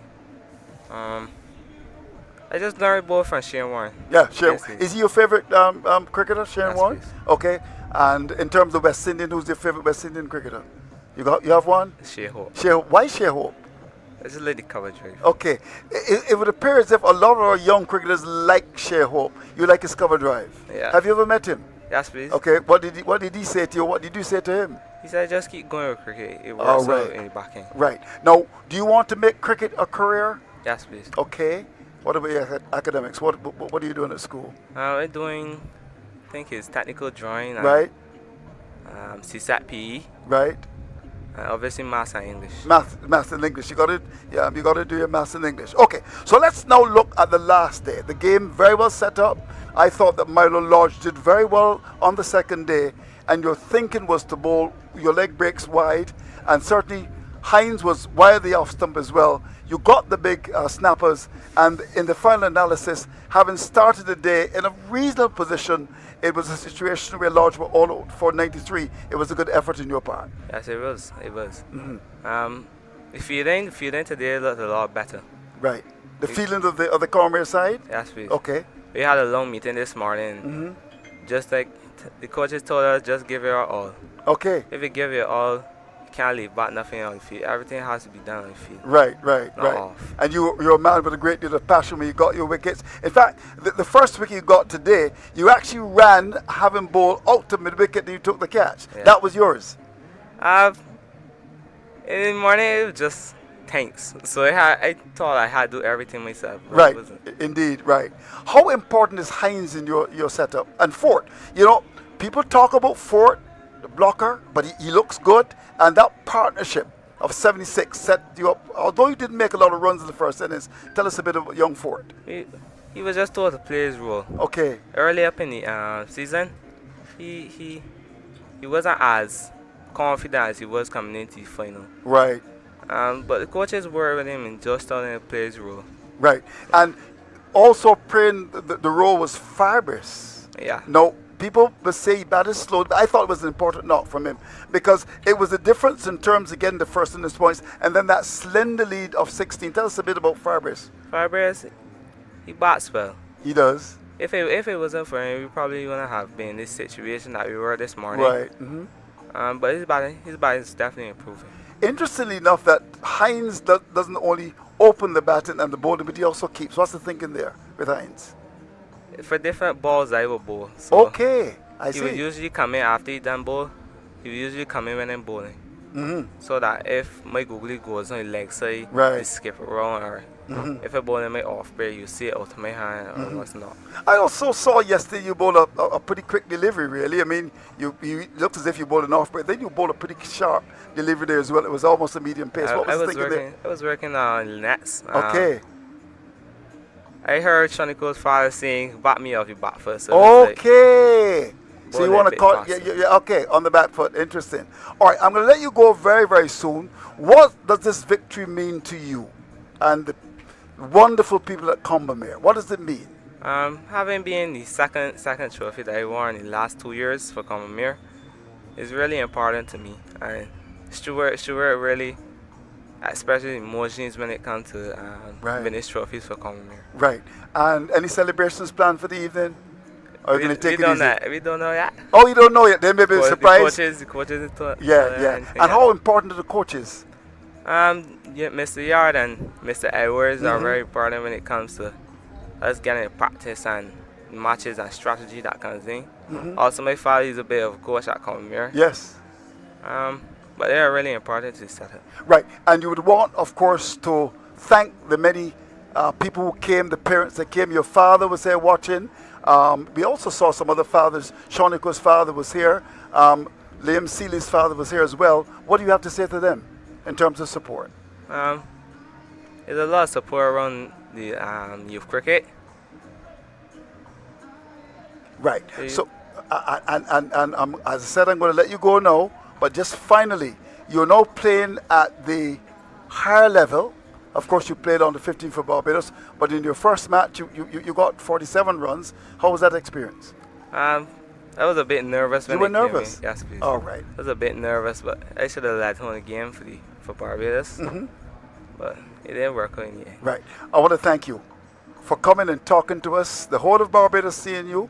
I think you've got a good head, and I wish you well, and I hope that you'll continue to go from strength to strength. You're an inspiration, and I'm a little bit emotional because from what I saw from you as a leader, I've been very critical of captains over the years. But young man, keep the faith, and I expect you to do well, not only for Combermere, but for this wonderful country. Thanks for coming to the microphone. Thanks. There you go. Wonderful. So, great work from the young man. With lots of ability. I think he's a leader. He captained the side very, very well indeed. Well, as you can see, the Wildey players are warming up. They've got a good score on the board, 285 for 8, led by Balden's 171. I thought it was a brilliant knock from him. Of course, we're going to continue with those interviews. As I said, we spoke to Justin Paris of the Combermere School. Now it's the turn of Lodge, Milo Lodge. Their captain is Liam Seeley, and I also had a word with him. Our turn to talk to the captain of the side that didn't win. We're not going to call you losers by any stretch of the imagination. Liam Seeley comes to talk to us now. Hello, Liam. How are you? I am good. Good. Okay. Look at me, my friend. Don't be nervous. What went wrong in your view? Talk to me. I didn't think that we were disciplined enough to win today. I think we were a little bit lackadaisical in the field, and also the batting. I don't think we put our heads down enough to battle and wait till the Combermere boys made a mistake. Cause in this junior cricket, whenever you wait, the boys will get frustrated and start to bowl bad, and then you put away those bad balls. Right. Okay. So let's go from the very beginning of the game. You came here. In fact, when you played against Combermere in the preliminary rounds, you actually lost first in his points to them. The defending champions, you were asked to bat, and you made just 97. How were the conditions in terms of the pitch? Was it difficult to bat on? Yeah, I would say so, because I've not heard cricket play here in a while, so the pitch might not have been suitable to bat on the first day, especially. So we were setting, and as I said, I don't think we were disciplined enough. So we did not put on our heads to bat. Right. Okay. And you just made 97. Shoniko Sargent, your big batsman, along with Gittins. Gittins was a little unfortunate with the high ball. Sargent got an injury. That seemed to have affected him a lot in terms of his batting. Yeah. Shoniko, I think when he played a drive, he leaned in, lent a little Okay. too much, and he Hurt his back, I Balden, think. yeah, Yeah, Balden. indeed. All right. And you came out, didn't get many runs in the first innings. What happened there? I'm not sure. You're not sure? I picked the googly, You picked it. but it was sharp. Right. And So I got far, but then I came back, and it was a little bit too late when I came back. So okay. I missed it. Oh, missed it. And they were giving out leg before. All right. So you made 97. By the end of the day, Commermere were doing very well. They were 76 without loss. But I thought that Milo Lodge actually won the exchanges on the second day because you were able to bowl them out for 113. You bowled well, you got 6 wickets, and Sargent gave good support. Talk to us about that. Yesterday, the whole season, we came back very well. The first innings was not good at all, but when we came back on the second day and the second innings, we put all our performance together to win the game. And my 6 wicket haul, I think that was probably one of my best bowling figures. Actually, my second best bowling figures for the season. In the semi-final, I took 7 for 11, but okay. And Shawnee Cole, he's been bowling good all season. Probably has like 4 or 5 for the season. Okay. And then this game, he came back, took 4 the first innings, and then I guess in the second innings with a little bit less runs to work with. Right. And then sometimes the fielding wasn't too bad. Right. Just had some balls that went through the boys, but I guess it just put us under pressure, so we got a little bit frustrated. Yeah, because actually going into the last day, you had a chance. You had about 60 runs on the board, but you weren't able to push on because from that 76 for 3, you were then all up for just 93. So you lost 7 wickets today for what, 23 runs. You would have been disappointed with that, Liam? Very disappointed, yeah.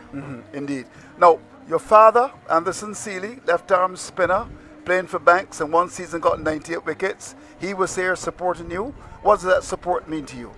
The support means to me that I can have confidence during the game. It will help me with the fields that for my bowling and stuff like that. The lengths I have to bowl and the lines and sometimes even the balls to bowl. Right, indeed. All right, well, I'm going to let you go pretty soon. But, I asked Justin about his favorite cricketer at the international level. Who's your favorite cricketer? Jason Holder. Jason Holder. Why Jason Holder? Tell me. As a captain for the West Indies, he showed good discipline and he played some good cricket in that time. He scored runs all the time and he always took wickets. Right, indeed. Have you ever met him? I have a picture with him, but you have a picture of him? Yeah. Okay. I never really met him like that. What I'm going to do, he's my favorite cricketer too, although I've criticized him several times.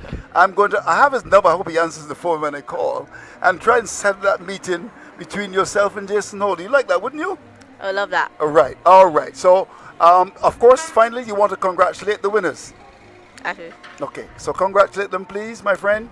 Congrats to Commermere on winning their second and the 15th final. All right, thanks very much indeed. So Liam Seeley coming to talk to us here, and we wish you well. Thanks a million. Thank you.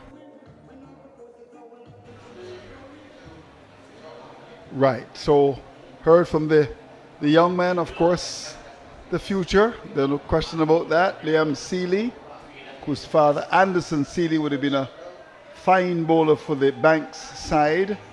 Got 98 wickets in one season. And of course, Justin Paris, the captain of the Commermere side, his father, Jason, would have played for the Barbados team as well. So the action is about to resume in terms of the finals of the Super 50 Cup. What a performance by the Wildey side. I once said 62 for 5, but they recovered to reach 285 for 8, which is a score that they will feel, I'm sure, that they can defend. They're coming onto the field now, ready like Freddie, full of energy after lunch. And the situation is that they've got an excellent opportunity against a Pickwick side that really missed the plot. 62 for 5. I thought that perhaps the captain should have gone for broke, really, and bringing his fast bowlers back. Instead, we had some very ordinary spinners in operation. But you can't take it away from Balden's 171. I thought it was a brilliant display of batting from him, 171. So we're just about to resume. And of course, Jamal Smith the lead man, the man who's been here since 8 o'clock this morning. He's going to be certainly very much a part of the ball-by-ball commentary as we start the action in the second phase of this match. Jamal Smith is going to be joined by Lyndon Yard. Hello, Jamal. Nice to see you. The lead man. I love that introduction, Andrew. I find you're giving me my kudos nowadays. The lead man. Never thought I heard you say those words, but yes, Wildey 285 for 8. After a bit of a circumspect start, Pickwick did have their opportunities, didn't they? And they were fantastic, you have to say, up until the first 30 overs or so. They lost their way in the last 20.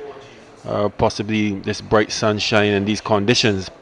Pitch that is playing really, really well, and a batter who batted admirably today.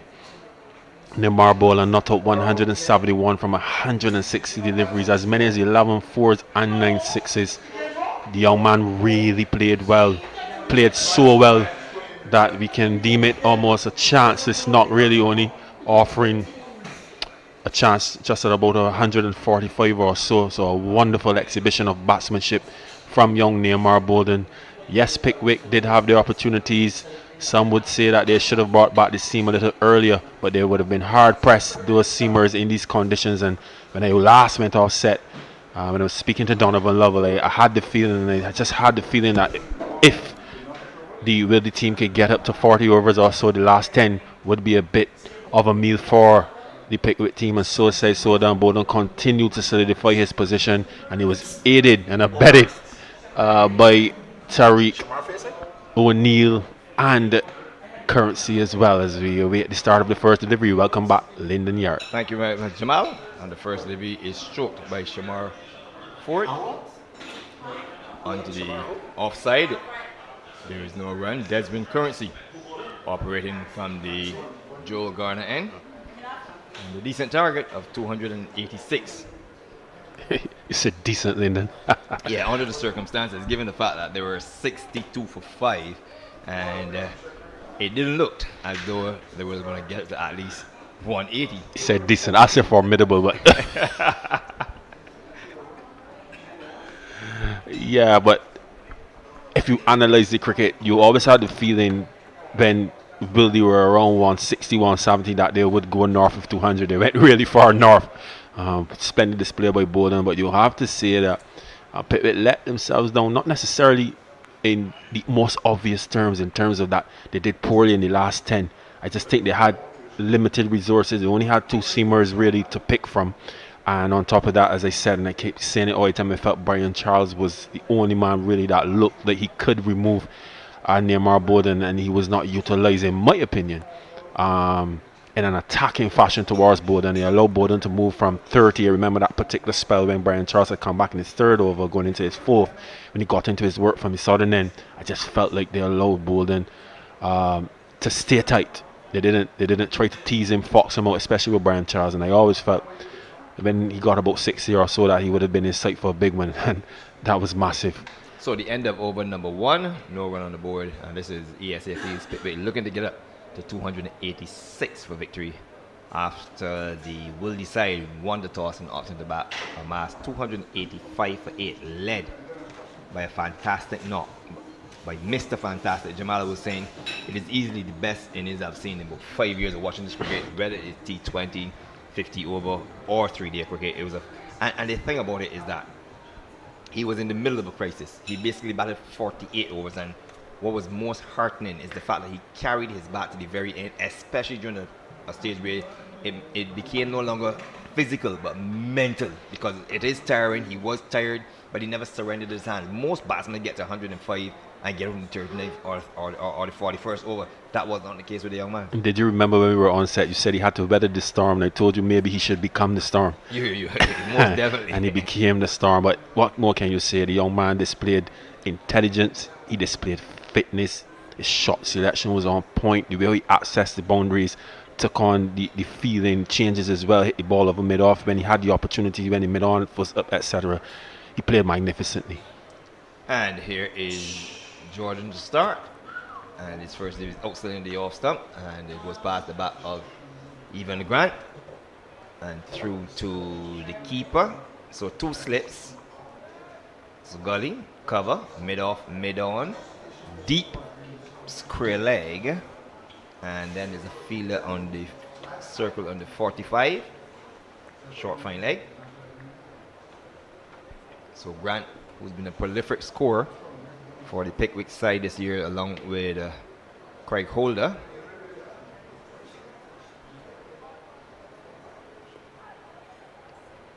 And sets off for a single to the fielder at the mid-on position and gets it too. So Pickwick opened the account 1 without loss. And the target of 286. So good wicket. Yeah, this is a good surface, no doubt. And then we're on pitch 3. It's been using CPL as well, so it's been playing really nicely. The surface is not the issue. I think what the issue is the score that's on the board. Oh yes, and this is scoreboard pressure. Well, I can tell you that Grant has scored 291 runs this season. Holder 378. Then we come down to Ford 126. So basically, looking at it here, Jamal, I see that the Pickwick side is very, very top heavy. In that Holder has 378 runs, Grant 291. And then from there on, then it is 126 to Shamar Ford, who's at the crease. And a nice note there from the manager that they need to get Balden. I'll tell you what, they'll get Balden here. Yeah, they're most certainly to get Balden here. They will get Balden here. Yeah, I think the manager is very proud of what they've done thus far. We hope for her sake that she'll be even prouder come 5:30 or so this evening. 1 without loss. But you are right, they are top heavy. But with a total like this tests your batting. It will test the structure. They've been batting really well. We can't take that from them. Yvonne Grant, Craig Foggy Hold, as we said, he's matured as well. But they have a lot of work to do.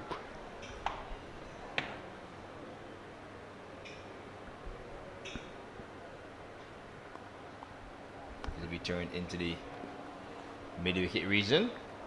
If you're just joining us, in perfect cricketing conditions, Wildey won the toss. And that's the Pickwick side to take the field first. That they did. And they had them tottering at 62 for 5. But a miraculous innings of 171 not out by that young man, Nearmar Balden. Took the game from the Pickwick side and made it into a real, could call it, or if you want to call it a test match. Here's a beautiful drive, lovely shot by Ford, and it goes all the way through the extra cover region. And Jamal is just a matter of just using the pace of a 3/4 length delivery, maybe in the 4 or 5 meter area, but he got himself inside of the ball and stroked it, used the pace all along the carpet. Beautiful shot through the extra cover region. Lyndon, you're speaking my language. 4 or 5 meters. I think I need you on set with me more often. Yes, but you're correct. It was a delivery on a good length, you have to say. It was not a full extension by any stretch of the imagination. He made good contact. He kept his shape and his poise. He didn't go from the full floor from a 6 to a 9. He checked it, as we would say, and it sped away through that extra cover region for 4 lovely runs. Beautiful shot. So he has 4. Let me see. There he is. Just checked his shot. Use the pace. Maybe a 3 meter header than the 4. But beautiful shot by young Shamar Ford. And if that is anything to go by, if he sticks around, and they will need to get off to a good start. Remember, that was not the case for the Wildey side. They didn't get off to a good start, but they recovered in the end tremendously well to get that total of 285 for 8. The current rate is 2.50. The required rate 5.85. And if we just get back that information there from Harold. Pickwick batting. Yeah, well, I actually got a note. From Vincent Dorich, the match referee, who said that interestingly enough, they opened before the holder today. They usually do hold on Grant, and they've been batting well together. So that's quite interesting indeed. We know Grant usually opens the batting, and he's done really, really well. And obviously Craig Holt as well. He scored a century yesterday. So interesting indeed in terms of the makeup. I wonder if the target has anything to do with that. And Ford is just driving this ball out to the field at the cover. He remains 6 without loss. This is over number 3. Trail by 279 runs. A lot of batting to come. And there is ball played into the offside. Fielder at extra cover, unable to pull it in. We'll take one. So Rohan Ryan, Craig Holder, Antonio Morris, Johnny Waterman, Brian Charles, Jatario Prescott, Rondre Yearwood, Renico Smith, and Zahir Mutara to come. So a lot of batting. But if you didn't find that Harold was okay, I would just want to... Right, so just to give you the scorecard if you're just joining me.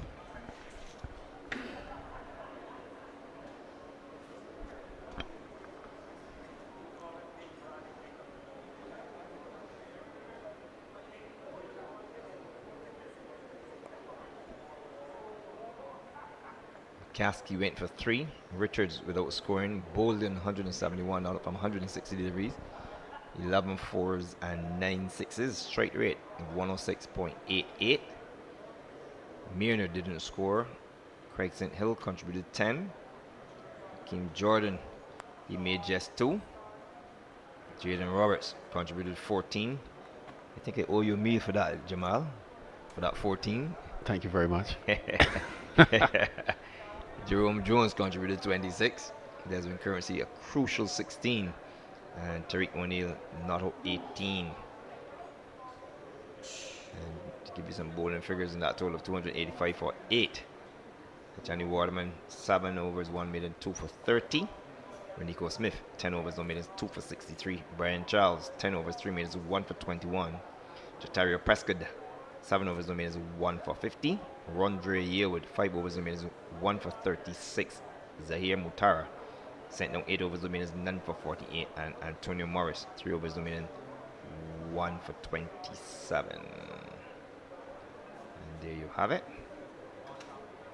And at the moment, Ford is not on 5, Grant not on 2. We're about to see the commencement of over number 4 of 50. Looking to get up to a target of 286. Ford wearing a red helmet.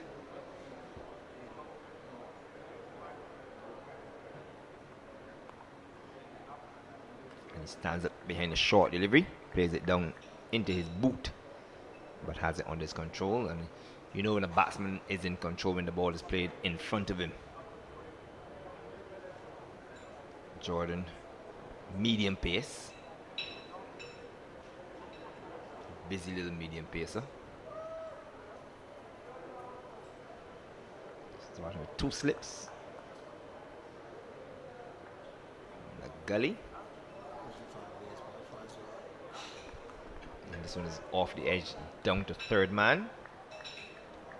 Fielded by Zishan Mutara, the right arm leg spinner, who we'll see a little later on.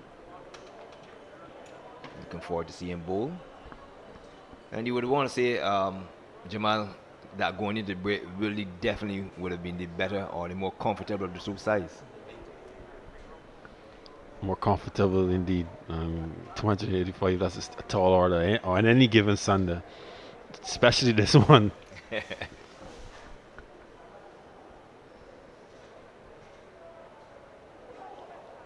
And the importance of partnerships towards the end, because I think no other batsman got higher than 26. So given the fact that one batsman alone scored 171, no other batsman got past 26. We had 2 crucial partnerships, 3 crucial partnerships towards the end.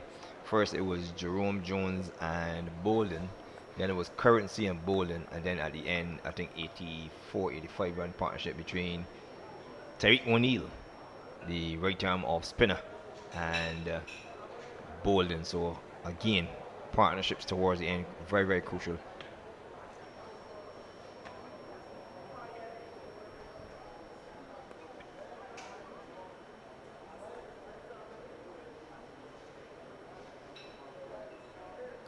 Grant is on 2 from 8 deliveries. Ford has 6 from 14.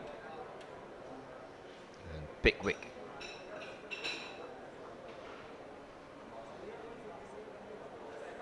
hunting down 286 if they're going to lift the title today. It's going to be a tall order, but based on the batting they've had the form of Ivan Grant and Craig Froggy Holder.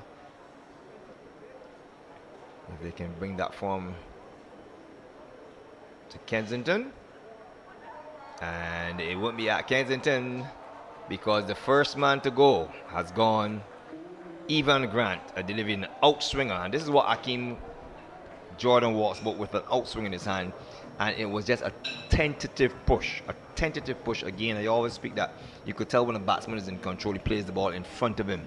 And there's a situation where he played with his bat slightly angled towards the slip away from him. So he followed the outswinger rather than covering. So no lateral movement of his right foot first to negotiate the away movement.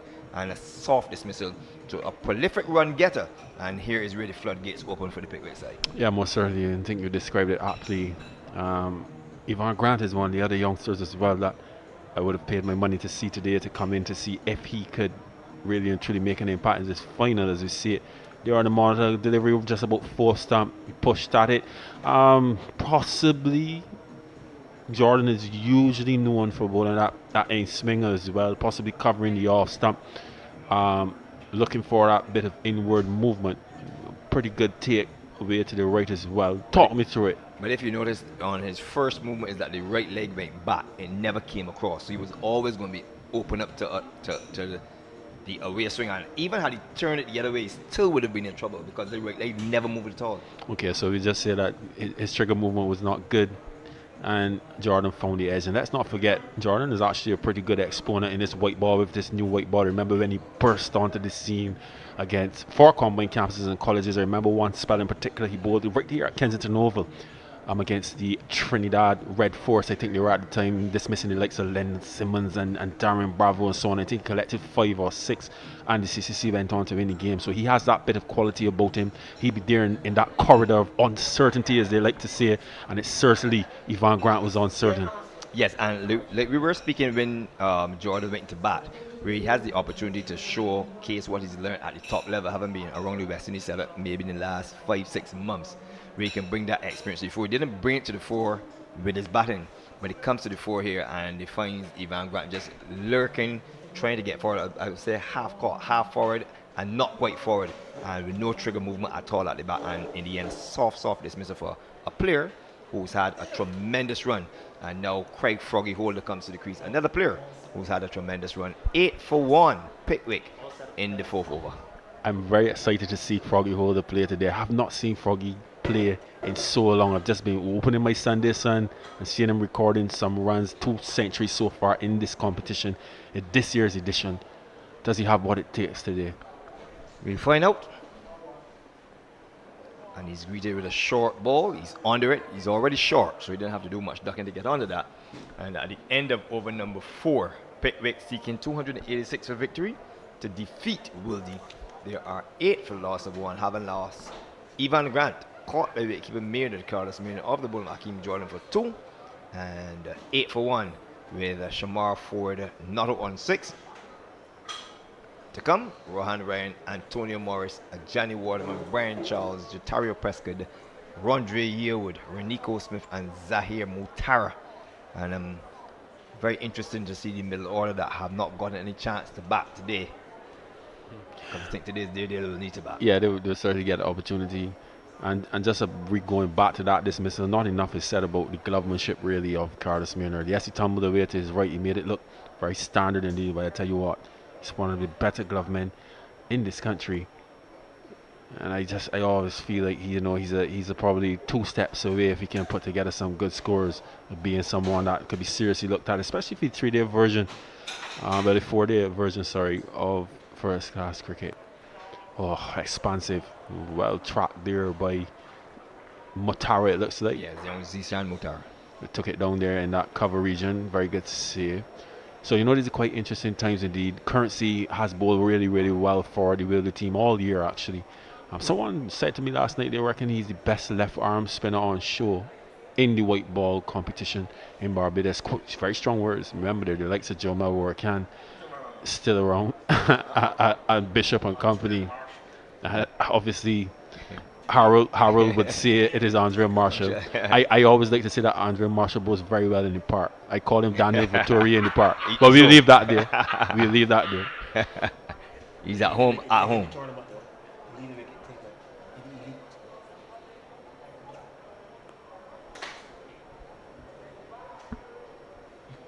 Stroked into the offside by Holder.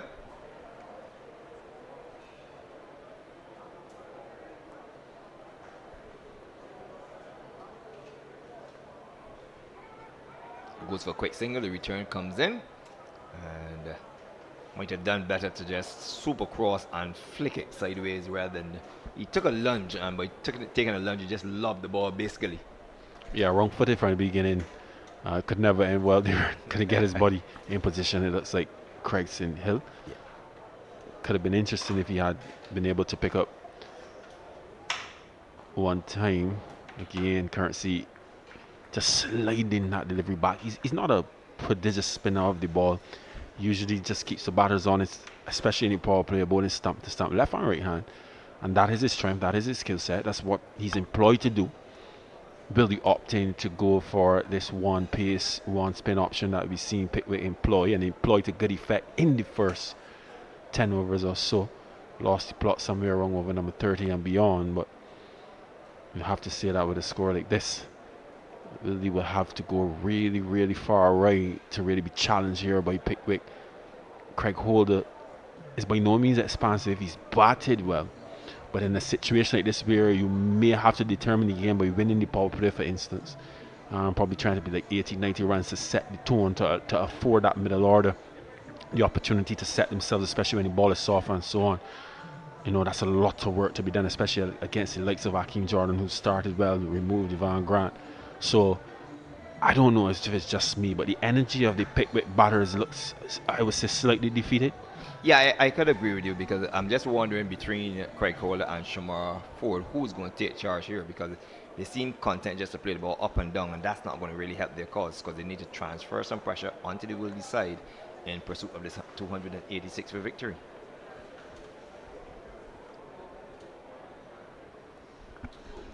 Well, it's not much of a pursuit at this moment. That economy, that run rate is what I make it 2.13. That certainly is not good enough, especially inside of the power play. And not willing, it seems, to take any chances. The pitch has flattened out. Obviously, there'll be no moisture on and so on. And they really have to get on with business here, because it will only get harder from here. It will only be more difficult, sizable boundaries, and with the ball getting softer as well. It'll be quite a challenge for that middle order, which remains untested.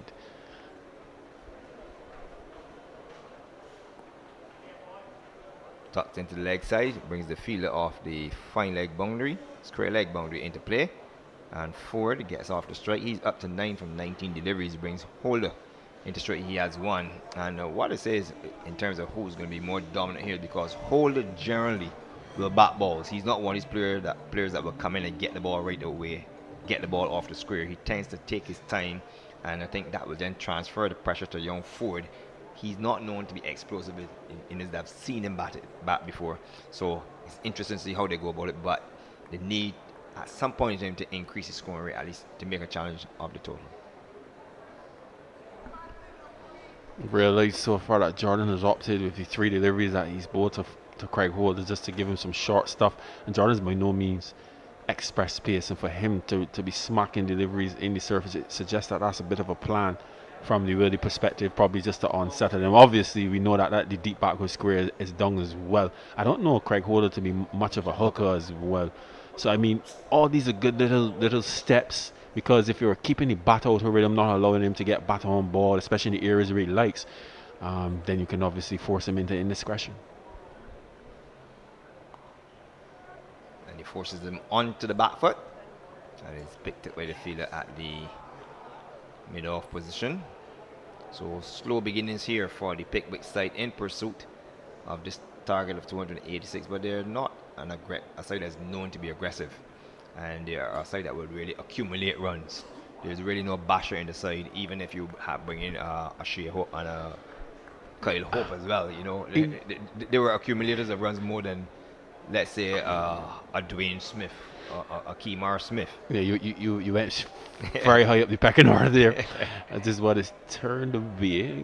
Looks like it was quite fine. Yeah. Yes, and gets to the boundary for 4. So leg buys. So Craig Holder will remain on 1. But you're correct. And I mean, in theory, Antonio Morris is a guy that gets on with business. But this is a tall order, as we said. And that is a challenge for them. I feel like, you know, if it was somewhere in the range of 200, 215, 220, they would definitely think they're in with a chance. But the body language and the energy just suggests to me at this point that they're about survival. You know, they're just thinking a bit too much about the target. You know, sometimes you have to play out your skin. You want to win a final. That's what you have to do. Let's ask Neymar Balden. Now Jordan is going around the wicket. And Bowles delivery once again down the leg side. Nice take there by keeper Maynard. You probably touched something. There was keeper Maynard away to his right again, a tumbling. I must admit, I'm a fan. When Karis Maynard has the gloves on, I believe he's the best in the business in this country at the moment. Harold is looking to me circumspect, but I still think his young keeper has a bit of way to go. He does look spectacular, young Gibson, when he's flying behind deliveries. But in terms of someone who's tried and trusted and understands the game, because there's something we take for granted in wicket keeping, understanding your craft. And I think that's something that Karis Maynard understands well. He's really a picture behind the stumps indeed. And having said that, he's just about to go down. And they're really making Holder work for his runs. This one's played to the fielder. Shortish mid-on position to be pitched up. And notice it interesting over there ball by Jordan, who opted to give at least Holder 3 short deliveries on his body or just outside of his body. And then he went around the wicket, bringing him across to the offside and still bowling that straightish line, bowling the in-swinger that forced and bringing in the fielder from the mid-on to the shortest mid-on, basically within a nice catch-up position. So making him think and making him work for their runs. 17 for 1 after 6 overs. 22 for 3 at the same time. And at the same stage, the Wildey side were 22 for 1, 2, 3, Harold. 22 for 3.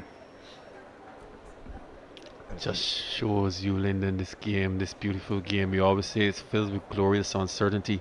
Who would have reckoned that they would have gotten up to 285 from 20 odd for 3, 65 for 5? The numbers were certainly not looking good.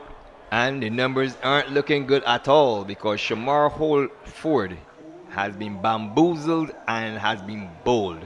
So, as I said earlier, I hinted at it, Jamal, if you were listening to me carefully, that this batting order will be tested today. And young Ford, in my opinion, not known to get those big scores. And as I said, when you look at the top 2, 300 and change, 2 enough, and then down to 127, it's a significant drop, you know. And he's at the top of the order now. He's now back in the pavilion, and out comes that looks to be just trying to work it out. That looks like the captain, Rohan Ryan. Rohan Ryan. You know his mannerisms as well. But yes, okay. I love to see that one on the replay though. As I said, Curtsy doesn't usually spin deliveries that much. I think that Ford possibly just played down the wrong line. It was a good length. And again, that's what Currency does. He challenges the stump. If there's one thing about the influx of left-hand spinners that we have in Barbados, is they separate the sheep from the goat in terms of they challenge your sticks. And they, especially the right-handers, especially in the power play. And you have really to be able to be a good negotiator of left-arm spin if you're going to get away in Barbados. I don't even know how many of them there are. I think it's Antonio Morris at the crease. So yes, probably sensing that they need a bit of impetus. We know how the young man can play. He does get on with business when he's going. But yes, then left-arm spin in Barbados, it's continued to plague right-hand batters. I would say probably in the last 6 or so years, at the amount of left-hand spinners that have been produced. And here is Morris forward to his very first delivery, plays the ball on the onside. The interesting thing about this move to bring Morris up the order is that he is the type of player who can get away the ball, but he also has to rebuild and repair the innings for the Pickwick side. So while there's a repair job to be done, there's also a situation where you have to keep the scoreboard ticking over. And now he looks for a single and can't get it into the leg side with the wicket of Shamar Ford, bowled by Currency for 9, 20 deliveries, and Pickwick seeking 286 for victory. There are presently 17 for 2. And Morris opens his shoulder.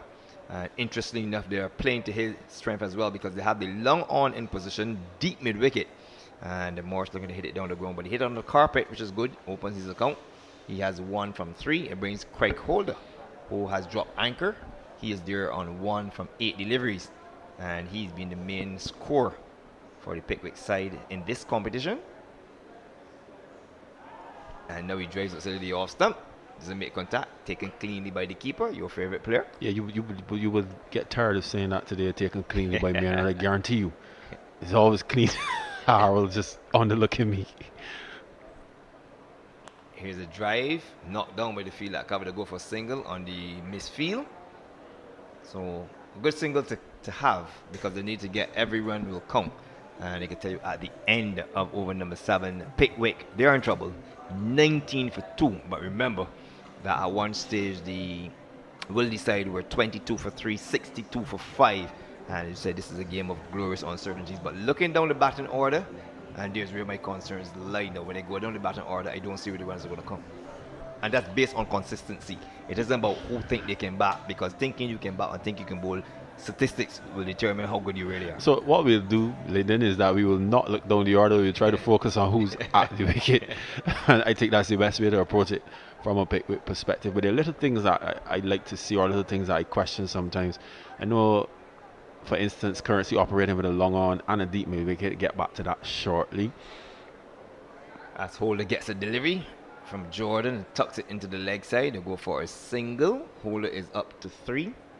20 for the loss of 2, and it brings Morris into strike. Got a lot of time for this young man, Morris, and this is a perfect opportunity. If you talk about a youngster grabbing the opportunity, the same way Neymar Balden grabbed the opportunity, this is a perfect opportunity for young Morris to grab the opportunity. He can play his shots. He has lots of time. He has approximately 43 overs available to get a good innings, get a good 100. It has to be a big 100 if he's going to win it for his side. Yes, most certainly a big 100. But again, back to that point about the long on and the deep mid wicket. It's almost choreographed that you know that's where the bowler wants you to strike the ball if you're going to go for a big boundary.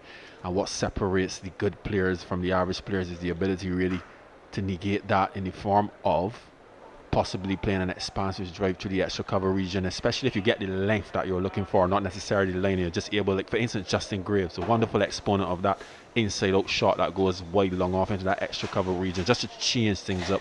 And that's something that I would like to see more of from even our local players. I think the time is long gone for a player to be one-dimensional enough that even if he does smack a good boundary with long on in play, you know that spear he can only hit the ball, even if he strikes it well. You know, just those little nuances in terms of how these guys go about the game.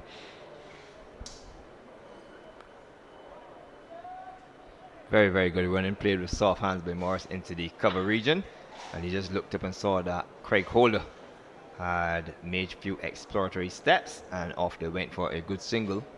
So at the moment, both batsmen are on 2. And we're in the 8th over. 21 for 2. The target is 286. That's a long, long way off. And Jordan, 3.3 overs. I mean, it's 1 for 9. Currency, 4 overs, 1 maiden, 1 for 7.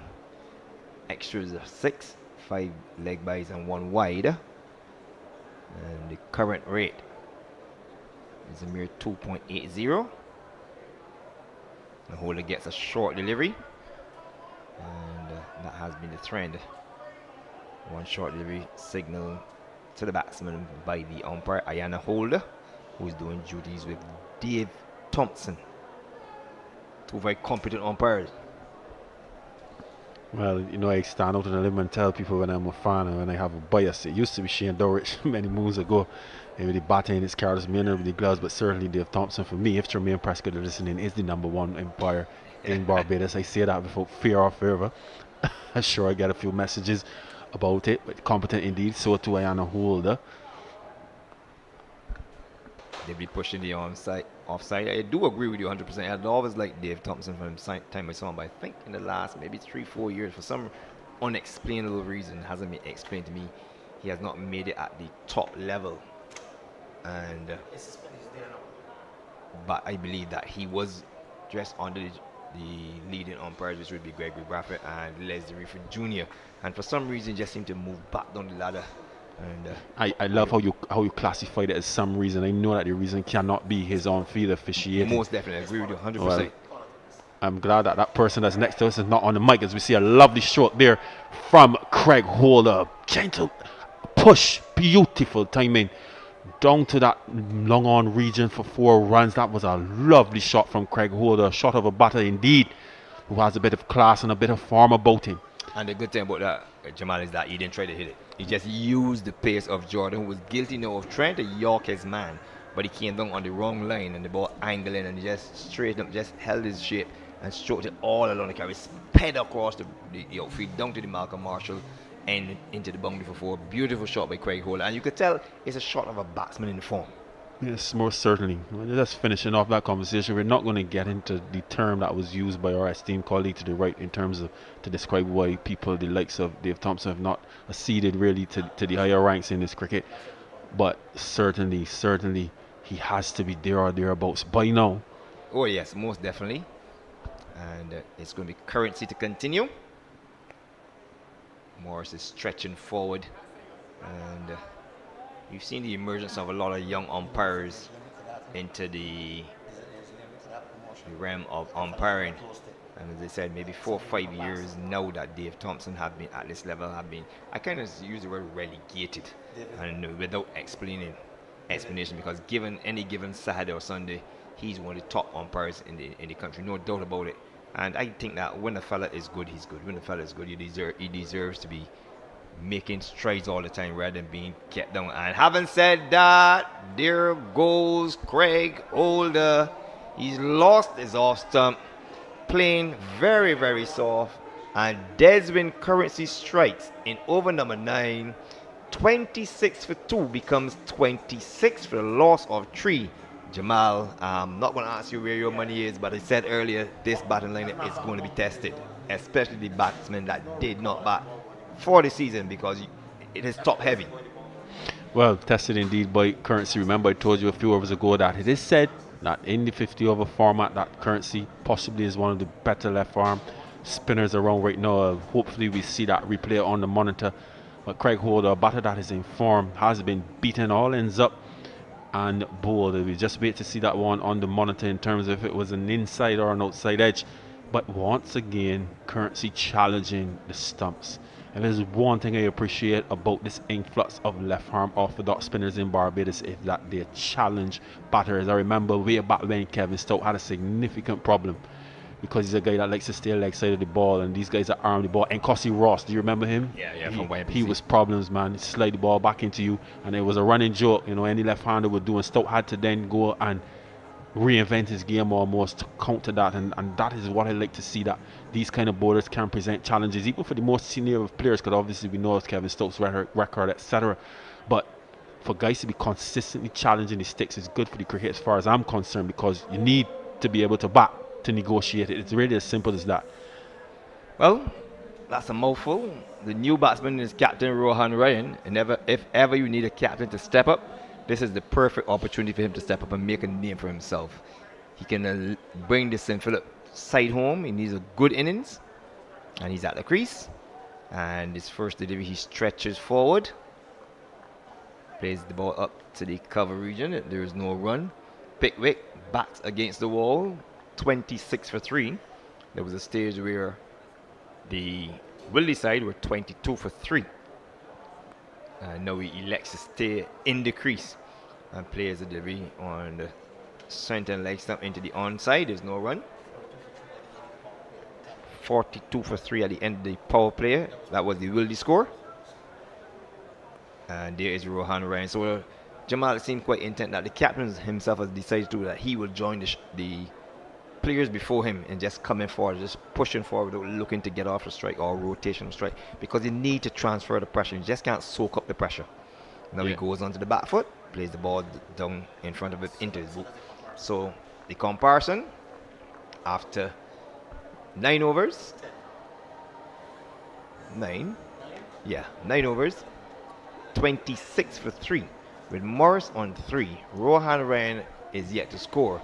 And at top of the order, Ford made 9, Grant made 2, Holder, the 2 main scores for Pickwick, out for 8, a contribution of 8, and between the two of them they have over 500 runs as Holder.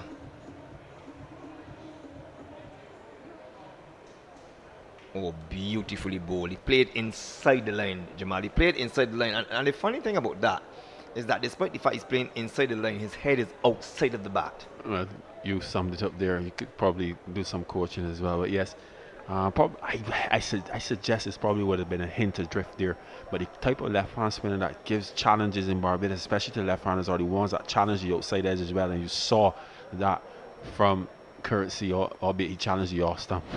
And Morris plays a beautiful on drive. We'll get one, we'll turn, come back for two, we'll go close to the boundary and into the ropes for four. Lovely shot, and how much does that release the pressure as the total move up to 30 for 3? Pickwick seeking 286. I don't think it's released that much pressure. If you're looking at it from a personal perspective, it would probably make Morris feel a little better. And as you said, someone has to play a blind over innings. You would at least like to see here today someone like the likes of Antonio Morris getting a good score. I just feel like his career has just stalled just a bit. A guy with lots of potential, especially coming out of the West Indies on a 19. Beautifully played off the hip down to the fielder at the square leg region for a single. So Morris carrying the fight for Pickwick. He's up to 9. 31 for the loss of 3. As I look to my left, Amelia trying to pull out her hair, Harold. She's getting a bit grumpy. I think you should just ease off just a bit. She's okay. And it brings captain on strike, and he's also a player who needs an innings. A good innings here could actually do a lot for him. Stylishly in behind that one, and we'll be vacating the hot spot in a couple of deliveries. I feel like I've been working all day, and I think what happened I can agree with you. Is the toss and the pitch report as well. I really need to put up an argument for a little more pay. But yes, we're coming up to the end of our stint. We haven't been short of wickets for sure.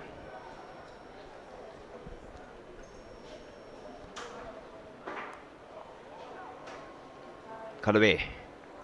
Down to third man by Ryan for his first run. And just 2 deliveries remaining in our stint. The first 10 overs, Pickwick chasing down 286 for victory, behind which was a masterful 171 not out by Nearmar Balden. That lifted his side from a precarious position of 62 for 5 to 285 for 8. Jordan with the penultimate delivery of his 5th over. And Morris stands up tall and strokes it down to the fielder, who is at the deepish gully, or more or less backward point. Yeah, square backward point, really. So the will decide, so they're fairly pretty, Jamal. They're competent enough and comfortable to go with the 2 slips. There's a third man, the backward point, and a cover. Mid off. Such is the quality of Jordan. If you notice, his slips are staggered. That first slip is really probably 1.5, more so to 2. And the slip alongside him is about 3 going into 4. But you can't afford that when you have the quality of a keeper like Carlos Maynard. You can rest assured that he will go tumbling away to his right. And I think you had to get in that one about Carlos Maynard before you go. So having said that, it is 32 for 3 in comparison at the same stage, Harold. It was 43 for 3. 3 for 3 at the comparison stage. So more from Andy Payne, who comes a calling, and I'm sure he will be joined by Andrew Mason. And Andy, as I welcome you back, how do you see it at the moment? 32 for 3 after 10 overs in comparison, 43 for 3. So 3 wickets, down 10 runs differential. How does Pickwick counter this 286? Thank you, Lyndon. It's an upward task for him, uphill. I mean, do they have the depth of what the Wildey team had? They had that man, Neymar Balden, who showed you that if you can take the innings deep, that you can get a score. So the onus is on this lot now, the likes of Antonio Morris and the captain Rohan Ryan, to really see it through here. The first power play completed, 10 overs. They've probably got to try to bat for the next 10. But I'm telling you, Lyndon, it's a real uphill task. As we welcome back Andrew Mason. Donovan Lovell, sorry. I'm telling you, it's a more aggressive player here. Come on, Andy, don't mix it up. Don't mix it up at all. 2 different. One is slightly smaller. Yeah, one is slightly bigger. Donovan, welcome to the chair. Yeah, thank you, Andy. Good spell there by Lyndon Yard and Jamal Smith, picking up 3 early wickets. Oh yeah, good spell from both of them. But Wildey certainly looking to be in charge here, Andy. I can see that smile on your face, Donovan. You can see it being, as Andrew Mason would say, it's broader than Broad Street. I'm smiling because the sun is out, and cricket is playing. That's why I'm smiling, Andy. But yeah, very good start between these two, the opening bowling. The pair of Hakeem Jordan and Desmond Currency. Currency continues to be accurate, just asking of the batsman to use some technique. You see him got both of his wickets out bowl, so you can tell he's just bowling wicket to wicket. Yeah, certainly a very good spell by him, and really to get the wicket of Holder, who's in a lot of form. Craig Holder really bowling well. But Donovan, and Hakeem Jordan, the West Indies pacer. Yeah, really, as I discussed this earlier with Philip, he's one who played for the West Indies. So whenever you take that step down, you really got to show why you're that step up and really dominate. And he's been bowling some pretty good lengths here. The delivery that he bowled to dismiss Grant. Yes, Ivan Grant. And that one was a beautiful delivery. Started on middle stump to just move away slightly enough to take the edge. And really a wonderful delivery to dismiss Ivan Grant. See that? You spoke about the beauty if you see that background there. Oh yes, that's a central bank. That's where Andrew has all his money. Andrew Mason, that's where he keeps all his money. He's a thousandaire, you know that? Yeah, you're telling me, Don. Yeah, Andrew Mason, he's a thousandaire. You've got information, privileged information. Oh yeah, he keeps all his money at the central bank. But yeah, so it's a bowling change from the Malcolm Marshall in or the Southern in. It's Jaden Roberts who's going to be coming in now, Don. A good opening spell by Hakeem Jordan. He was accurate. He was able to control that first 5 overs in the power play, give his captain enough support that they couldn't go helter-skelter. Yeah, certainly a very good start from the Wildey bowlers, both himself and Currency. So Jordan.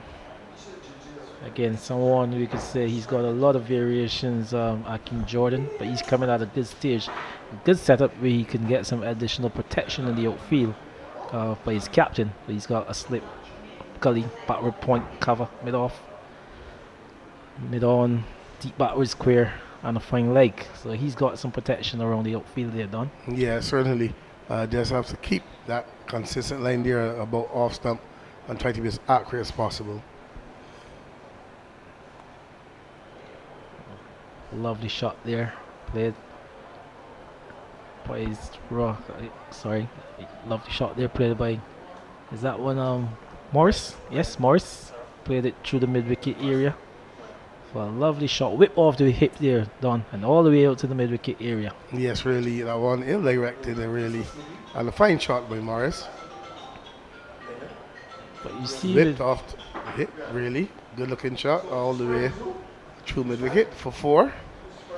So Robert just a little guilty of strain here. It needs to be tight, needs to keep the pressure on. It doesn't make sense that your opening bowlers were very, very excellent in terms of their lines and their lengths. And then you're going to come now and to, ease the pressure. As they would say, you need to keep it tight, keep the pressure on, really. See the adjustment being made. The man from deep backward square nose going into a deep mid-wicket position, as well as that man from the gully. He's going into a catching position there at short cover.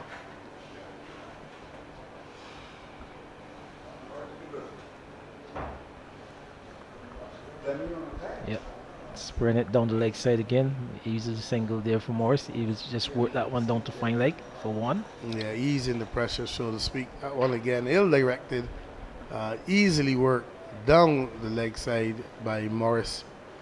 Really not bowling on top of that off stump, as the field would suggest that he should. Really just train down the leg side. A busy player, Morris is. He's one who can really get to move on. He works it around the outfield as well, so he's one who would keep the scoreboard ticking over, Antonio Morris. Yeah, certainly, but he needs to be cautious, positive still, selective in stroke play. Still needs to get up to 286. So the partnership here between these two, I imagine, will be a crucial one. Ryan, who is in some kind of form as well, they can stay together here for the next 10 overs and see where they're at after that. Rightfully so. Again, good single on offer. So that one just push up to the mid-on area there by Captain Ryan for another single. So just to keep it over. So 40 for 3 in this replay here at Dawn. And again, a big partnership is required of this pair. Yes, certainly. These two have to really, as I said, back way into the 10 overs from here to see where they're at and not take any chances at all. Take what is offered. Good sensible cricket. Get the ones, get the twos. If the ball comes along, then they get the boundaries. But they need not risk or take any chances at this stage. Yep.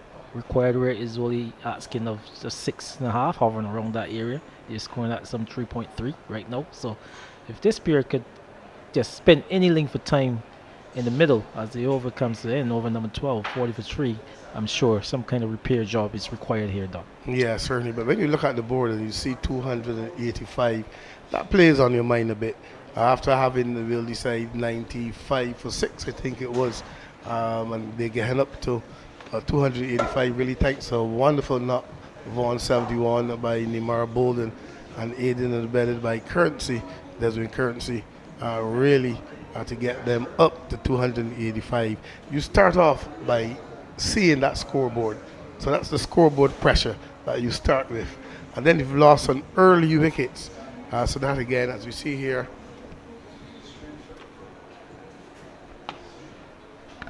Smart for the opening batsman and keeper. He went early for 9. As a new over in progress here by Desmond Currency. Just straight on the leg side there for Rohan Ryan to pick off an easy 2 runs. So 2 more to the total, 2 more to his total. He's up to 5, 42 for 3. Yes. So indeed, a fine spell so far by Currency. But I was saying that pressure, a scoreboard pressure alone, that's at the back of your mind all the time.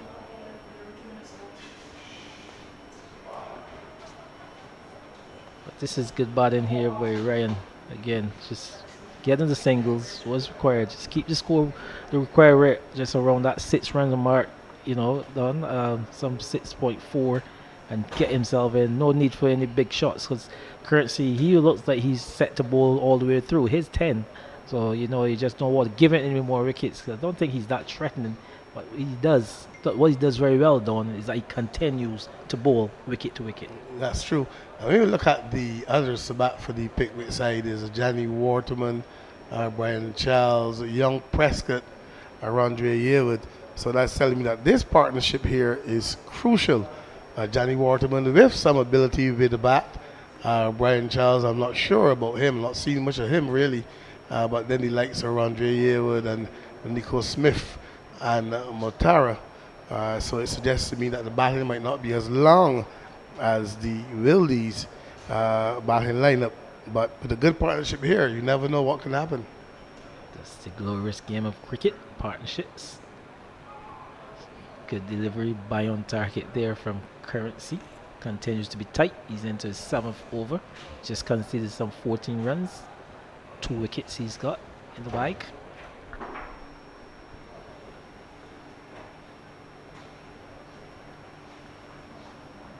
Strong finish there. Donovan Lovell by Currency. He's completed his 7th after the end of 13, 44 for 3. Yeah, continues to bowl well, really. Momentum is a very, very serious thing. I think the momentum going forward with Wildey and the finish their batting, the momentum were in their favour, and it's now spilled over in to the bowling. The Currency is very confident. After that knock he played, and he's bowling well. 2 for 14 from 7 so far. Good start by Akeem Jordan as well. He too really looked well coming from that southern end, and really the Wildey side in defence of the 285 have really started well. The ESA Fields Pickwick side with Grant and Ryan, this Ryan and Morris there really will have to get a very good partnership here to give themselves a chance to get up to 286. So Jaden Roberts to continue from that Malcolm Marshall end. He just needs to continue to do the good, keep up the good work of the opening bowler pair. As you see a big shot there being played by Morris. Lucky enough that one come off the top edge and carry all the way down to third man. You saw Jordan running away from slip there, but no chance as it fell into no man's land. So a half chance maybe. Yeah, high bumper, couldn't control it. Luckily for him, it did not carry down to third man, but a short delivery. But high, and that bumper was high. Really fortunate to still be there. Yeah, like you said, it just needs cause for cautious and a little bit more proper shot selection required if they're going to continue to challenge this 286 ton. Yeah, certainly. Roberts bang on target there. He needs to keep that pressure on. Really, the pair here would need to just bat sensibly. You still have to get runs, remember that.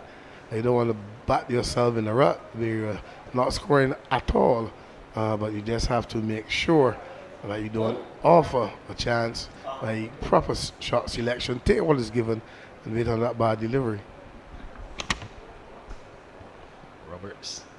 A lovely shot that being played there by Captain Rohan Ryan. A lovely shot. That one given some room outside the off stump, a half volley so to speak, and he cashed into that one down and caressed it past the pump bowling for 4. Yeah, certainly it has to be hit, and he did just that. Chance to free the arms, and he drove it beautifully. Good balance.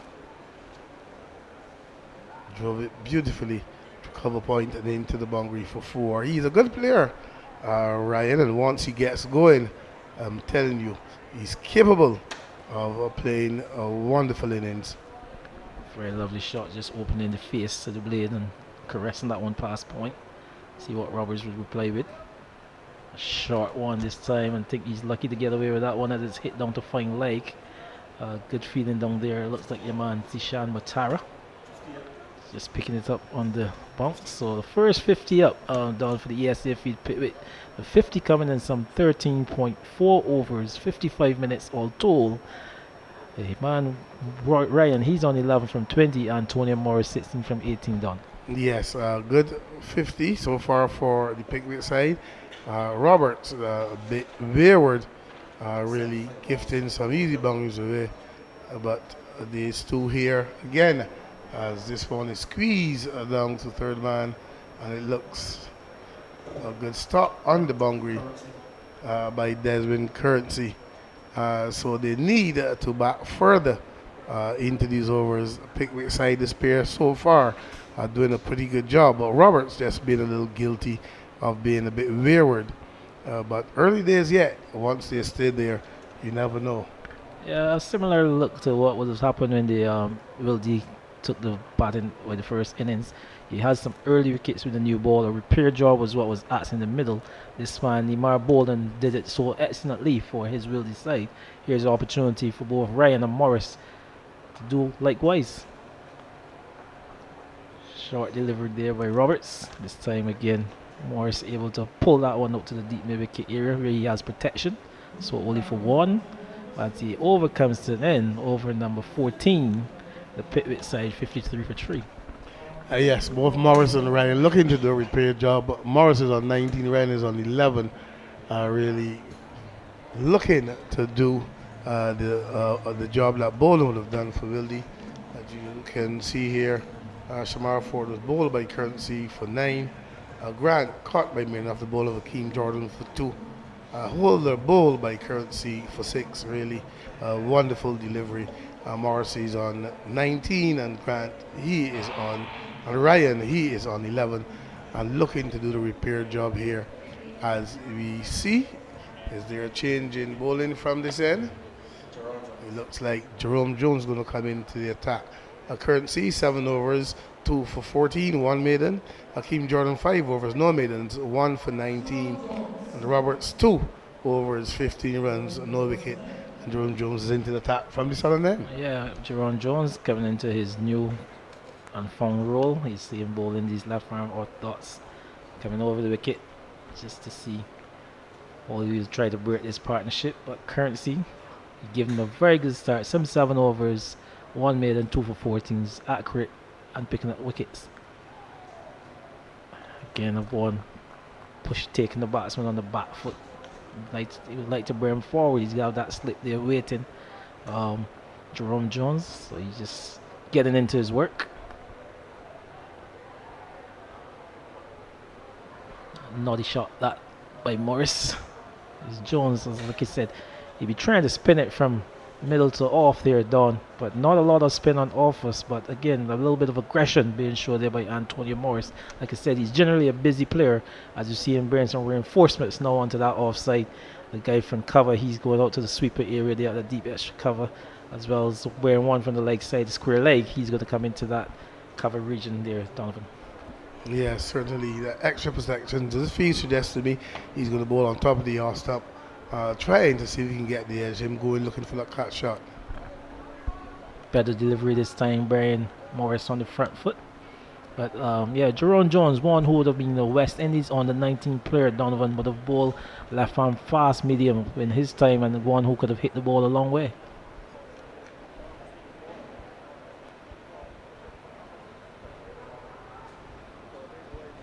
Misfield there by Zachary McCaskey at that short mid-wicket area.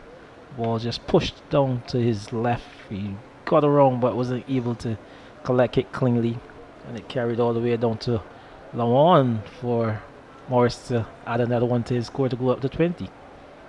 As it is Jerome Jones spraying that man Rohan Ryan on the back foot. So he completes his first over, just conceding 1 run. 54 for 3 after 15, Donovan Lovell. Yeah, certainly a good start for Jerome Jones. As you mentioned earlier, one of us represented the West Indies A side. A very good all-round player, in my opinion. I'm surprised he didn't go on to play for the senior team. I don't know what went wrong there, but he continues to do well for the Wildey side. He starts with his off breaks. He can bowl brisk, medium fast as well.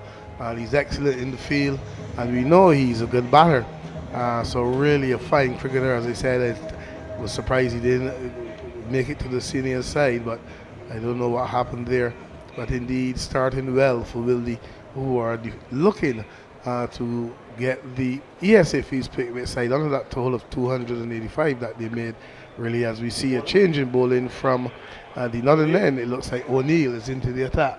Yes, Terry O'Neill, he's having a good season. I remember him picking up a 5-wicket haul in one of the preliminary rounds, especially down at the Maple, where I was present to see him bowl. He had a 5 for there. But he's coming into the attack, replacing Jaden Roberts. Not much of a surprise. Roberts, his 2 overs went for 15 runs, and he was just all over the shop, pretty much to speak. No consistency. So it brings on the off-spinner and Terry O'Neill to bowl to Antonio Morris. First one, just on the off-stop. No run. That's Terry O'Neill. He was very much instrumental in helping the Wildey side up to that 285, offering plenty support to that man, Neymar Balden, at the end. Yeah, certainly ability he has with the bat, and he showed it here today. Lovely shot that by that man Antonio Morris, just working out to wide mid-on. Lawan is on the boundary there, and Jerome Jones. So he's gone from bowling at the northern end all the way out to that Lawan area. Probably one of the better feeders in the deep. Big arms he's got. There's O'Neill. It's on the shorter side, just into middle and leg, and able to work it easily out to that mid-wicket area for a single by Rohan Ryan, the captain. So the captain's in the middle with support from this man Antonio Morris, fresh back from a professional stint in the UK. Antonio Morris, Donovan, so well into this final, and if they're asking the senior pro, so to speak, see it home for them. Yeah, certainly. One with lots of talent, Antonio Morris. I've seen him bat a few times. His shot selection is good. He likes to score, but he also can read the situation, and the situation here now will tell him that he needs to hang in a bit, he needs to bat long, he needs to be selective and build a partnership here with Ryan. Yeah. And the leadership role there being, as I was told, there's captain and vice captain in the middle, Donovan. So they're the ones trying to get it all the way up. Required rate is just hovering there around the 6 run mark, 6.7. They're scoring at 3.5. So they just need to continue biding their time and batting this deep, as you saw Neymar Balden did in the first innings. Yes, certainly. Just play every ball on its merit. Just stay there, bat some overs, keep the scoreboard ticking over. You will get your bunglies, your bad balls will come, and you position yourself that when you reach a certain amount of overs, really 16 overs gone so far. So you need to just bat a lot of overs left in this game and take no chances, give nothing away, and see where you're at after 25 overs, and then you can go from there again. Really and truthfully, this partnership here is a key one, really, in the context of the batting, with Johnny Waterman to come, Brian Charles to come, young Prescott, Rondre Haywood, Smith, as we continue to show the Central Bank of Barbados where Andrew Mason keeps all of his money. I don't know why they show me to get a need to see if we can get a loan from him. Really. This is Jones to continue. Bowling to Captain Ryan. Comparison at the same stage, the Wildey side was 62 for 4. So just a matter of 4 runs behind with 1 wicket less. So even Stevens pretty much Donovan Lovell as Jones. Bowls a short one. Be able to get under the back foot, Ryan, and punch that one all the way down to low on for Currency to run a run pick up for a single. So 59 for 3 as Jones continues to show his all-round ability. The one that you spoke about, injuries, I think would have restricted him from going on, Donovan. He's by on target. Yeah, well, injuries, if that's what you're saying, Andy, I'll have to go with you, so leave it to that. Injuries, the reason why he didn't go on. That's news from our statistician Harold Eastman, who keeps a good interest in these players. You know, he's a man who's got wise financial thinking. So he's managing all the money of these guys. For life. Yeah, for life. Remember that part, for life. Ryan, batsman, Ryan forward. Good solid defense there by Rohan Ryan. Ball on middle and off snap. Just defend it totally back up to the bowler.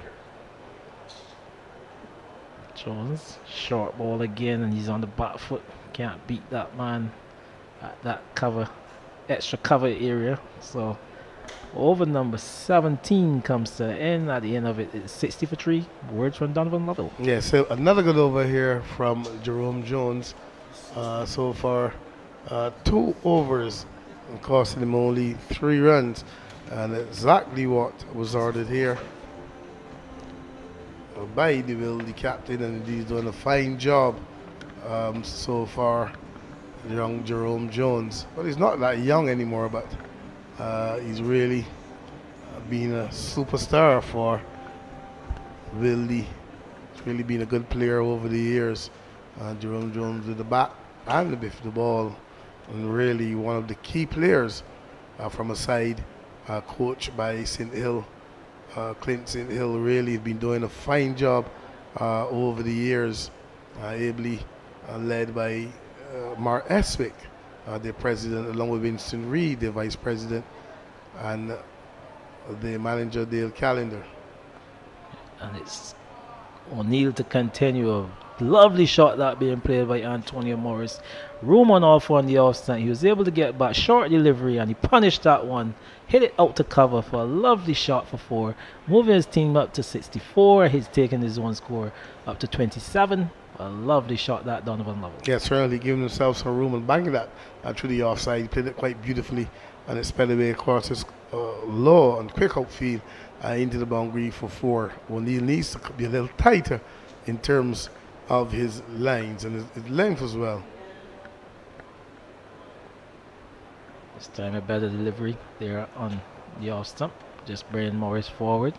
Solid in the defense. But the comparison there, Don, is from this to Joel Garner end or the northern end. There have been some 9 overs put down there, sent down, and it was only conceded some 17 runs. So runs continue to leak pretty much from the Malcolm Marshall end. Yeah, certainly.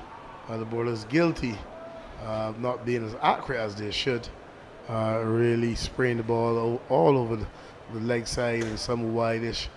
So need to be. This one is banged beautifully. A good looking shot, really. Down to cover for 4. I guess a bit guilty of not being as tight as they should. But as I continue to mention quickly, that Wildey support staff, Marquess Smith, President Winston Reed, Vice President Dale Callender, the manager Preston Nurse. He is one who's been around for a long time, helping out the Wildey staff as well. So I'll put him as the assistant manager. Really, a long time supporters really continue. Mr. Wickham comes to mind, who continues to support this Wildey side. Get done, and you know these clubs need that support all the way through, especially when you burn through such young and decent players. They just need that guidance from the older heads, so to speak, and just to continue to get these teams at this level of play. You also say Wildey, who came to quite a few finals in recent times, and they're hoping to carry home the silverware this time. A big shot on offer there by Rohan Ryan, no contact made, and true to the keeper, Carlos Maynard. So Donovan, it looked like we're going to have a drinks break here, so that gave us further reason to elaborate a little bit more of what has taken place so far in this first session. Yeah, certainly. The Wildey side off to a good start, getting some early wickets, really, as we see here. Ford bowled by Currency for 9. Grant, he was caught by Carlos Maynard off the bowl of Jordan for 2. Craig Holder bowl for 6 by Currency, and really he was a wicket that they really wanted to get. Morris is not out on 28, and Ryan is not out on 14. And really, this is a partnership really that they are banking on after a rather shaky start, losing those wickets early of Ford, Grant, and Holder. Really, this is the partnership that they depend heavily on. Wildey, they've started pretty good in terms of getting those early wickets, but really the support staff, Currency 7 overs 2 for 14, Jordan 5 overs 1 for 19 so far. The other bowlers, Roberts and O'Neill, not being as accurate as they should, really, and Jerome Jones just 3 runs from his 2 overs, really. Yes, Don. So if you look at the comparison after this at the same stage, the Wildey side, they were 69 for 5, and here the Pickwick side, they're 65 for 3. So if you call the comparison with loss of wickets, the Pickwick side, they would think that they're just 4 runs behind, but they're 1 wicket less, yes, 2 wickets less. Certainly. But you must remember, really, when you look at the team, man for man, not saying that the depth is what I'm looking at, and the depth of the Wildey side in comparison to the depth of the Pickwick side. And we look those to come. Johnny Waterman, capable with the bat, yes, he's capable of scoring. Brian Charles, some ability. I've not seen a lot of him really. Young Prescott, only in his second match. Rondre Yearwood, not known for scoring a lot of runs. Young Smith, he can hit it a bit, but would it be a case when he's in, or if he's in, you need to score at a rapid rate? Can he handle it? And Sahir Mataya, the old stalwart, as they would say, one with loads of ability and quite capable of scoring, but hopefully it would not be a case where they have too much to do once these batters are to come to the crease. Yes, Donovan. So yeah, but the ones in the middle, they're the ones to carry on here. As you saw how young Neymar Balden batted in that first innings. He was a man who got himself in, and he carried on. As you see it on the field there, you saw the coach of the Pickwick team, Andrew Emptage, just coming out there. He had a word with his players. Always sure he'd be asking them to just see it through for another 5 overs, another 10 overs. Just keep going. Captain and vice captain. So Andrew Emptage, he's new up there, but he's putting in a lot of work. He's got his team to this final. So just continue to doing that good job, captain and vice captain. Yeah, certainly. That certainly would be the instructions from Emptage. Keep going, see where we're at after 25 overs, and then we'll see where we're at after 30 overs. Just keep going. It's not impossible. It's a good total, yes, but it's not impossible, as we see the Wildey side as well with the coach, Clayton St. Hill, giving some instructions as well.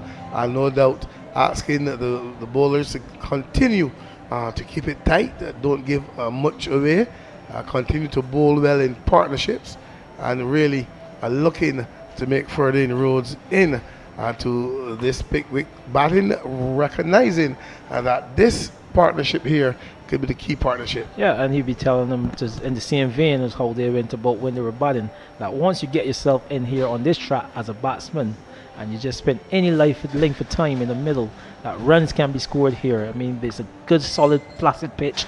It has some pace on offer, some bumps on offer, but it's a pitch that if you get in, you can really cash in and carry on, hit through the line. The outfield is fast. You can get value for your strokes if you can place it here and beat the gaps. So this pair here, they will want to continue to do that. Donovan, as you can see, umpire Thompson just signal a replay. Let's get a play on and move on. So it will be Jerome Jones to continue here. Yes, certainly. Not impossible, as I said. Just have to bat deep as possible. But it's always, as a batsman, coming off our break, you seem to lose a little bit of concentration. So this pair, they will need to just put their heads down and carry on, as we see ever so often in the game of cricket. Jones, again, by on target. Can't beat that man at that extra cover region. It's like Richards. As you can see, Jones continues to be tight. And Jonathan, as we said, many runs being scored from this to northern end or the Joel Garner end. Like I said, up to this point, it was only some 17 runs conceded after 9 overs. Yeah, certainly continues to bowl well. Good field set as well. Really bowling the ball at the stumps and not giving them much whiff to free their arms, so to speak. This is Jones continues. See a flowing drive, a nice drive that time by Antonio Morris, just hitting it up to mid-off for a single. Jones just giving that one a little bit of ear. He was able to come on the front foot and play a lovely shot down to, looks like Matara down here. No, it's Jaden Roberts. Jaden Roberts, yep. Yeah. That long off area. Jones again. Short ball and just punch out now to the sweeper area for all of 1. Good feeling by the man running around there. A single. So he's pushed his score up to 15, Rohan Ryan. And Morris, he's on 29 off 39. A busy player, like we said. Antonio Morris, one who is good enough as well to play for the West Indies juniors. So he's an experienced player, and he's a very good man to have in the middle at this time. Certainly a very, very busy player. Likes to see the scoreboard ticking over. Remains positive, that is good. Just must be selective now in the stroke play. And remember, at the end of it all, the prize is to be victorious and be champions of this 50 over tournament for 2024. And that is the prize at the end. So you have to make sure he has that at the back of his mind all the time. And remember how important this partnership is. And he really must give support to Rohan Ryan, or the other way around, Rohan Ryan gives support to him as well, and they both can stay there and build a good partnership to see how close they can get to 285, or if they can surpass 285. Yeah, well, a lot of batting needs to be done by this pair, as they've lost their 2 more prolific players for the season. Ivan Grant, he went for 2, and Craig Froggy Holder, he went for 6. But they've been doing the bulk of the scoring for this Pickwick side throughout the season. So it's a new pair if they're going to get up to this mammoth 286 to do it. And who better than the captain, the vice captain, and Ryan and Morris. As you see, Terry O'Neill continues from that southern end. Single on offer there. So young Rohan Ryan brings Morris into strike. He just needs to carry on and just keep picking off these ones and twos. Good delivery there by Terry O'Neill. He's into his third over. He's conceded some 10 runs in his first 2.2 done. Yeah, but based on the feel that he has, it suggested to me that he's got to bowl middle and leg. Because we bowl off stump, the ball's going to be steered down third man, easy for 1 or 2. Lovely shot that by Antonio Morris. He advanced to that one and he hit his first 6 as he dragged that one from a little wide over the man at that long one area in Jerome Jones. I'm not sure that he picked it up, Donovan Lovell. He was late to it and it's gone all over his head for 6. Yeah, really misjudged that one a bit. Nevertheless, it was a good shot by Morris all the way for 6. Good cricket there played by Morris after the boundary, just pushing that one down to a long off to just transfer a strike, rotation of the strike, good rotation, bring captain Rohan Ryan into the attack. So some 8 runs off the first 4 balls. So it's just sensible batting here by Rohan Ryan, not to take him on. Works that one out to wide mid wicket, no runs, straightish mid wicket. No run. So that's the area down that you're saying that the captain walks into ball into that middle and leg. Based on the field they have set really mid on. And mid wicket straightish. There's a man on the 45, a little behind, then deep mid wicket and the long on, long off. So if he bowls this line, and this one is struck down to the cover fielder, but based on the field, it suggests to me that that's where he's supposed to bowl. Saw that one drag over the man at Lawan, Jerome Jones. He was late in picking that one up for the maximum. So at the end of 20th over, 76 for 3, a 50 runs partnership between this pair of some 70 balls. So Morris, he's 33 up with that partnership. Rohan Ryan, he's lending good support with 17, some 44 minutes between the pair for that 70 balls. Again, 50 run partnership. Antonio Morris, he's on 36. Rohan Ryan, he's on 17 as the Pickwick replies to 286. It's 76 for 3 after 20 overs. So another 30. The comparison after the 20th over, the Wildey side, there was some 79 for 5. So it continues to be on the same stage. Just 2 wickets different, 3 runs different here as well. As it's Jerome Jones from this to northern end to continue. First ball just worked into the leg side, vacant area there, a lot of landscape there, so it's easy single for any ball going into that area as he's got a 6-3, he's got a man at the deep mid-wicket area, just the guys hovering around that mid-wicket area and a long on the leg side.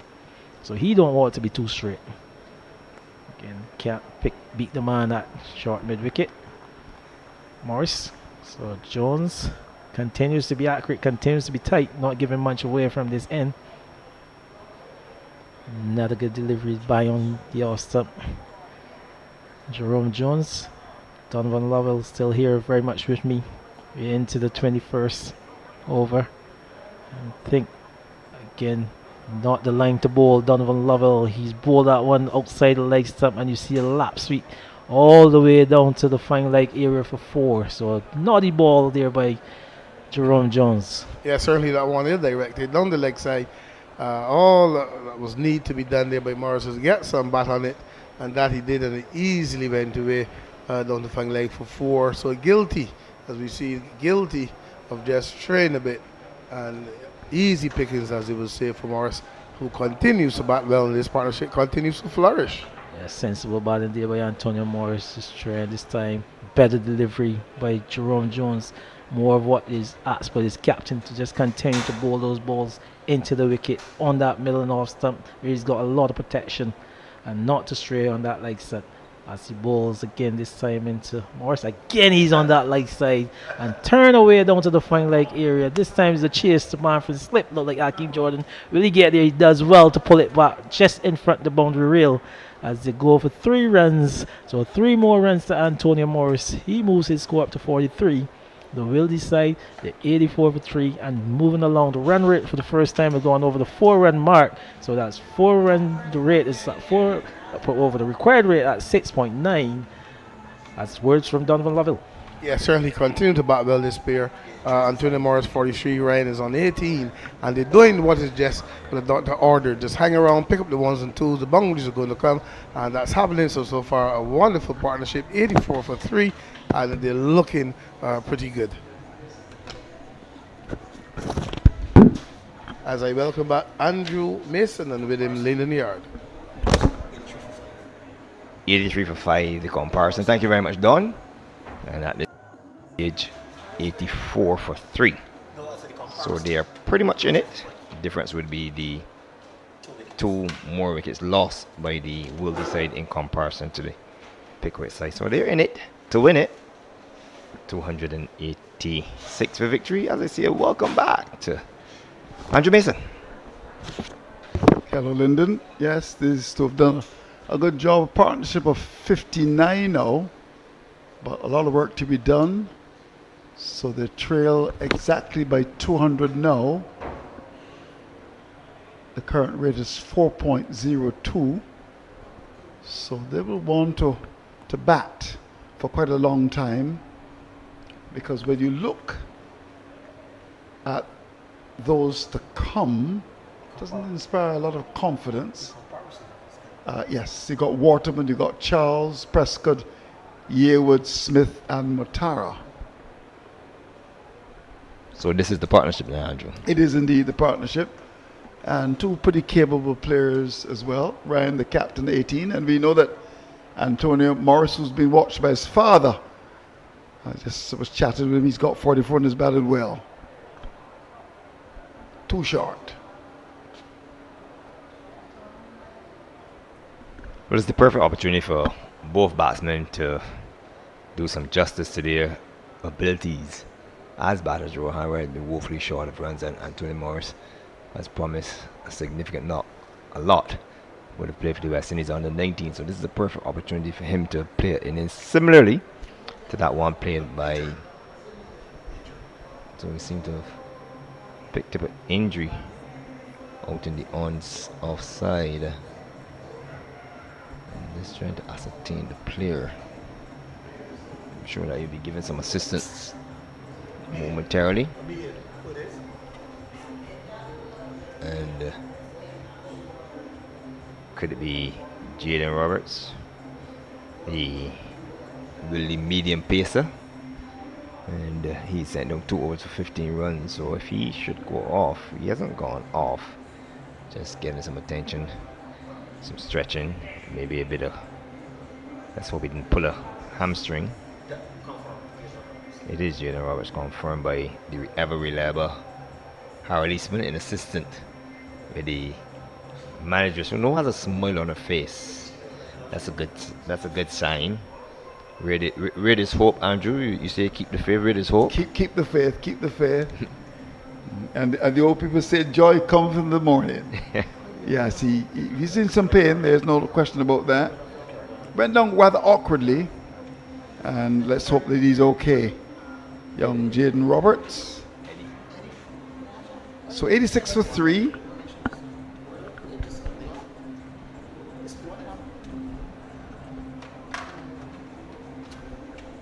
So yes, still on the floor, and let's hope that he's going to be okay. It is strategically, Andrew, breaks like these that will bring about, that will break a partnership.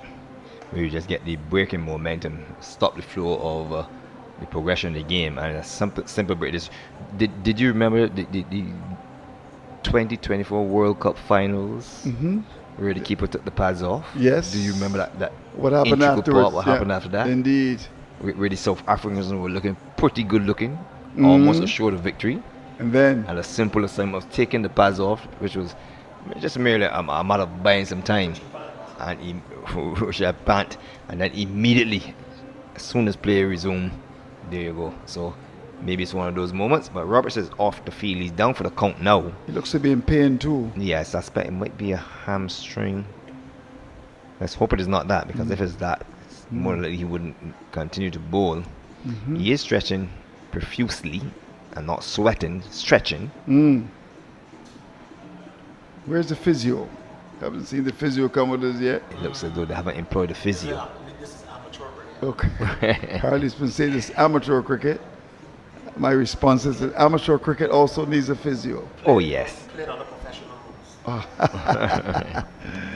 So yes, Roberts is off the field, and but he's stretching, and there's a hole up in play. Yeah, I think that's a situation where the umpires would need to So who is off the field? take control. Rohan Ryan out on 19 from 37 deliveries, and Antonio Morse. He's played well for his 44 from 49, but the interest here, Andrew, for either one of these batsmen to go on to get a big score if Pickwick are going to mount a challenge. So we're just about to resume. The boundaries are not coming, but they're picking up the singles. 7 fours and 1 6 accounted for so far in the total of 87 for 3. They're scoring at a dot on the 4, but the rate required is still manageable, 7.07. But they had to stop the rut, and they've done a good job so far in doing that.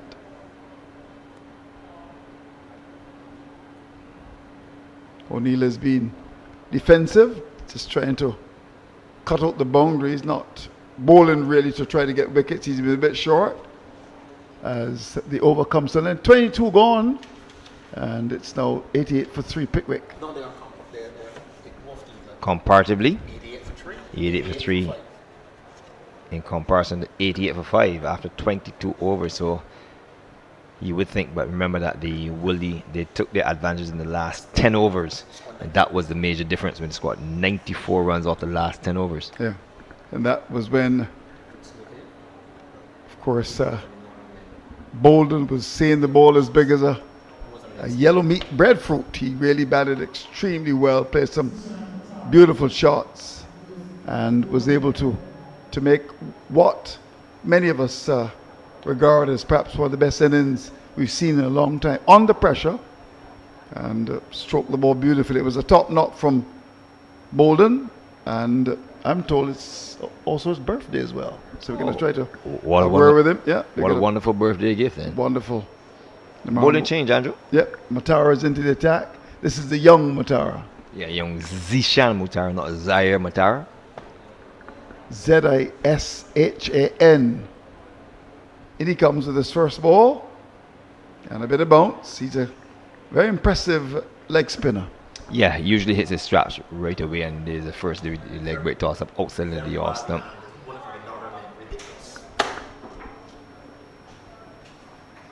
But of course, Harold is always keen to point out the ends that the bowler should come from. He's actually making the point that Matara should actually be bowling from the southern end. David Holford certainly bowled from the southern end here. I remember him playing for Barbados and for the West Indies. But Matara is coming from the northern end. Ball don't turn as much. I'm fighting it. I'm not trying to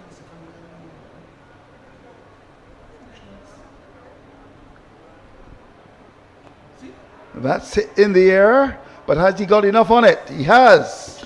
It's gone for 6. Over the long on area. A welcome boundary for Pickwick. 51. And what a 52 from Antonio Morris. With some pedigree. Former Barbados under 19 cricket as well. And West Indies. He's done a good job. A lot of work to be done. He's got to his 50. Well done to him. Yes, well played by the young man. 50 off some 51 deliveries, 4 fours and 2 sixes. And how well he's batted so far. But he needs to carry on. This is the major part here. Just needs to carry on. He has to. There's no question about that. That's very short indeed from Matara. In preparation for the CDBA Regional Super 50 tournament later this year, there will be 4 trial matches for the Barbados Pride to be played during the September 24th to October 3rd period. And Jonathan Drakes and Matthew Jones have been appointed captains of the squads that will play the trial match at Kensington Oval starting on Tuesday, September 24th. And in fact, we can give you those teams thanks to our good friend who's just come in to give the teams. Of course, the media relations man, Stephen Leslie, Jonathan Drake, Shan Brathwaite, Javonte DePisa, Amari Goodrich, Akil Greenwich, Jarian Hoyt, Stefan King, Javid Leacock, Jared McAllister, Hakeem Perryman, Kemar Smith, Tevin Walcott, and Roshan Williams. So that's the team that will be captained by Jonathan Drakes. I know that, Linda, you've got the team captained by Matthew Jones. We've also got a big six hit straight back down the ground. And Morris continues to open his shoulders. And his third six, the 100 has come up for Pickwick. 100 off 140 deliveries, 7 fours and 3 sixes. 100 off 140 deliveries, 7 fours and 3 sixes. And Pickwick making a fight of it. 102 for the loss of 3 in over number 24. That was a big hit. And also as well, the partnership, Lyndon, worth 76 now. So they're fighting back. A lot of work to be done, but these two batsmen are capable. Morris is 58, has gotten good support from the captain, Ryan, who's got 21. And they do know that this is an important partnership. And to give you the squad number 2, Matthew Jones is the captain. As we said, to be tossed up and not afraid to use the long handle. And good strike. He's a good striker of the ball, very aggressive as well. And I can tell you that 83 balls for the 5 fours for the first 50, and the second 50 took 57 deliveries, and they included 2 fours and 3 sixes. So they've stepped on the accelerator somewhat, having dropped down from 83 deliveries for the first 50 to 57 for the second 50. Matthew Jones will captain squad 2 and has with him Lenico Boucher, Ian Boyce, Sachin Clark, Zidane Clark, Shaquille Combat, Ivan Grant, Keon Harding, Zidane Yearwood, Zachary McCaskey, Tariq O'Neill, Demetrius Richards, Jaden Roberts, and Marlon Welcome Goodman. So I'll go slowly again. Matthew Jones is the captain, Lenico Boucher, Ian Boyce, Sachin Clark, Zidane Clark, Shaquille Combat, Ivan Grant, Keon Harding, Zidane Yearwood, Zachary McCaskey, Tariq O'Neill, Demetrius Richards, Jaden Roberts, and Marlon Welcome Goodman. But there's been no announcement of the dates for the Super 50, but I can tell it's going to be in Trinidad. I know there was some talk that it was going to be played in Guyana, but it's going to be in Trinidad starting on October the 23rd. But that's a good hit. Got a lot of batter into that, high over the top of long off. That's gone for 6. So very well played, Antonio Morris. It was such a big shot, damaged the ball that there has to be a replacement in terms of the ball. So O'Neill will continue his battle. He's in his 5th over, none for 28. Jordan has got 1 wicket. He started the attack and bowled pretty well.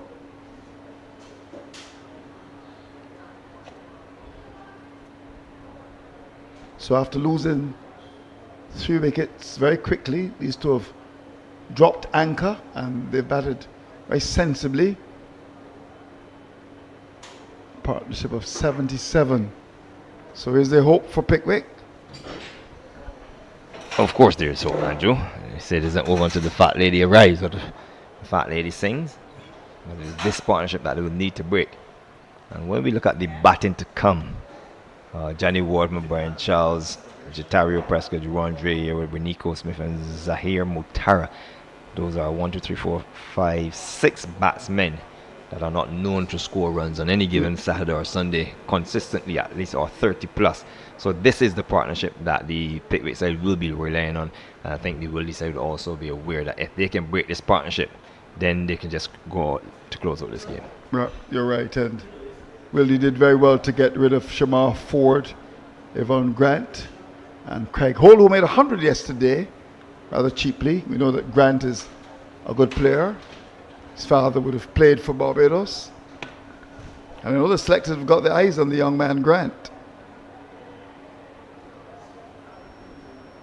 O'Neill has been a bit short here and not presenting the challenges, not bringing the batsman onto the front foot. And they've been able to go back and play him square in the offside.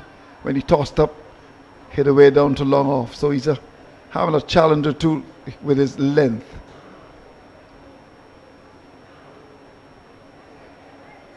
Now, was there some battle into that? A sweep, and there was a desperate attempt to try to catch it by St. Hill, and in the final analysis he did not catch it.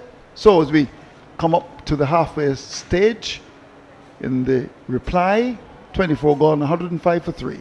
Yes, and Morris on a well played 60, and he has with him Rohan Ryan. The partnership is worth 79. The current rate is 4.38, and after 24 overs, Wildey were 104 for 6, and presently 105 for 3. So they're keeping pace with the score, and what is most importantly is that they have few wickets more in hand.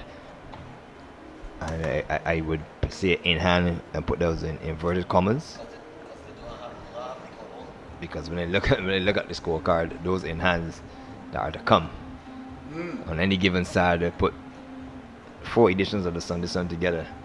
That 6 players, those 6 players, they would struggle to make 150 runs.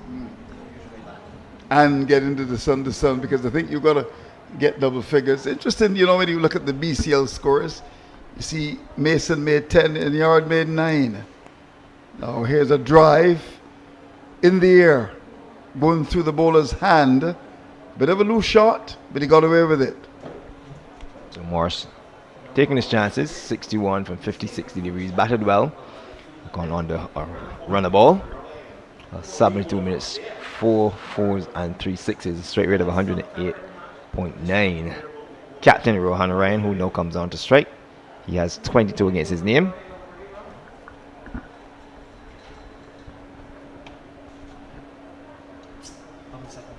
So those 2 teams have been announced. Barbados starting preparations.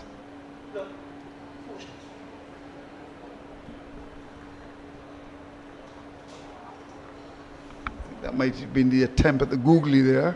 Didn't spin a lot into the batsman. Lovely flowing drive down towards the long off area.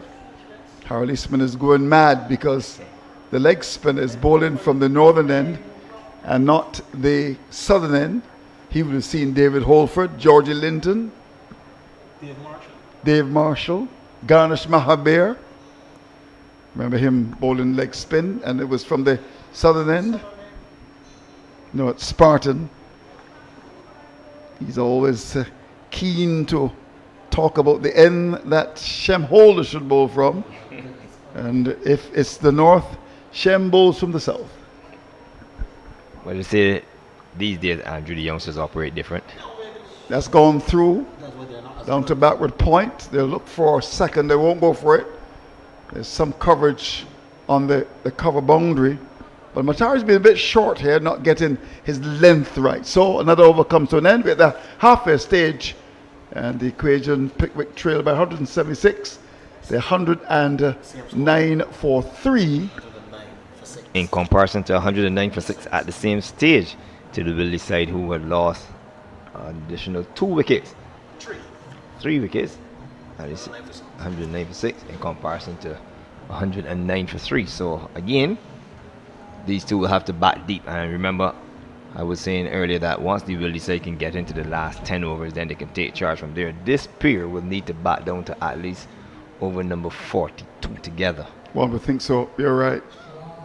So it looks as if it's going to be the left arm spin of Jerome Jones to come into the attack, the former West Indies under-19 cricketer. Switching him around. So he's going to come from the southern end. Then that Matar shall bowl from. According to Harold Eastman. Well, we're going to start over number 26 now. And he's going to bowl to Ryan, who's back and punches down to that cover area. Doesn't put it away. He's got 24. He's given good support to Antonio Morris.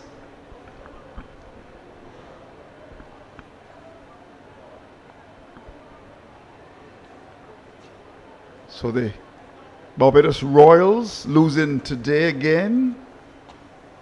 So they've gone on a run of losing. Wow. Balden!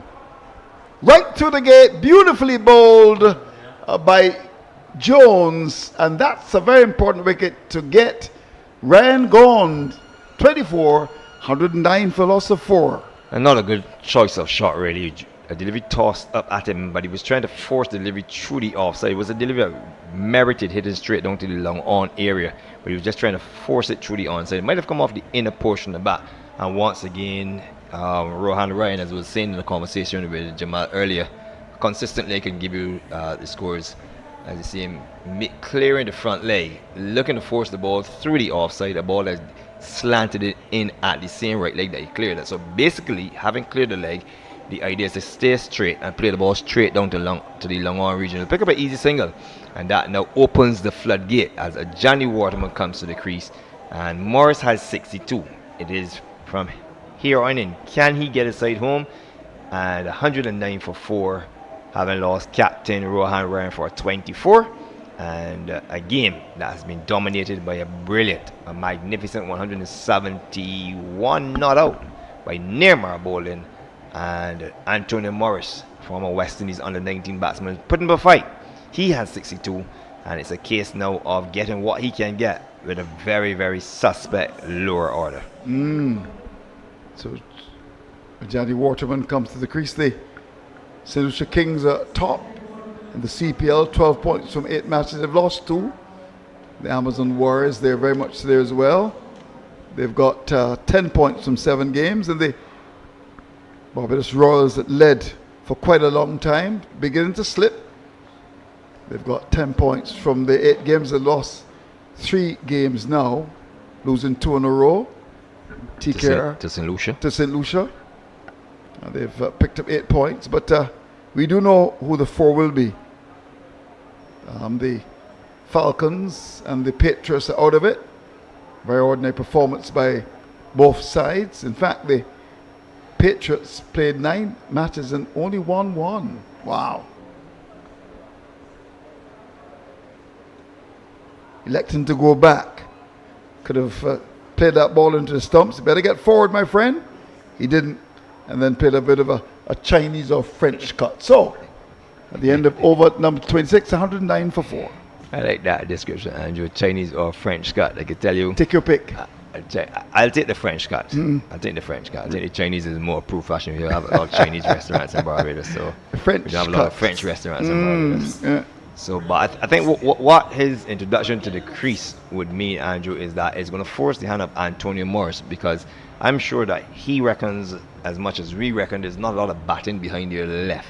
He has approximately 24 overs available to him to get 177 runs, and at some point in time he's going to have to press on the accelerator.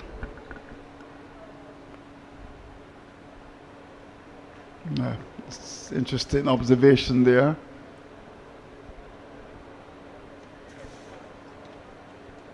So the current rate is 4.17, and as you said, he is going to get away with that as the ball drops just in front of the fielder coming off the long on boundary. But I think he's just beginning to feel the pressure, having lost Ryan. Did he play across it? Lucky that didn't go all the way. The thing about him though, Andrew, he has to be calculated. He has to calculate how he's going to go about accelerating the scorecard without taking too much of a risk. Right. Yeah. So Matara continues going to bowl to a Johnny Waterman. That's very poorly delivered, and it's going to go out towards the boundary and should get it well. It was a bad delivery and put away. Yeah, poor delivery. The leg break on the outside the line leg stump and helped. He only had to help it, and he helped it with a horizontal bat down to fine leg, which is vacant. A good scoring opportunity there. As you see, the leg break pitch outside the leg stump, and it actually slid on. It didn't even come back, and helped it down the leg side, down to fine leg for a 4. So good boundary, and that will help ease the pressure for Waterman. He opens his account. 114 for 4. Harold Eastman continues to have kittens about the fact that Matara is bowling from the northern end.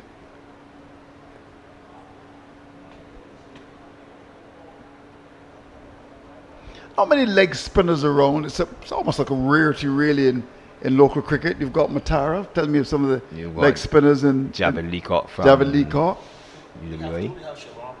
Siobhan Brooks, and Joshua Drakes. Two okay leg spinners. I was just about to say to you, Andrew, I think we should increase the conversation to quality leg Yeah, spinners. I think Don't so, just use yes. the word leg spinners. And loosely. just don't put a parkite in there. Because we have a plethora of left arm spinners or left arm slow bowlers that are dominating the clubs basically. I agree. So if we do talk about quality, then we may have to just take up Brooks and Drakes. But they're okay. I actually think that Joshua Drakes is an underrated leg spinner. I've seen him bowl pretty well for Spartan. So 27 down, 115 for 4. And still all about Morris, 63 from 59 deliveries, 81 minutes, 4 fours and 3 sixes. And just looking through this squad one for the leg spinners in there. And the leg spinner there would be Javed Leacock. This is for 50 overs. For the 50 overs, and just looking through squad 2 to see if there's a leg spinner in that squad. And to the best of my knowledge, no, I'm not seeing any leg spinner. Squad 2 will be Matthew Jones, Lenico Boucher, Ian Boyce, Sachin Clark, Zidane Clark, Shaquille Cumberbatch, Ivan Grant, Zidane Yearwood, Keon Hardin, Zachary McCaskey, Terry O'Neill, Demetrius Richards, Jalen Roberts, and Marlon Welcome Goodman.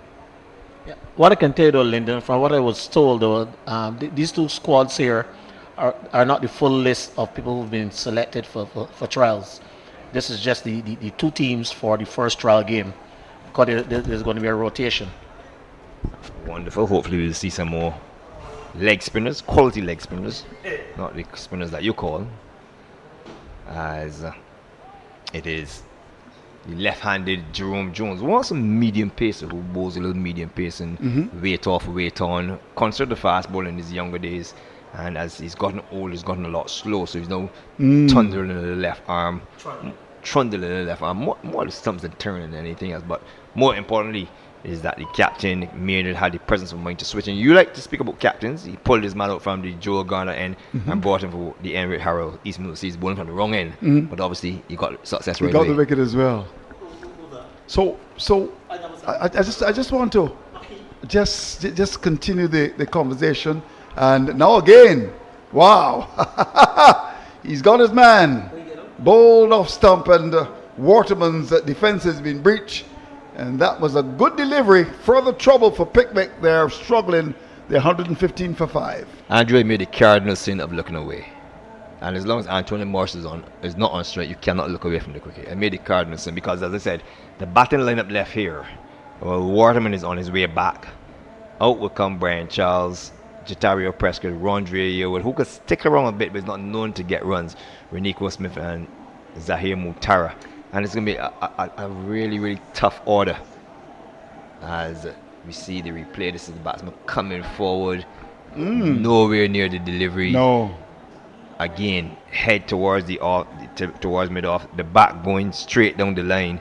And obviously playing outside the line of delivery, not knowing whether the ball is coming in or out. So another one bites the dust, and Brian Charles. He has a brilliant name, Andrew. Yes. Brian Charles, but unfortunately doesn't have the last part behind it, which is Lara.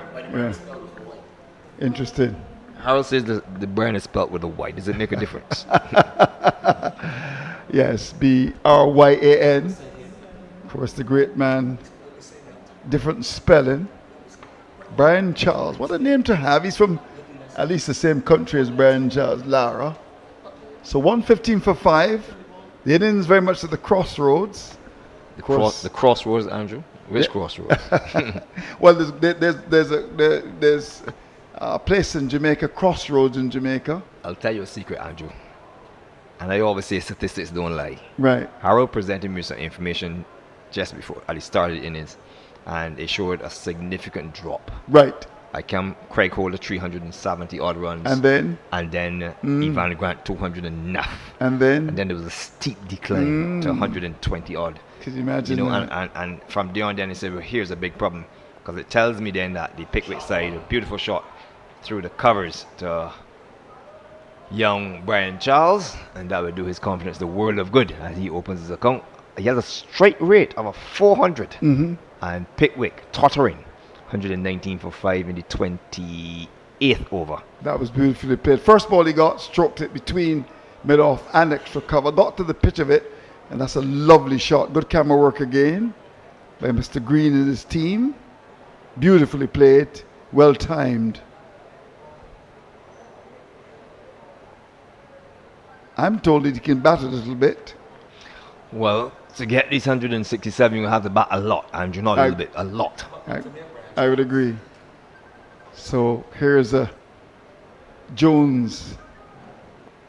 Opens the face of the bat and plays it quite nicely into the offside, down to that cover area.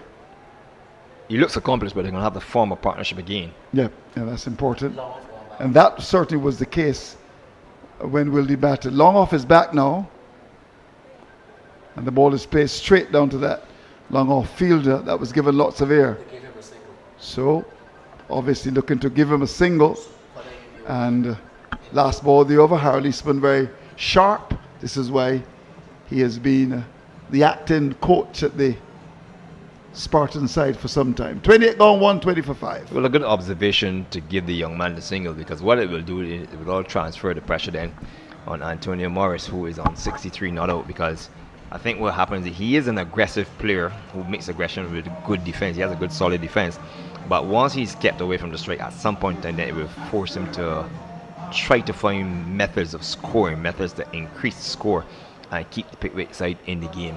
Moments ago, I get an update from Harold. It was 109 for 6 in comparison to 109 for 3. They've now lost 2 wickets, and in the 127 for 6. 127 for 6 versus 120 for 5. So we see the difference is 1 wicket less, and now they've dropped behind the score rate. They were up with the scoring rate, and now they're behind the scoring rate by being some 7 runs less. Well, the rate required is now 7.6.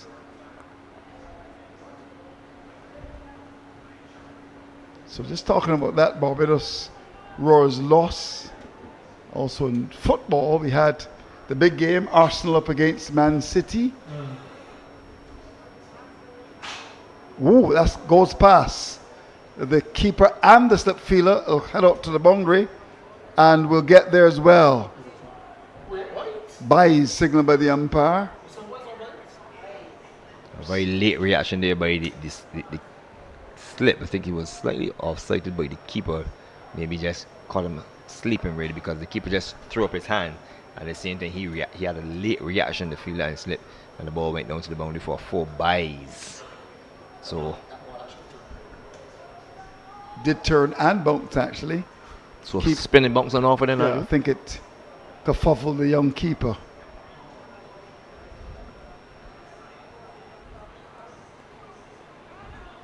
Who ironically Jamal Smith rates as the best keeper in Barbados. Yeah, he said it on national TV. Yeah, we've got some good keepers. Of course, there's Gibson at Spartan, Clark at Gladiola. So I have a question for you, Andrew. With Shane Dowich, the last Barbados keeper, having retired from the international and first class, Barbados with a plethora of keepers, who would your keeper be?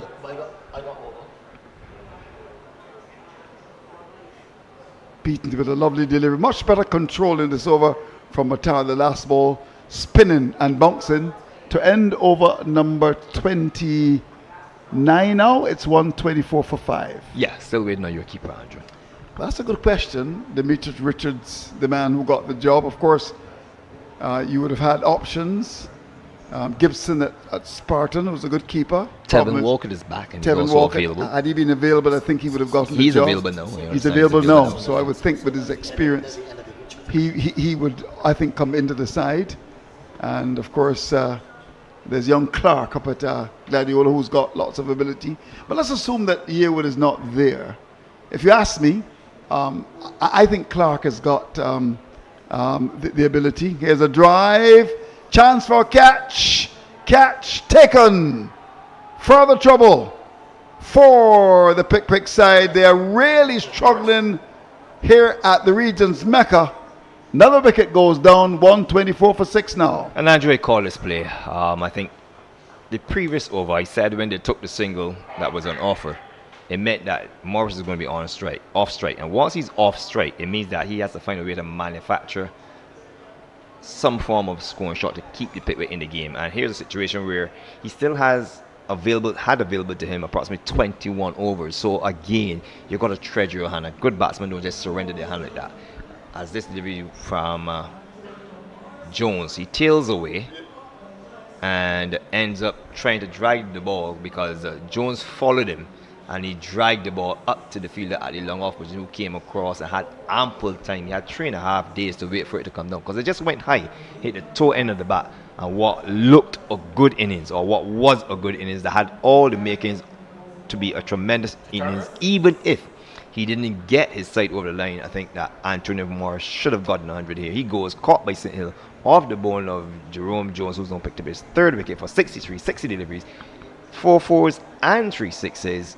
And at 124 for 6, it is just a matter of time before Wildey wraps this up. Just a matter of time.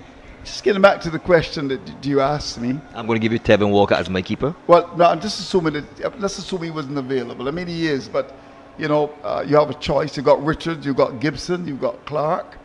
Gibson is a good keeper. I've seen him at Spartan, very, very good. Of course, there's Ravelda Clark up at Gladiola. He's also a good keeper as well. And the man that they chose, Demetrius Richards, who is from the side that should go on to win here, Wildey.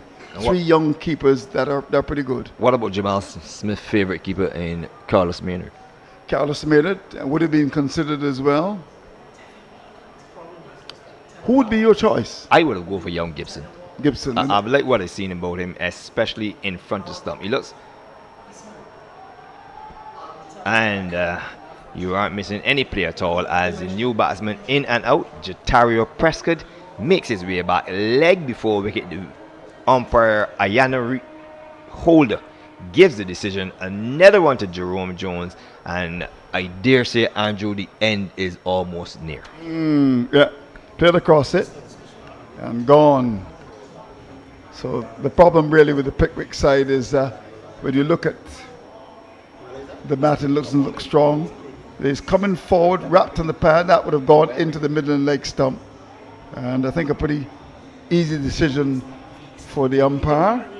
And the Wildey cricketers, led by the wicket taker, celebrating. Looking as if he just won gold at the Olympics with that celebration.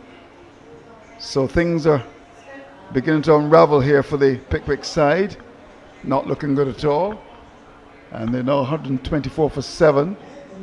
So they've been questioned and they've been arrested, and someone just wrote me a note and said they could very well be jailed at the Regions Mecca, and it could happen within the next half an hour or even less. Well, Harold tells me that the new batsman, Renico Smith, is not a bad batsman. Not bad. I always say to my friends, bad has one meaning. It doesn't matter what adjective you put in front of bad. He's not a rabbit. Harold said he's not a rabbit. He's not a rabbit. Well, I'll tell you what.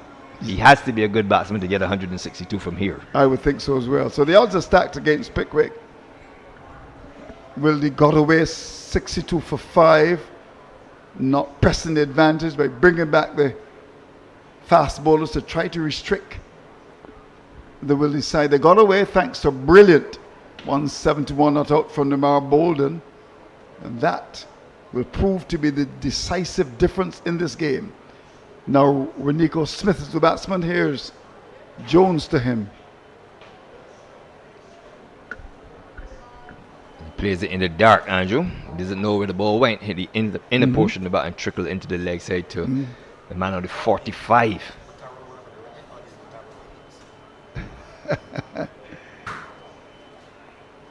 He's looking for that big drive and having to check the shot. He was deceived. So he played that one in the dark. Of course, Brenda Russell sees the piano in the dark. You know that song, Piano in the Dark? I don't think you would know that. I think you're reggae man. You would know the music of the man that was recently released.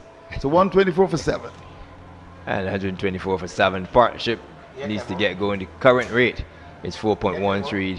And the last wicket fell at 124. 30 overs done and dusted. That's the end of my stint. Yeah. Just to give you some bowling figures. Akeem Jordan, 5 overs, no maidens, 1 for 19. Jaden Roberts, 2 overs, no maiden, none for 15. Jerome Jones, the chief wrecker, 7 overs, 2 maidens, 4 for 18. 7 overs, 2 maidens, 4 for 18. Terry O'Neill, pretty flat. 5 overs unmaiden, none for 31, and Zishan Matara 4 overs, 1 maiden, none for 18. So you see the big man is lining up, which is so they just lost 3 wickets for 9 runs in 4 overs, and a cut past backward point will run pretty close to the boundary and across the rope just about now for 4, and a much needed boundary to the Pickwick side. ESA Fields Pickwick, who are certainly eyeing defeat, as I make way for Carlos Maynard's favourite commentator, and we'll be joined by Donovan Lovell. Andrew. Carlos Maynard's favourite commentator. I don't think that's Andrew Mason by any stretch of the imagination. Hello Jamal, nice to see you. You avoided me. We worked this morning very early, and I set up the schedule in such a way that I didn't want to work with you again. It certainly was a setup. Oh yes, takes a setup nicely here for the Wildey team. It looks like they were going to win this one on a counter at this stage. Really, the only resistance would have been in the form of the captain Rohan Ryan and Antonio Morris, and Morris just gifting his hand away. You'll have to say, I thought it would have been important for him, even if Pickwick had not won, for him to go on to get a big one. I was really hoping that that would have been the case. Yeah, certainly. Wendy, he gifted it away really in the end, and Ryan, when he was gone as well, and that signaled the writing on the wall for the Pickwick side. And this one is swung through mid wicket for 4 by Charles, who continues to fight really for the SFE Pickwick side. But you would imagine once those 2 were gone, really the run to the batting at that time, Ryan and Antonio Morris being the last hope really. Oh, beautifully bowled, says Sean. That looked like the flipper. That is quality bowling there from the young man, and he's celebrating to all and sundry because he knows that that was a beautiful delivery. I dare say, Donovan, that would have bowled many a batter, neck and crop. It was beautiful. I'm sure we're going to see that on the monitor, but that was skillful bowling indeed. He got that one to touchdown, probably just 3/4 of a good length, and it rushed the bat. It skidded on, and it looked like the top of middle and leg, possibly the bails, but a beautiful delivery from a promising young leg spinner. Yeah, certainly that one for the time. Charles went on the back foot. You see Mutara Zishan really celebrating. Oh, that's a big ball, Don. Beautiful delivery. Well bowled, and you certainly hit the nail on the head. One for the future, who continues to impress really, and that delivery summed it up really for the ASFE's Pickwick side. As I said, they look pretty good in terms of resistance when Antonio Morris was there and playing rather well along with Ryan, and those 2, Rohan Ryan, they were looking good. The fight back was on, but from the time Ryan was bowled by Jerome Jones coming from the southern end, and then Morris simply given up. I would say he just gave up in the end and was caught easily by Craig St. Hill along off that signal the end for the Pickwick side. Johnny Waterman really tried his best really, but in the context of the total and the context of a final, I didn't think he really had it in him. And as you see now, the writing is clearly on the wall. I'll ask you some questions, Donovan, just to keep it interesting, because this looks like academic interest at this stage. Obviously, Neymar Balden has been a standout in this game, but have you seen any signs on both sides of potential players that look like they know what they're about? Yeah, certainly I've been seeing a lot of both these sides, and even though he did not feature today, Ivan Grant, I think he's a very, very, very promising batter. I've seen him on a few occasions. He didn't get going today, but we know that he's definitely a decent player. Yeah, such is the nature of the game, yeah. What did it say? That every day is fishing, but not every day is catching. But certainly, I was looking at Ivan Grant. I wanted to have a long look at Roberts, particularly with the bat. I was interested to see how he would go about his business. I've always loved to see Zishan Matara, I must confess. The young seamer as well, Nico Smith, Yeah. He was one I was looking at, obviously near Balden, Demetrius Richards as well. I mean, if we look at it, it augurs well for the cricketing product. Yes, the scores will reflect that it has been a lot less the effort from the Pickwick camp in the grand scheme of things, but a couple of good youngsters out there. Young Morris. Yes, certainly Morris. He is definitely a one for the future. He played a wonderful knot here today. Sorry you really couldn't see it to the end, but he certainly looked good and lovely stroke play. This one is hit down too long on into the boundary for 4. So the Pickwick team not giving up really. This one is struck down to long on for 4. Take the total on to 136 for 8. We are in the 32nd over, being bowled by Jerome Jones. And Jerome Jones continues, regardless of how people like to see it, as they scramble back for 2. Jerome Jones continues to somehow be a very wily campaigner with his left arm orthodox. It looks uncomplicated, you'll say, and some cricket purists don't like to see a bowler transition from one phase to the other, especially as we look at that replay there on a monitor, a good strike down the ground, especially after being a seamer. But he's just found a role for himself in this Wildey team, especially in this 50-over format, bowling that left arm orthodox. Certainly he's been very successful with it.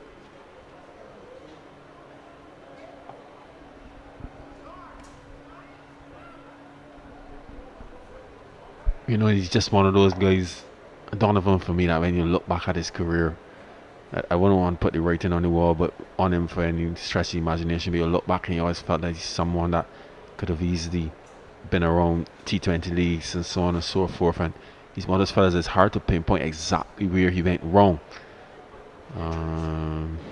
Harold says injuries, when it could be a number of other factors, because he hits the ball like thunder down. It was outside. When he was batting, I tell you what, he strikes the ball well, doesn't he? Yes, certainly one with tremendous talent. And I asked a question earlier as well. I got the same answer. Injuries. So it's telling me that he's been injured for the last 15 years. I can't get it worked out, but I'll leave it at that. Yeah, interesting indeed. And he has cricket knowledge as well, and ability in the field. He's a very fit man. He's always kept himself very well. He's not let his body get away by any stretch of the imagination. So you always wonder, as I see there's a trial list out here as well, and I'm pretty sure I won't see his name on that list, unfortunately. You had time to look at these Super 50 squads, Don? No, well, trial squads? I only received it about 4 minutes ago, really. And yeah, I see them squad 1, captained by Jonathan Drakes, with Cheyenne Braffett, Giovanni De Pisa. Now that is one that I have to pause and comment on. I think that cricketer, total cricketer. He is a total cricketer, and I really hope that he goes on from strength to strength. I really am excited by Giovanni De Pisa. He's actually one of my favorite cricketers. He's good with the ball as well. He's good in the field, and he can bat. I would have had occasion to work with G, as we call him, just before the under-19 World Cup. Remember, he was the vice captain of that team. Head coached by Florey for Rohan Nurse as well. And he's that kind of a guy. He's just stalled a bit in his career. I think they've not been a placement for him. So these trials are a wonderful opportunity for him to showcase his talent. Certainly. Keel Greenidge from Spartan, he is in some form. He's been getting some good scores this season. Darian Hoyt, Stefan King, Javid Leacock, one who's expected really to go further. Young leg break bowler, young Javid Leacock. Jerry McAllister, the speedster. Hakeem Perryman, left-handed batter from Empire. This one is hit down to wicket. Oh, and he spills the catch. It looks like Demetrius Richards. This one struck down to deep mid-wicket. He came in, and he really should have done better with that one. But indeed, spilled it, and it went across the line. You have Perryman from the Empire Club, left-hander. Kimar Smith for YMPC. Tevin Walcott and Ryshawn Williams. Now, I'm going to pause at this name again, Ryshawn Williams. After this delivery, looks like the googly from young Matara. This is a young man with loads of talent. This is a young man, as we see. Yeah, it looks like one punch down to mid-wicket, easily spilled. This is a batter with all the strokes you can imagine a batter should have. He bowls a decent off break. He's left arm spinner. He's good in the field. But I think there's one box that must be ticked if he's to go on. But he has the potential, in my opinion, to go all the way. Well, you're speaking to his club coach right now, and I can tell you he needs to tick a few more boxes than that. I'm very hard on him when it comes to his production, particularly for the Yorkshire club. I think he sells himself short on regular occasions, but he has an opportunity there again. As you said, Don, he does have a lot of talent, especially when he's striking the ball down the ground. He's as good as any of them on his day. But the question is, how do you perform when it's not exactly your day? How do you perform, like say how a nearby Balden took centre stage here today and played the situation and got through the difficult periods? Those are things that people like Ryshawn Williams can take notes from. Certainly you have to play the situation on some days. I know when it's difficult, ride it out. Ride it out, you know. Be patient. Once the bowling is good, don't try to force it. For the good balls, get your ones from your good balls and wait for the bad deliveries. But he's indeed one for the future. I'll look at squad 2 in a moment after this delivery. The ball is easily hit down to long on. They've gone for 1 to take the total on to 146. Matara is on, as I hear Matara, he's on 13. He's on 1, sorry. Smith is on 13. 146 for 8. Delivery bang on target by Jones, can't score. Now squad 2, this is captained by Matthew Jones. In my opinion, would have done enough to at least has played 50 over cricket for Barbados. Again, this is in my opinion. He has done enough over the years to have been in the 50 over squad for Barbados. This one is hit out to long on, catch taken easily, and Smith goes and further a trouble for the Pickwick side, losing the 9th wicket.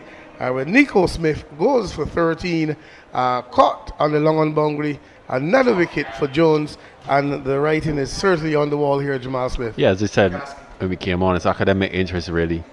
Just waiting to read the final rights. So Neil Smith, I guess rightly so, looking to strike a delivery down to that long on region. If it's one criticism I have of the Pickwick team is that their energy in terms of their intent from the beginning of the innings was never there. As we look on the monitor there, a nice easy catch there to the long on region by Zach McCaskey. We've seen some good catching in the outfield, by the way, in this final. But my issue with Pickwick is that the energy was not there, the intent was just not there. There's some that would probably argue that their feeling effort, particularly in this heat, possibly would have gotten some of their batsmen a bit tired. I've been hearing that floating around, and I mean, look, it's very hot. So, and this is not professional cricket. Some of the guys are not as fit as they should be. They're regular degglers. They go to work. Some guys have to go to work tomorrow, I'm quite sure.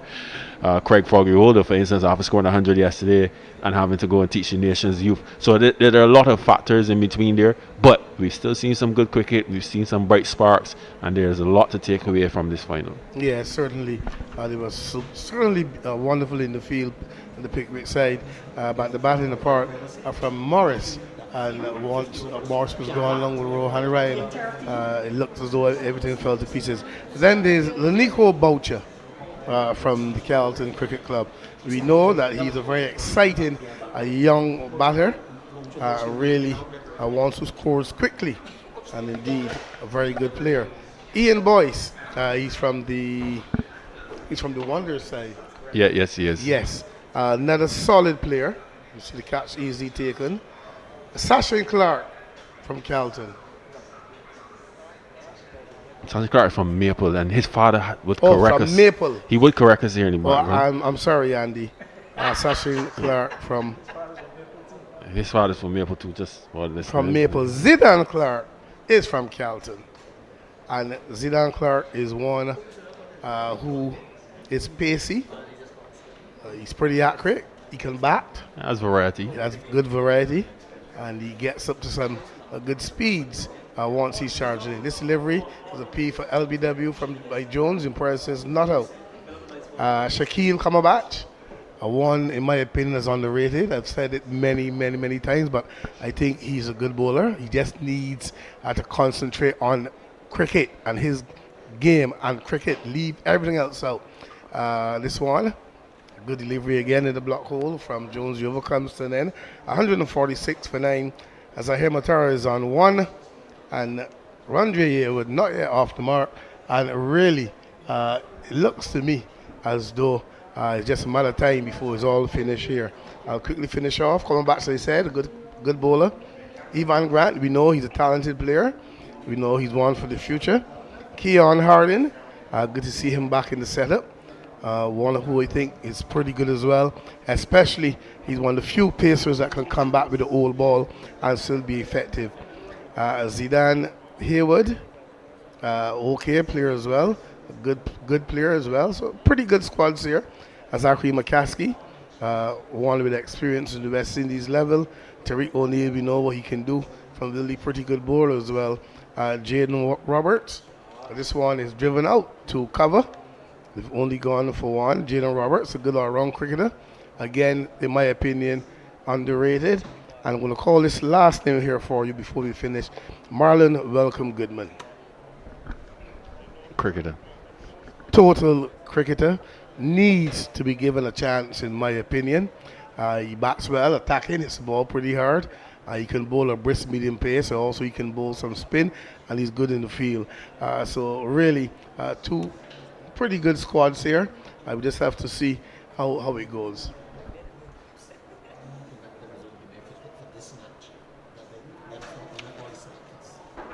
So these are the squads for the first match. So as usual,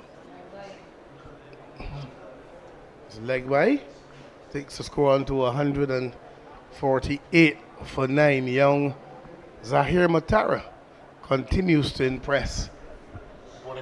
Father bowling, son bowling to father. Bowling to father. Is he going to give him his wicket? Let's wait and see. Oh, he is solid. Forward in defense, solid. He's saying, no, son, I'm sorry. You're not going to get me out today.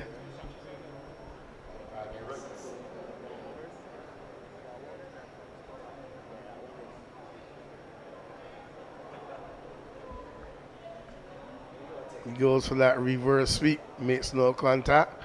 And no doubt they'll be going home in the same vehicle after cricket. So he really does not want his son to get him out.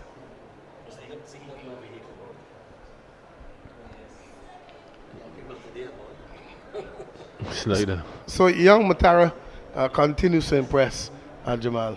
Yeah, most certainly. I'm following his career eagerly. We really need quality like spinners in the region. He has good variation. What I like about him, to be quite honest with you, is his measure of control. I have yet to see him bowl a bad spell in terms of long hops and full tosses. He gets it right. He's nice and tall. He has all three deliveries really. He's very unfortunate not to have gone to the World Cup squad in South Africa as well. Yeah, certainly. But indeed, one for the future. As you rightfully said, his lines are good, his lengths are good. Really, hardly ever bowls a bad ball, and really always on target. And one can only hope that he gets better as he goes on, as it is time for a water break. As we see, recap for you quickly. Shamar Ford was bowled by Currency for 9. Ivan Grant, he caught by Miraf Akeem Jordan for 2. Craig Holder, he was bowled by Currency for 6.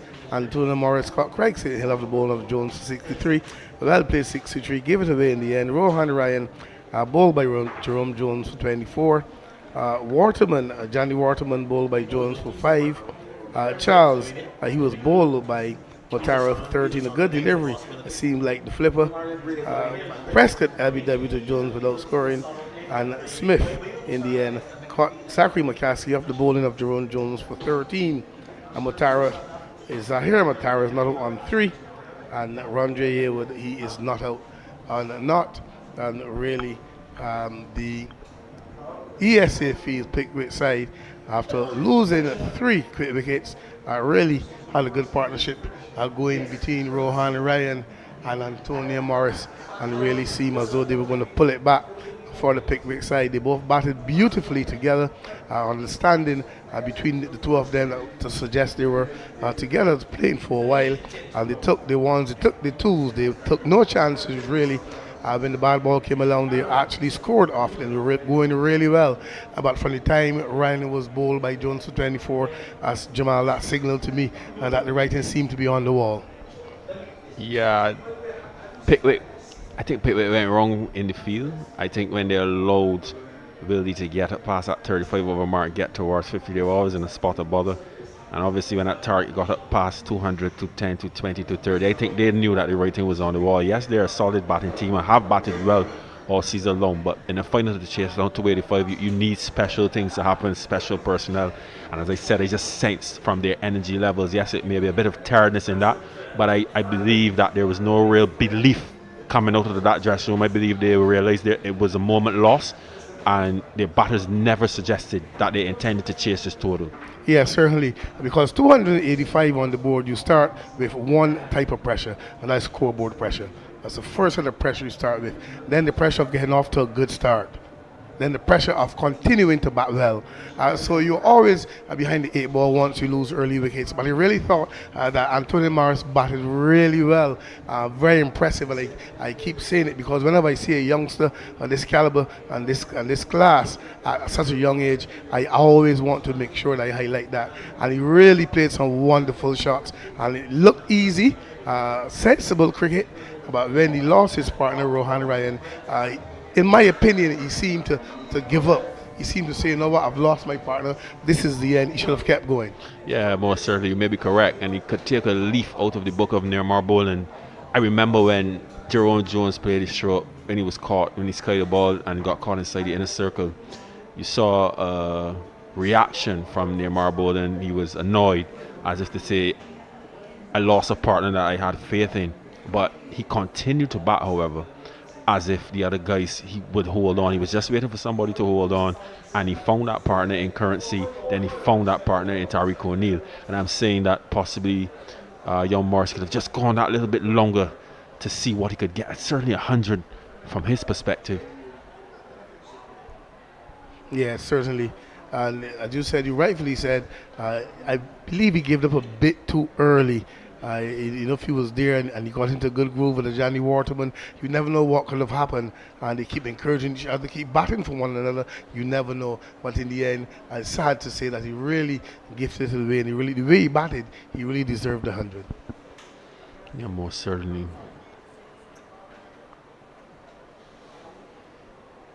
This one is swept out to square leg. They've gone for 1.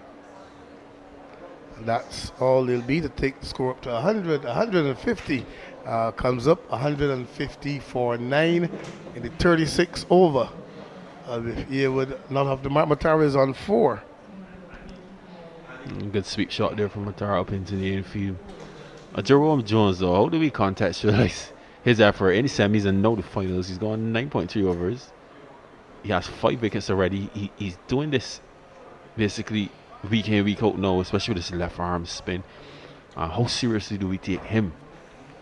Well, in the context of the cricket that's being played, he's successful. So if it's working for him, he's not going to change it. And in my opinion, it's about levels. Will he get the same success bowling the off-spin playing at a higher level? Who knows? But where he's playing at now, what he's doing, he's really getting the success by bowling his spin. He seems to have finished with the medium pace now. As you look at his figures, 9.5 overs, 2 meters, 5 for 29. So really, certainly doing the job for Wildey.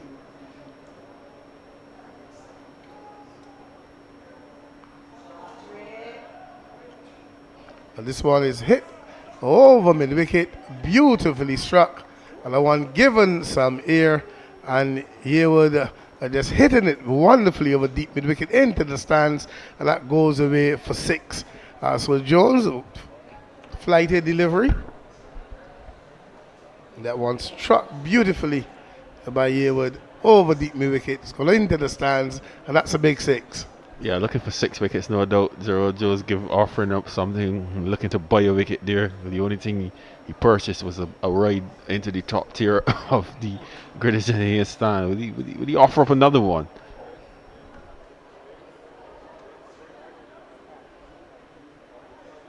He goes back flat outside the off stump. He said one is enough as the over comes to then 158 for 9. Yearwood is on 7, Matara is on 5. And really, as they would say, going through the motions here really. But the Wildey side certainly assured of lifting the trophy for 2024 to 50 over Virgin. And it really is just a matter of time, as they would say, before all is closed out here, as young Matara is back into the attack and getting ready to bowl to his dad again, as I hear Matara. Wouldn't it be a joy for the young man to pick his dad up, particularly if he can fox him out? This is quite interesting indeed. Like, when you get your dad out, what do you go home, what do you say, Donovan? The first thing you have to do when you get your dad out is to look for a ride. You have to look for someone to take you home. I could agree with you with that.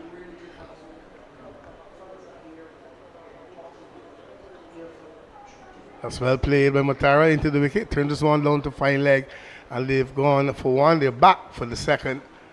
So one of the few deliveries really down the leg side by young Matara, but well played in the end by Zahir Matara, who has some ability really.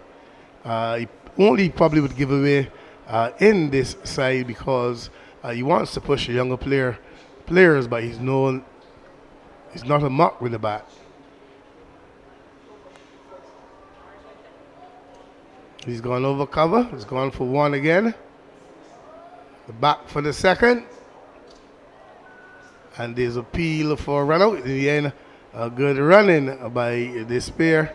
Back for the second. Looked pretty close at one stage, but in the end they got home quite easily. Really, Matara, not as young as he used to be. 162 for 9. Yeah, coming back for 2 there. He's been playing. Matara has been playing Matara very well. Senior Matara, that is.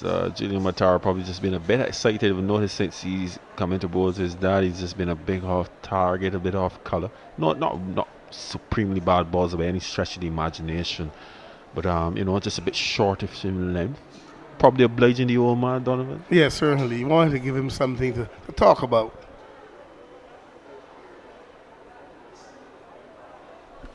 Curtis Maynard, my goodness, that was a lovely take again. He's so clean. And Donovan, he's been clean all afternoon. But he's always been a good keeper, and I just wondered a few years back why he actually gave up the gloves, really. And I really couldn't get out on the sun at that time. He was one of the better keepers in the island. You see a one off, I say the best. Straight at Swan past, man that slip and down to the boundary for 4. So good looking runs here by Zahir Matara. Zishan Matara not pleased at all, but I'm wondering if this has been something that was discussed since he's been born at his dad. Those googlies and those flippers, I'm not seeing them, but nevertheless this one was played beautifully. I stayed past man that slip and gully down to the boundary for 4.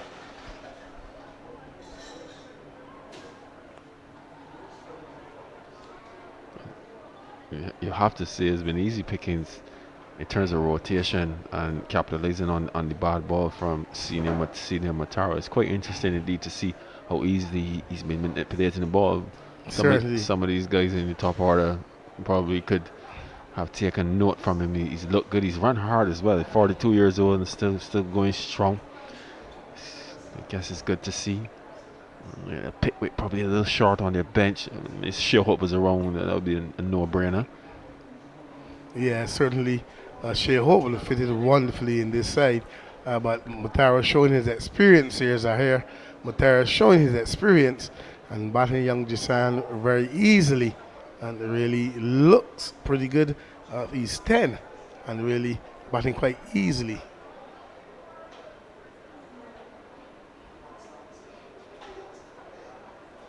Again off the outer edge. We've gone for one.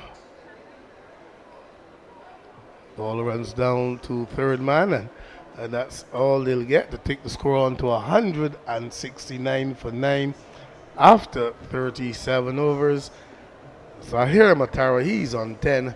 Ronjay Yearwood, he is on 7. And the last pair here, as you would say, holding up somewhat the Wildey side from celebrating what will be a very good victory here for them once they get past the line here.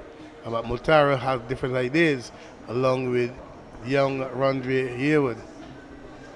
It looks like Tariq O'Neill will be back into the attack. He's the one Wildey bowler so far that hasn't really hit his straps as you would like. You know, I still have his Currency that's back. Currency's back. Oh yes, it is Currency.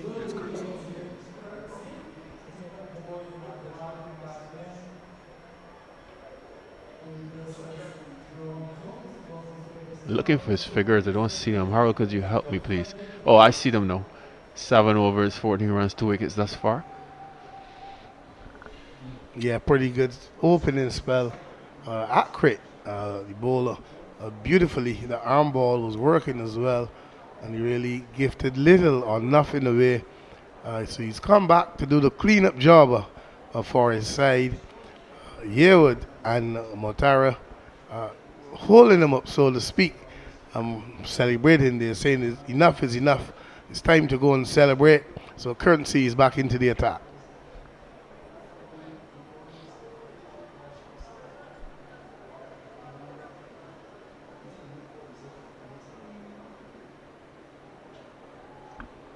And intentions are clear from Yearwood. Looking to hit that some in the region of the Hanshaliness yard. Makes no contact. True to the keeper.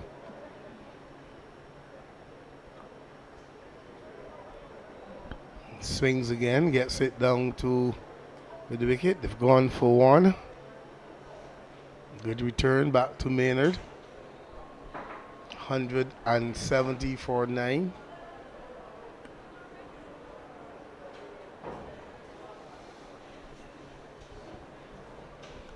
Brings Zahir Matara into strike.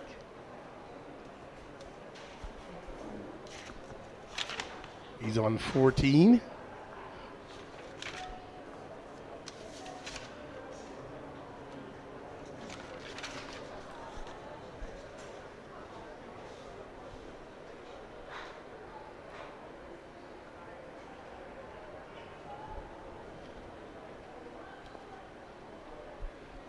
Solid defense, Matara.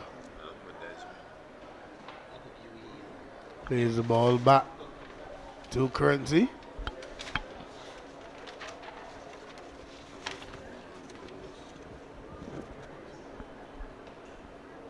Paddles this ball down behind square for one. He goes to 15. Looking pretty easy, this pair.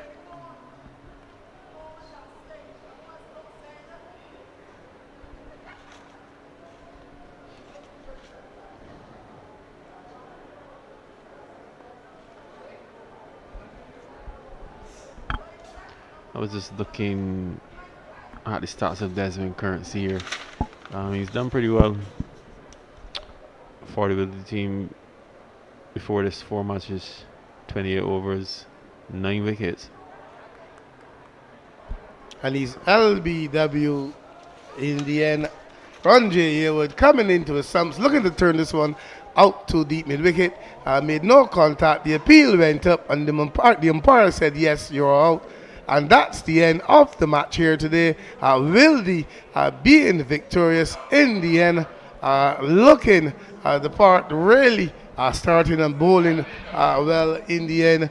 Desmond Currency.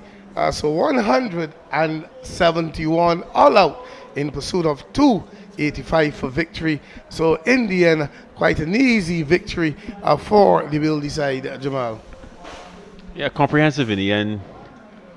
Pickwick had their moments in the field, obviously.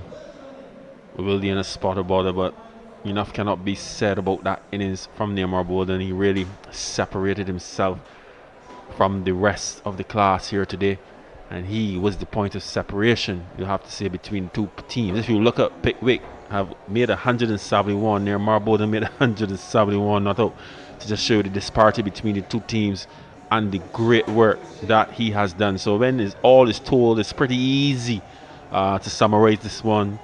Neymar Balden has been more than the leader on this day for the Wildey team. He has stood very, very tall. A man short in stature. Remember, today is his birthday as well, so he certainly has given himself a great birthday gift. And the Wildey team, more importantly, have finally got over the line. They've finally broken that finals curse.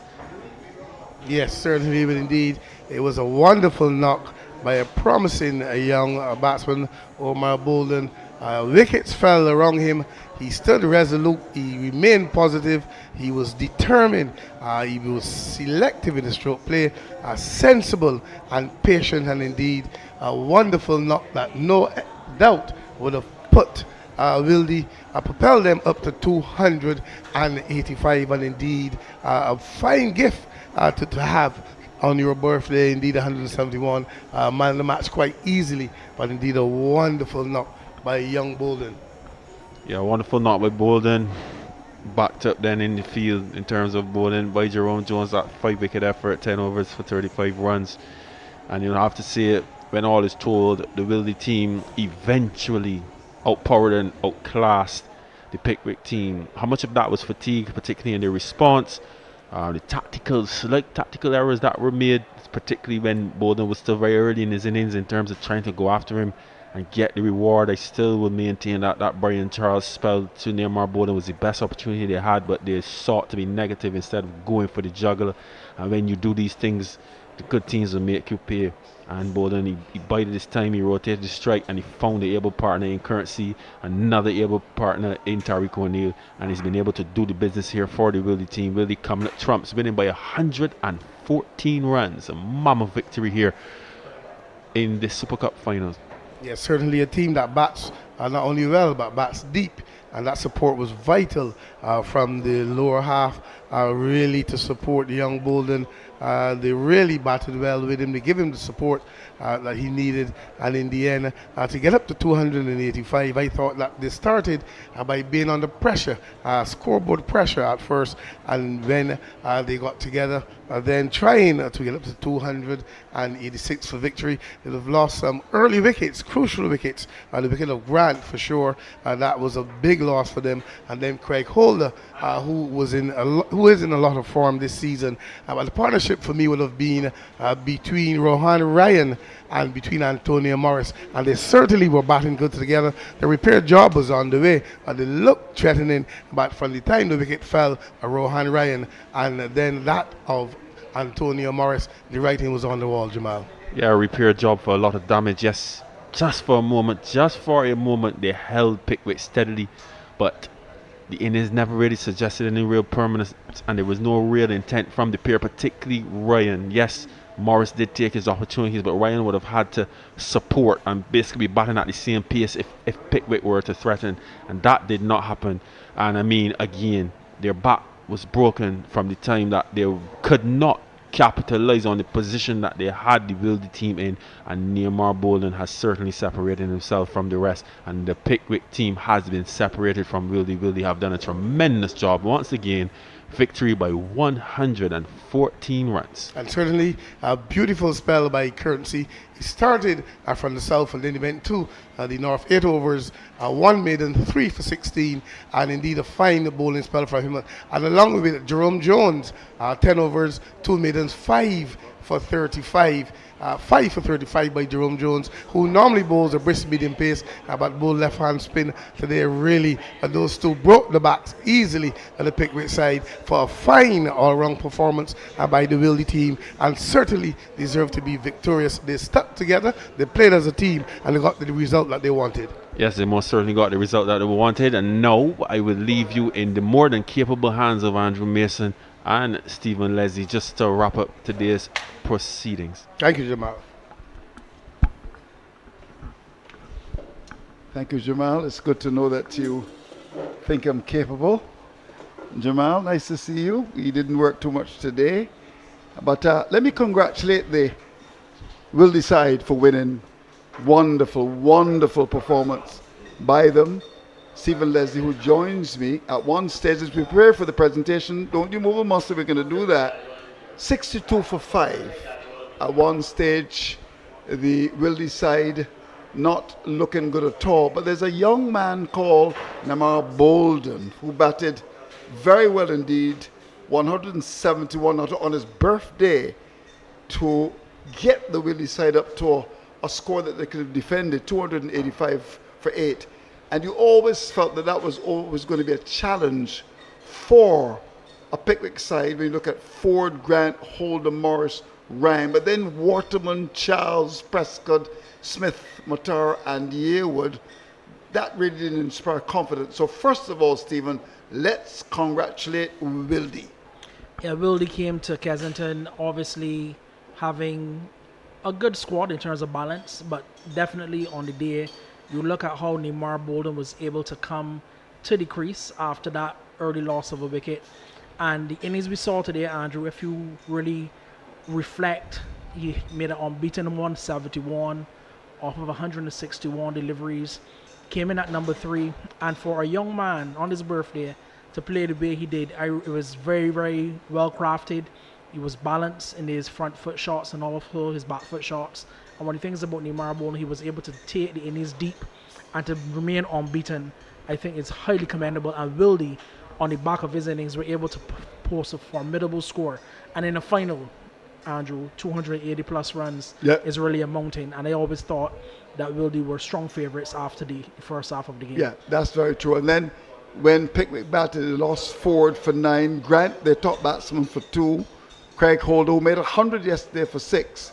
And despite 63 from Morris and 24 from Ryan, you always felt that once that partnership was broken, it was going to be good night nurse for the Pickwick side. Again, Pickwick heavily dependent on Ivan Grant in terms of the scores that they make on a consistent basis. So once you get him early, they're really good behind the 8 ball. And one of the good things about how Wildey actually applied pressure in the innings is that they actually set some good fields. I think that Carlos Maynard was quite good in terms of how he maneuvered his bowlers. And one of the critical things in the final, once you got those runs on the board, is then to be able to execute their plans. And I give Wildey full marks for what they did in the second half. Let's look at some positives here. Stephen, let's start with the pitch. Let me congratulate the Barbados Cricket Association. This game was scheduled to be played up at Windward on September the 8th. As we know, we had some challenges with the weather. And, to have to rain cats and dogs and pigs here at Kensington Oval because the drainage is so good. That has been an improvement for the last 10, 15 years. So it was brought to the region's Mecca, and 2 weeks later, in the finals, Pickwick, a side that was recently promoted to the elite, with a very good youth program against one of the big guns, so to speak, in local cricket. You're talking about the Wildey side, and the pitch, in my view, was a good one for cricket. Definitely a good pitch. Must give Winston Reid and his entire team full marks for what they've done. We are on the heels of a CPL tournament that was played in Barbados. This is the first limited overs local game that has been played at Kensington. And the pitch really was even. It was something in it for the bowlers. Batsmen, once they applied themselves, they were able to score freely. So very high marks for the pitch. And I think the outfield well manicured. I think the whole general atmosphere at Kensington today was befitting of a final of a local competition. Well, of course, we're waiting for that presentation. We're going to bring that to you. There's no question about it. So as I look downstairs, I see that they're preparing for that. And celebration for Wildey side that they've gone to a couple of finals. They were there last year. We were down on the east coast of Barbados, and they actually lost it. So They will feel good when you consider that they've gone to a couple of finals in recent times and they've not won. And this really turns out to be a big victory for them because they won by a whopping 114 runs. Andrew, I believe that in their dressing room, when there were a few wickets down before Neymar Bolden really consolidated, that there could have been a few butterflies in that team. Obviously, as we said, having been to a few finals in recent times, they would have been saying, here it is again, that we are not really executing as well as we should at the final hurdle. But then that innings, the partnership, the way how then the confidence would have been at the midway stage of his innings, I think that Wildey, having posted 280 plus after that early setback, would have been able to say to themselves that we've got this. And really, as I said, in a local competition, for you to have to get 280 plus to chase down is really a monumental task. Well, of course, about 10-15 minutes ago, it was a situation where the Wildey side were really closing in on victory, despite the fact that the last pair came together. They did a little thing, and then, of course, we were able to capture the winning moment.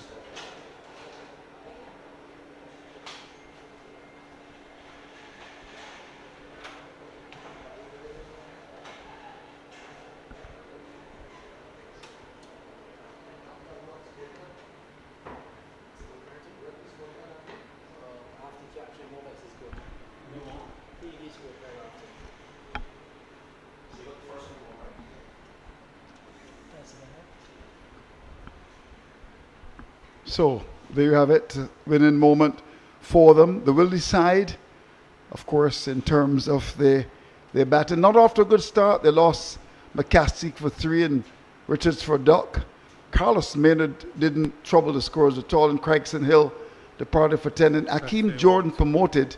His contribution was 2. But at that stage, Wildey were 62 for 5.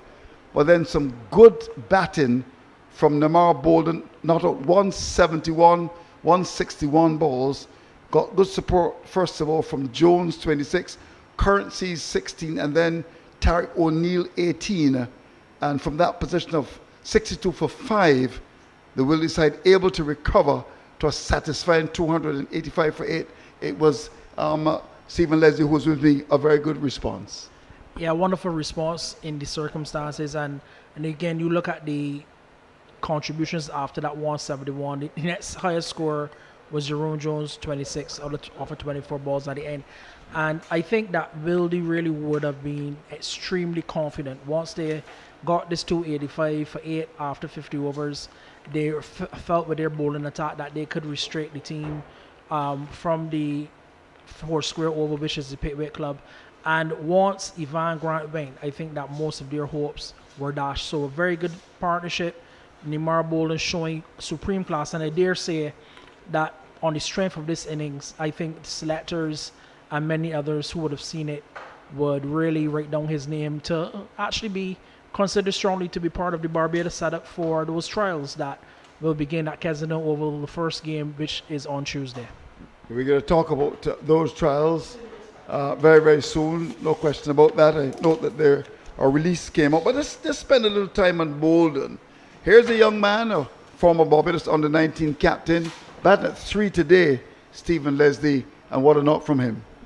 Wonderful knock. Neymar Bolden is very versatile. He actually goes at the top of the innings at moments, and today coming in at number 3. And the way he was composing his entire innings, he was very patient against the pace when he first came to the crease, and then there were the obvious blemishes where you've had probably, I think, one chance that I recall when he was playing, but he was very composed and very measured in how he mixed aggression with defense. And you saw that he blossomed. Once he got to that 100, Andrew, one of the beautiful things about local cricket is that you got persons who will reach a century, but they go for 105, they go for 110. But today, Neymar Bolden carried his bat right down to the end of the innings, and he continued to really become a lot more expressive and aggressive in that latter part of his innings, and he really flourished well and went from that 100 to 170. And when everything was said and done, he was better than a runner ball. He really placed the Wildey side in a wonderful position. And one of the great things about it is that he was able to ensure that the Pickwick side, looking to chase that 280 plus, would really have had to dig deep.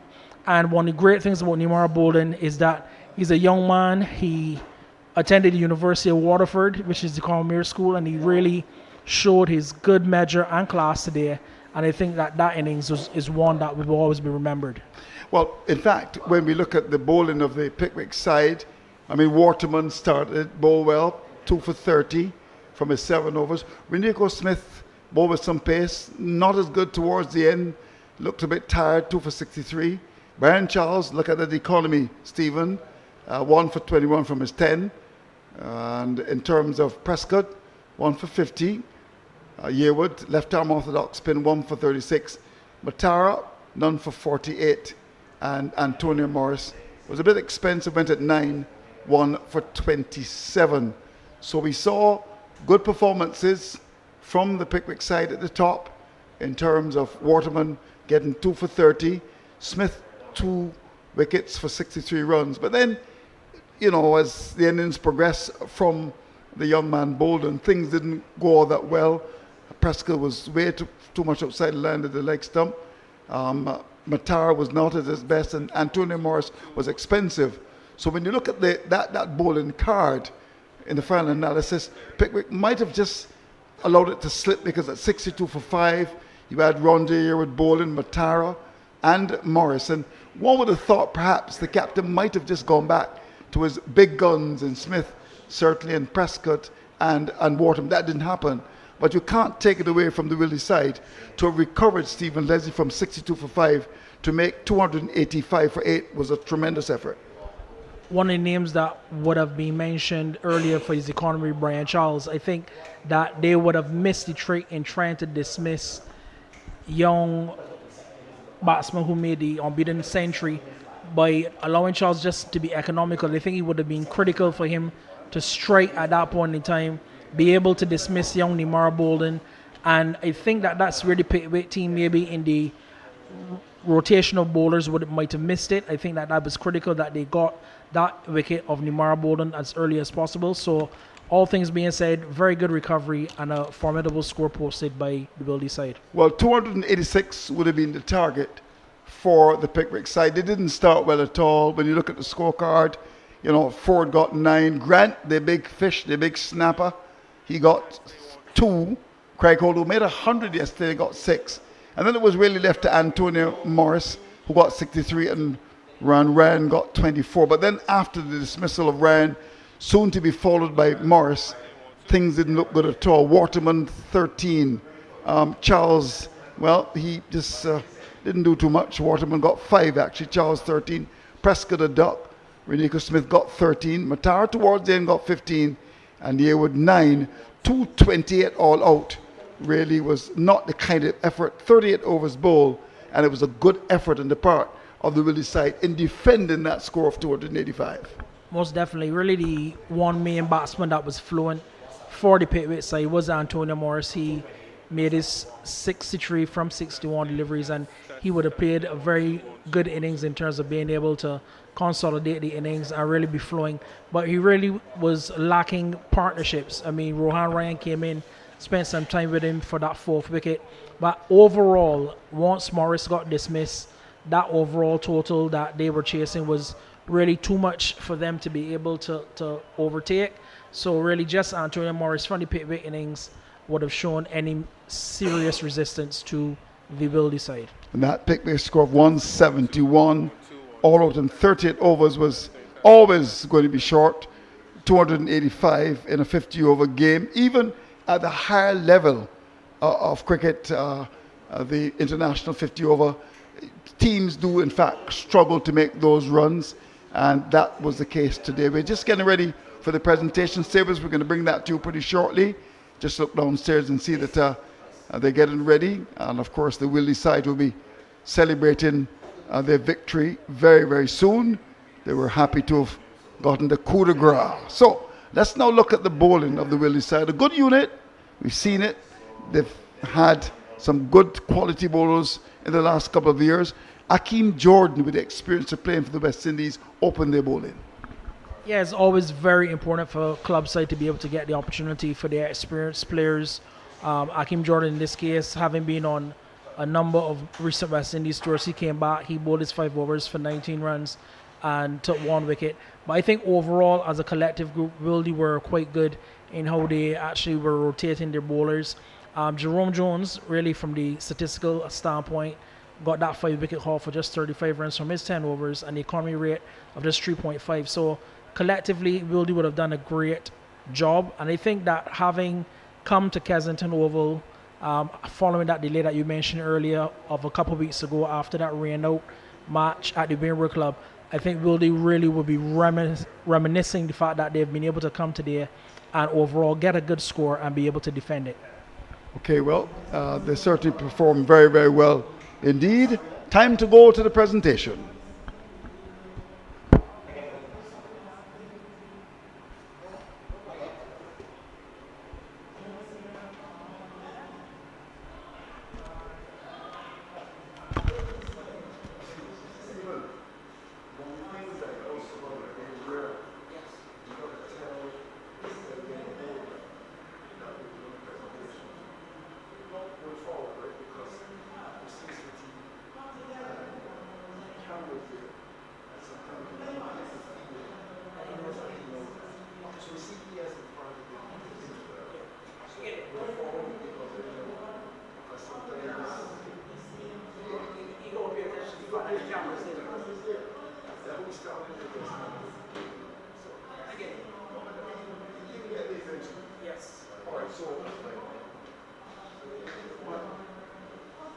I would have to say champions of Wildey, and very well done to ESA Field Pickwick for making their way all to the final after joining the big boys in the elite division for the first time in a while. Welcome back, well done, and we look forward to see your team continuing to improve in the coming years. I too would like to introduce the party that has joined us here, starting with the CEO of the Barbados Cricket Association, Dr. Roland Toppin, Mr. Clement De Pisa, Board Director, Pedro Graves, similarly, Board Director, Henderson Wallace, Board Director, and last and by no means least, Mr. Calvin Hope, the Vice President of the BCA, assisted by members of the staff of the operations unit here at the BCA, Lorianne and Nicola.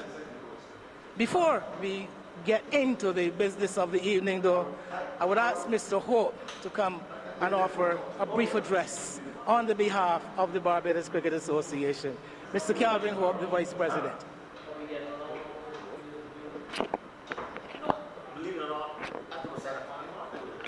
Good afternoon, ladies and gentlemen. First of all, let me apologize for the absence of our president. He's had some matters to attend to at home, so he couldn't be here. We wish he was. Congratulations to Wildey and commiserations to Pickwick. Ladies and gentlemen, thank you for staying to witness this presentation. Thank you for attending, the supporters of Pickwick, the supporters of Wildey, and all those cricket fans interested in our cricket in Barbados and regionally. I thank the umpires and other officials, the grounds staff, and our catering staff, and all those who supported the game, and especially our administration in our secretariat or office for organizing and putting everything in place for this game to take place. I must congratulate Mr. Balden for a wonderful innings, and we are very happy that what we've invested in this young man, we've seen some of it displayed today. And again, congratulations to the winners. Thank you so much, Mr. Vice President. And we will go right into the business of the evening. And first of all, I'm going to ask Mr. Wallace to come forward and join Lorianne on the far side of the table. Mr. Wallace will make the presentations to the officials, the officiating umpires, first of all, those being on the field, Dave Thompson, Ayana Holder. Would you please come forward to receive your award, the medal from Mr. Wallace.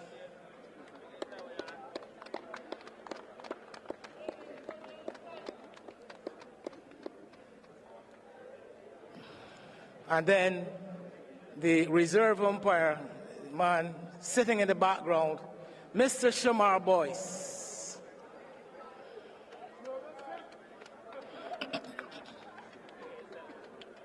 Our match referee today was Mr. Colin Bowen.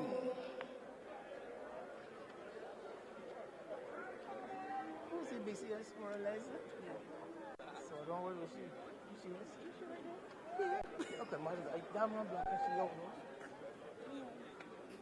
And the scorer for today, Miss Leslie Prescott.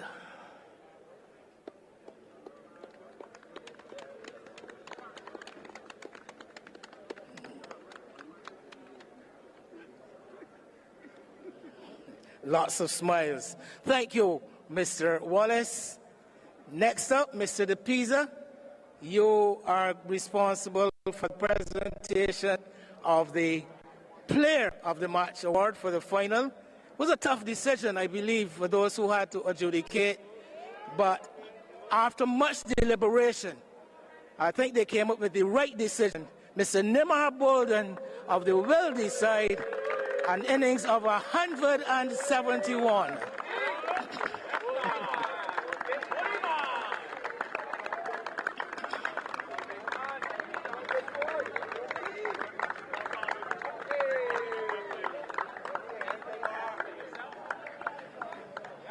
Well, in every cricket match, we know that at the beginning of every cricket match, there will be a winner and there will be a loser.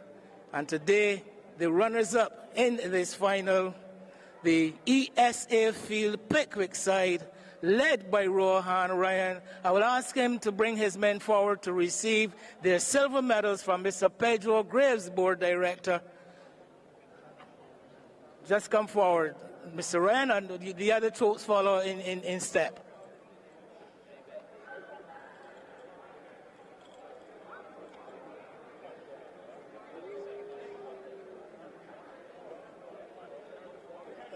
Welcome to our guest visiting Trinidad and Tobago player, Mr. Brian Charles, Antonio Morris,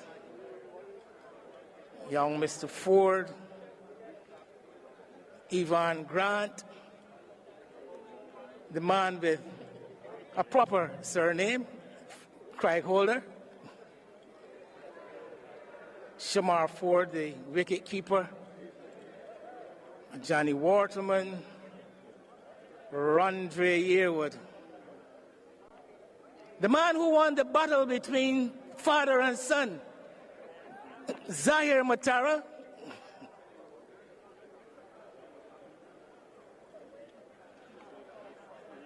Preston Clark, reserve, Jatario Prescott, Renico Smith.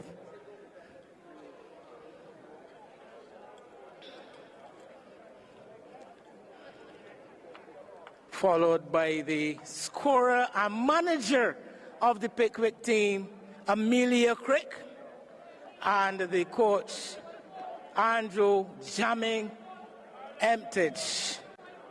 Thank you all. Well done to Pickwick. See you again next season. And then, to bring us nearer to the end, we're going to ask Vice President Hope to present the gold medals to the winners, the Wildey side, with their captain Carlos Maynard leading the way. Follow in line, Carlos Maynard.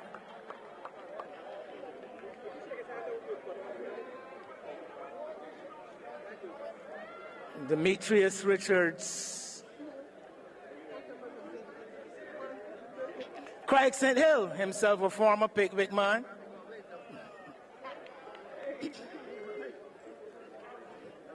Zachary McCaskey.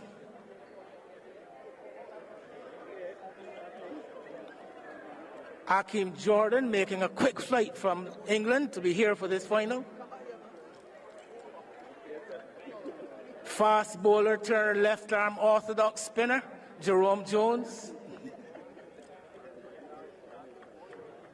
The man of the day, Neymar Balden.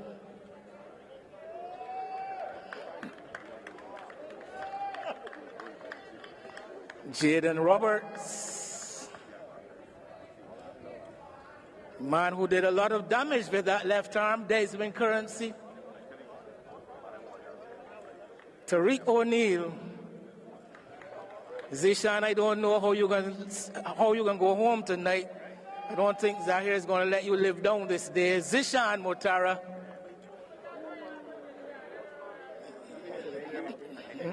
Torrey Harbin.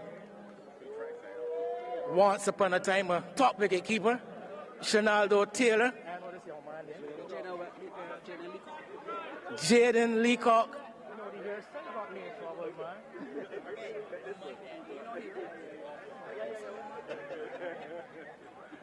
Josh Adorn among the reserves today. Shane Paris. Coach Clint St. Hill, also with Pickwick connections. And last, short, Dale Callender, the manager.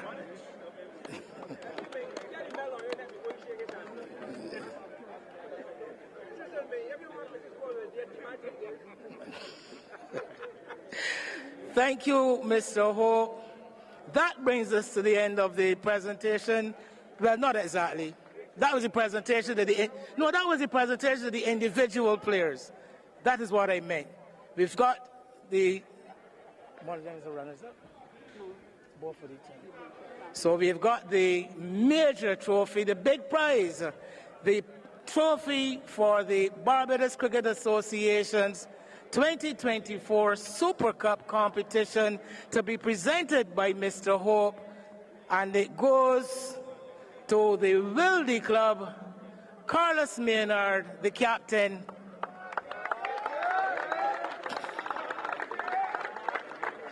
That's the cup.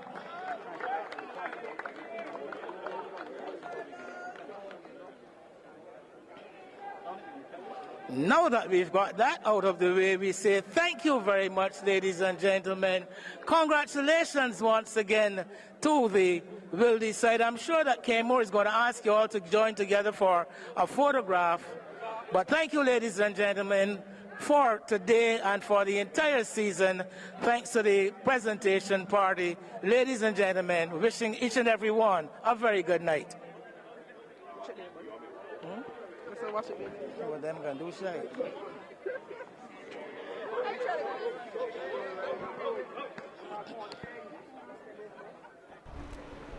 So what a moment for the inside. Oh, celebration at Wildey. And to be honest with you, they richly deserve to win it. They were absolutely brilliant in terms of the execution today. No question about it. Some tremendous cricket from them.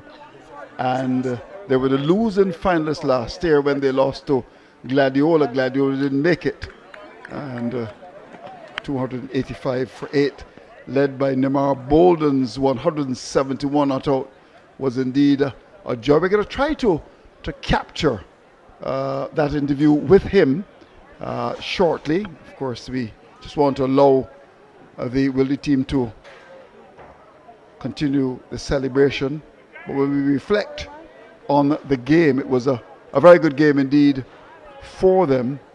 First of all, they won the toss and elected to bat, and they were after a very bad start, 62 for 5, and in the final analysis they were able to to recover so well, thanks to a brilliant knock of 171 from the former Barbados under-19 captain Neymar Balden. He was really very good today, very calculated in his stroke play, and got good support from the lower order. And that got Wildey up to 285 for 8, which really was a good score on a pitch that was very good for batting. And you always felt then that Wildey had enough runs to go on to win the game. Pickwick started very poorly, and despite a good knock from Morris, whose contribution of 63 was good, you just felt that he needed that support that was so vitally necessary. And in the final analysis, it was a pretty easy victory for the Wildey side that really came here and would have certainly fancied their chances of winning, having gone to the finals last year and lost to Gladiola. Harold Eastman has joined me. Harold, statistician. Certainly when you look at the game, congratulations to the Wildey side. Yeah, congratulations to the Wildey side. Yeah, congratulations to the Wildey side for doing after losing the final last year pretty badly to Gladiola, and coming here and rebounding and winning the championship this year. It just shows their championship mettle.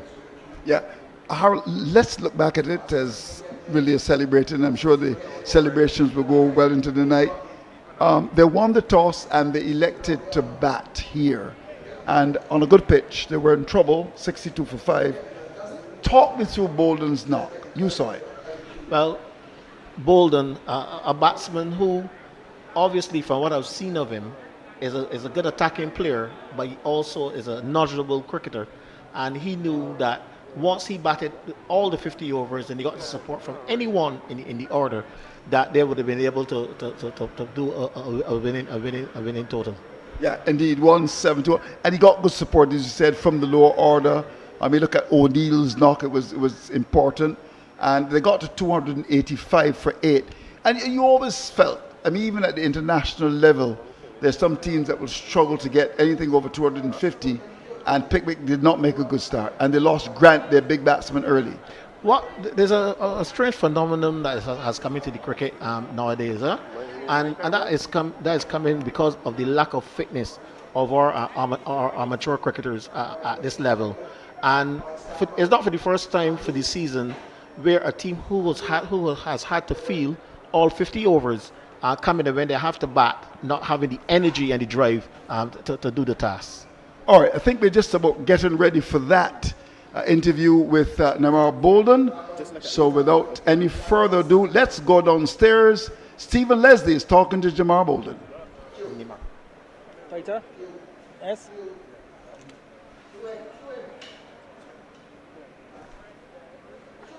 I'm here with Neymar Balden, who scored a superlative unbeaten 171. Neymar, how does it feel to be part of the championship team, and obviously the big innings that you played today? I don't think it quite hit me as yet. Just unbelievable. Like, players are telling me this is one of the best knocks they've seen in domestic cricket, and just really proud of myself to be able to help my team today, to be honest.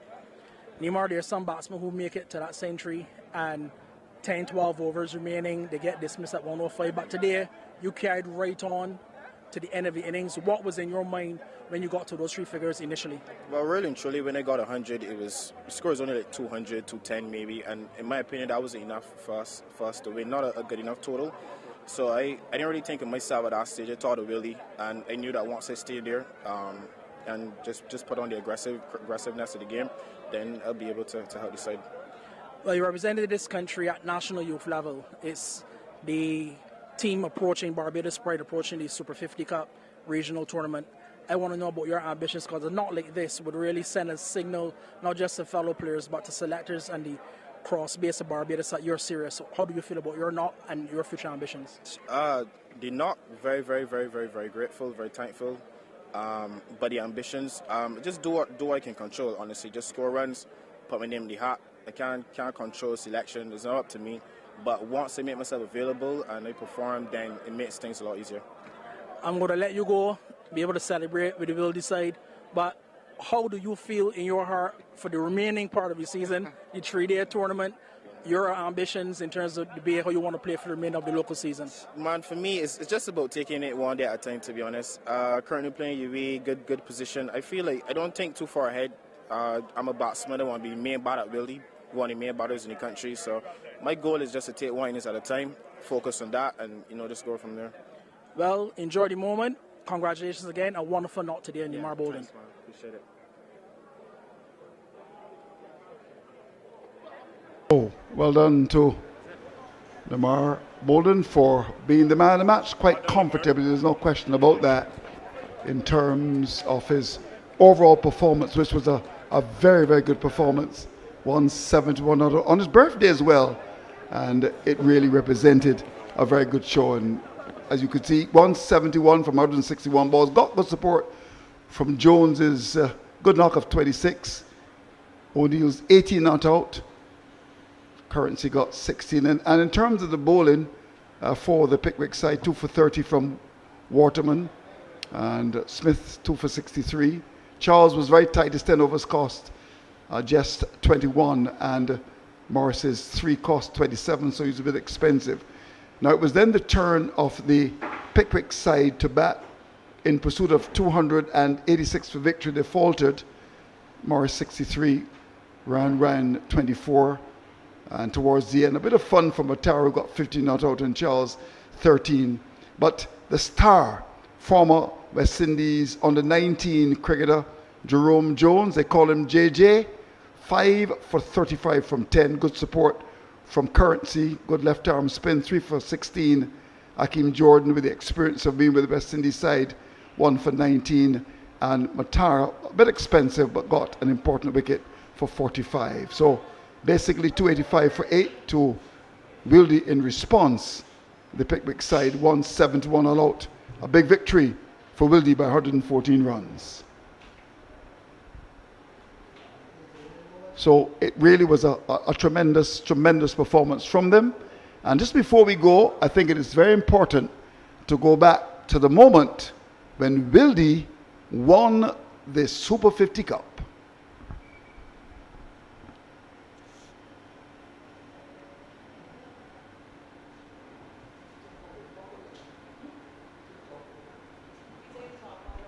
So what a performance, a little turn away in the onside, down to backward square, tremendous celebration, and well, he was looking to turn it away, but the ball hit the pad, and in the end he was given leg before by the umpire. Celebration here at the famous Kensington Oval, called the region's Mecca. We've seen some tremendous performances from them. We hope you enjoyed our broadcast half as much as we enjoyed presenting to you Wildey 285 for 8, Pickwick 171, victory by 114 runs to the Wildey side. Andrew Mason, on behalf of the entire team, for the final time, saying goodbye from the region's Mecca.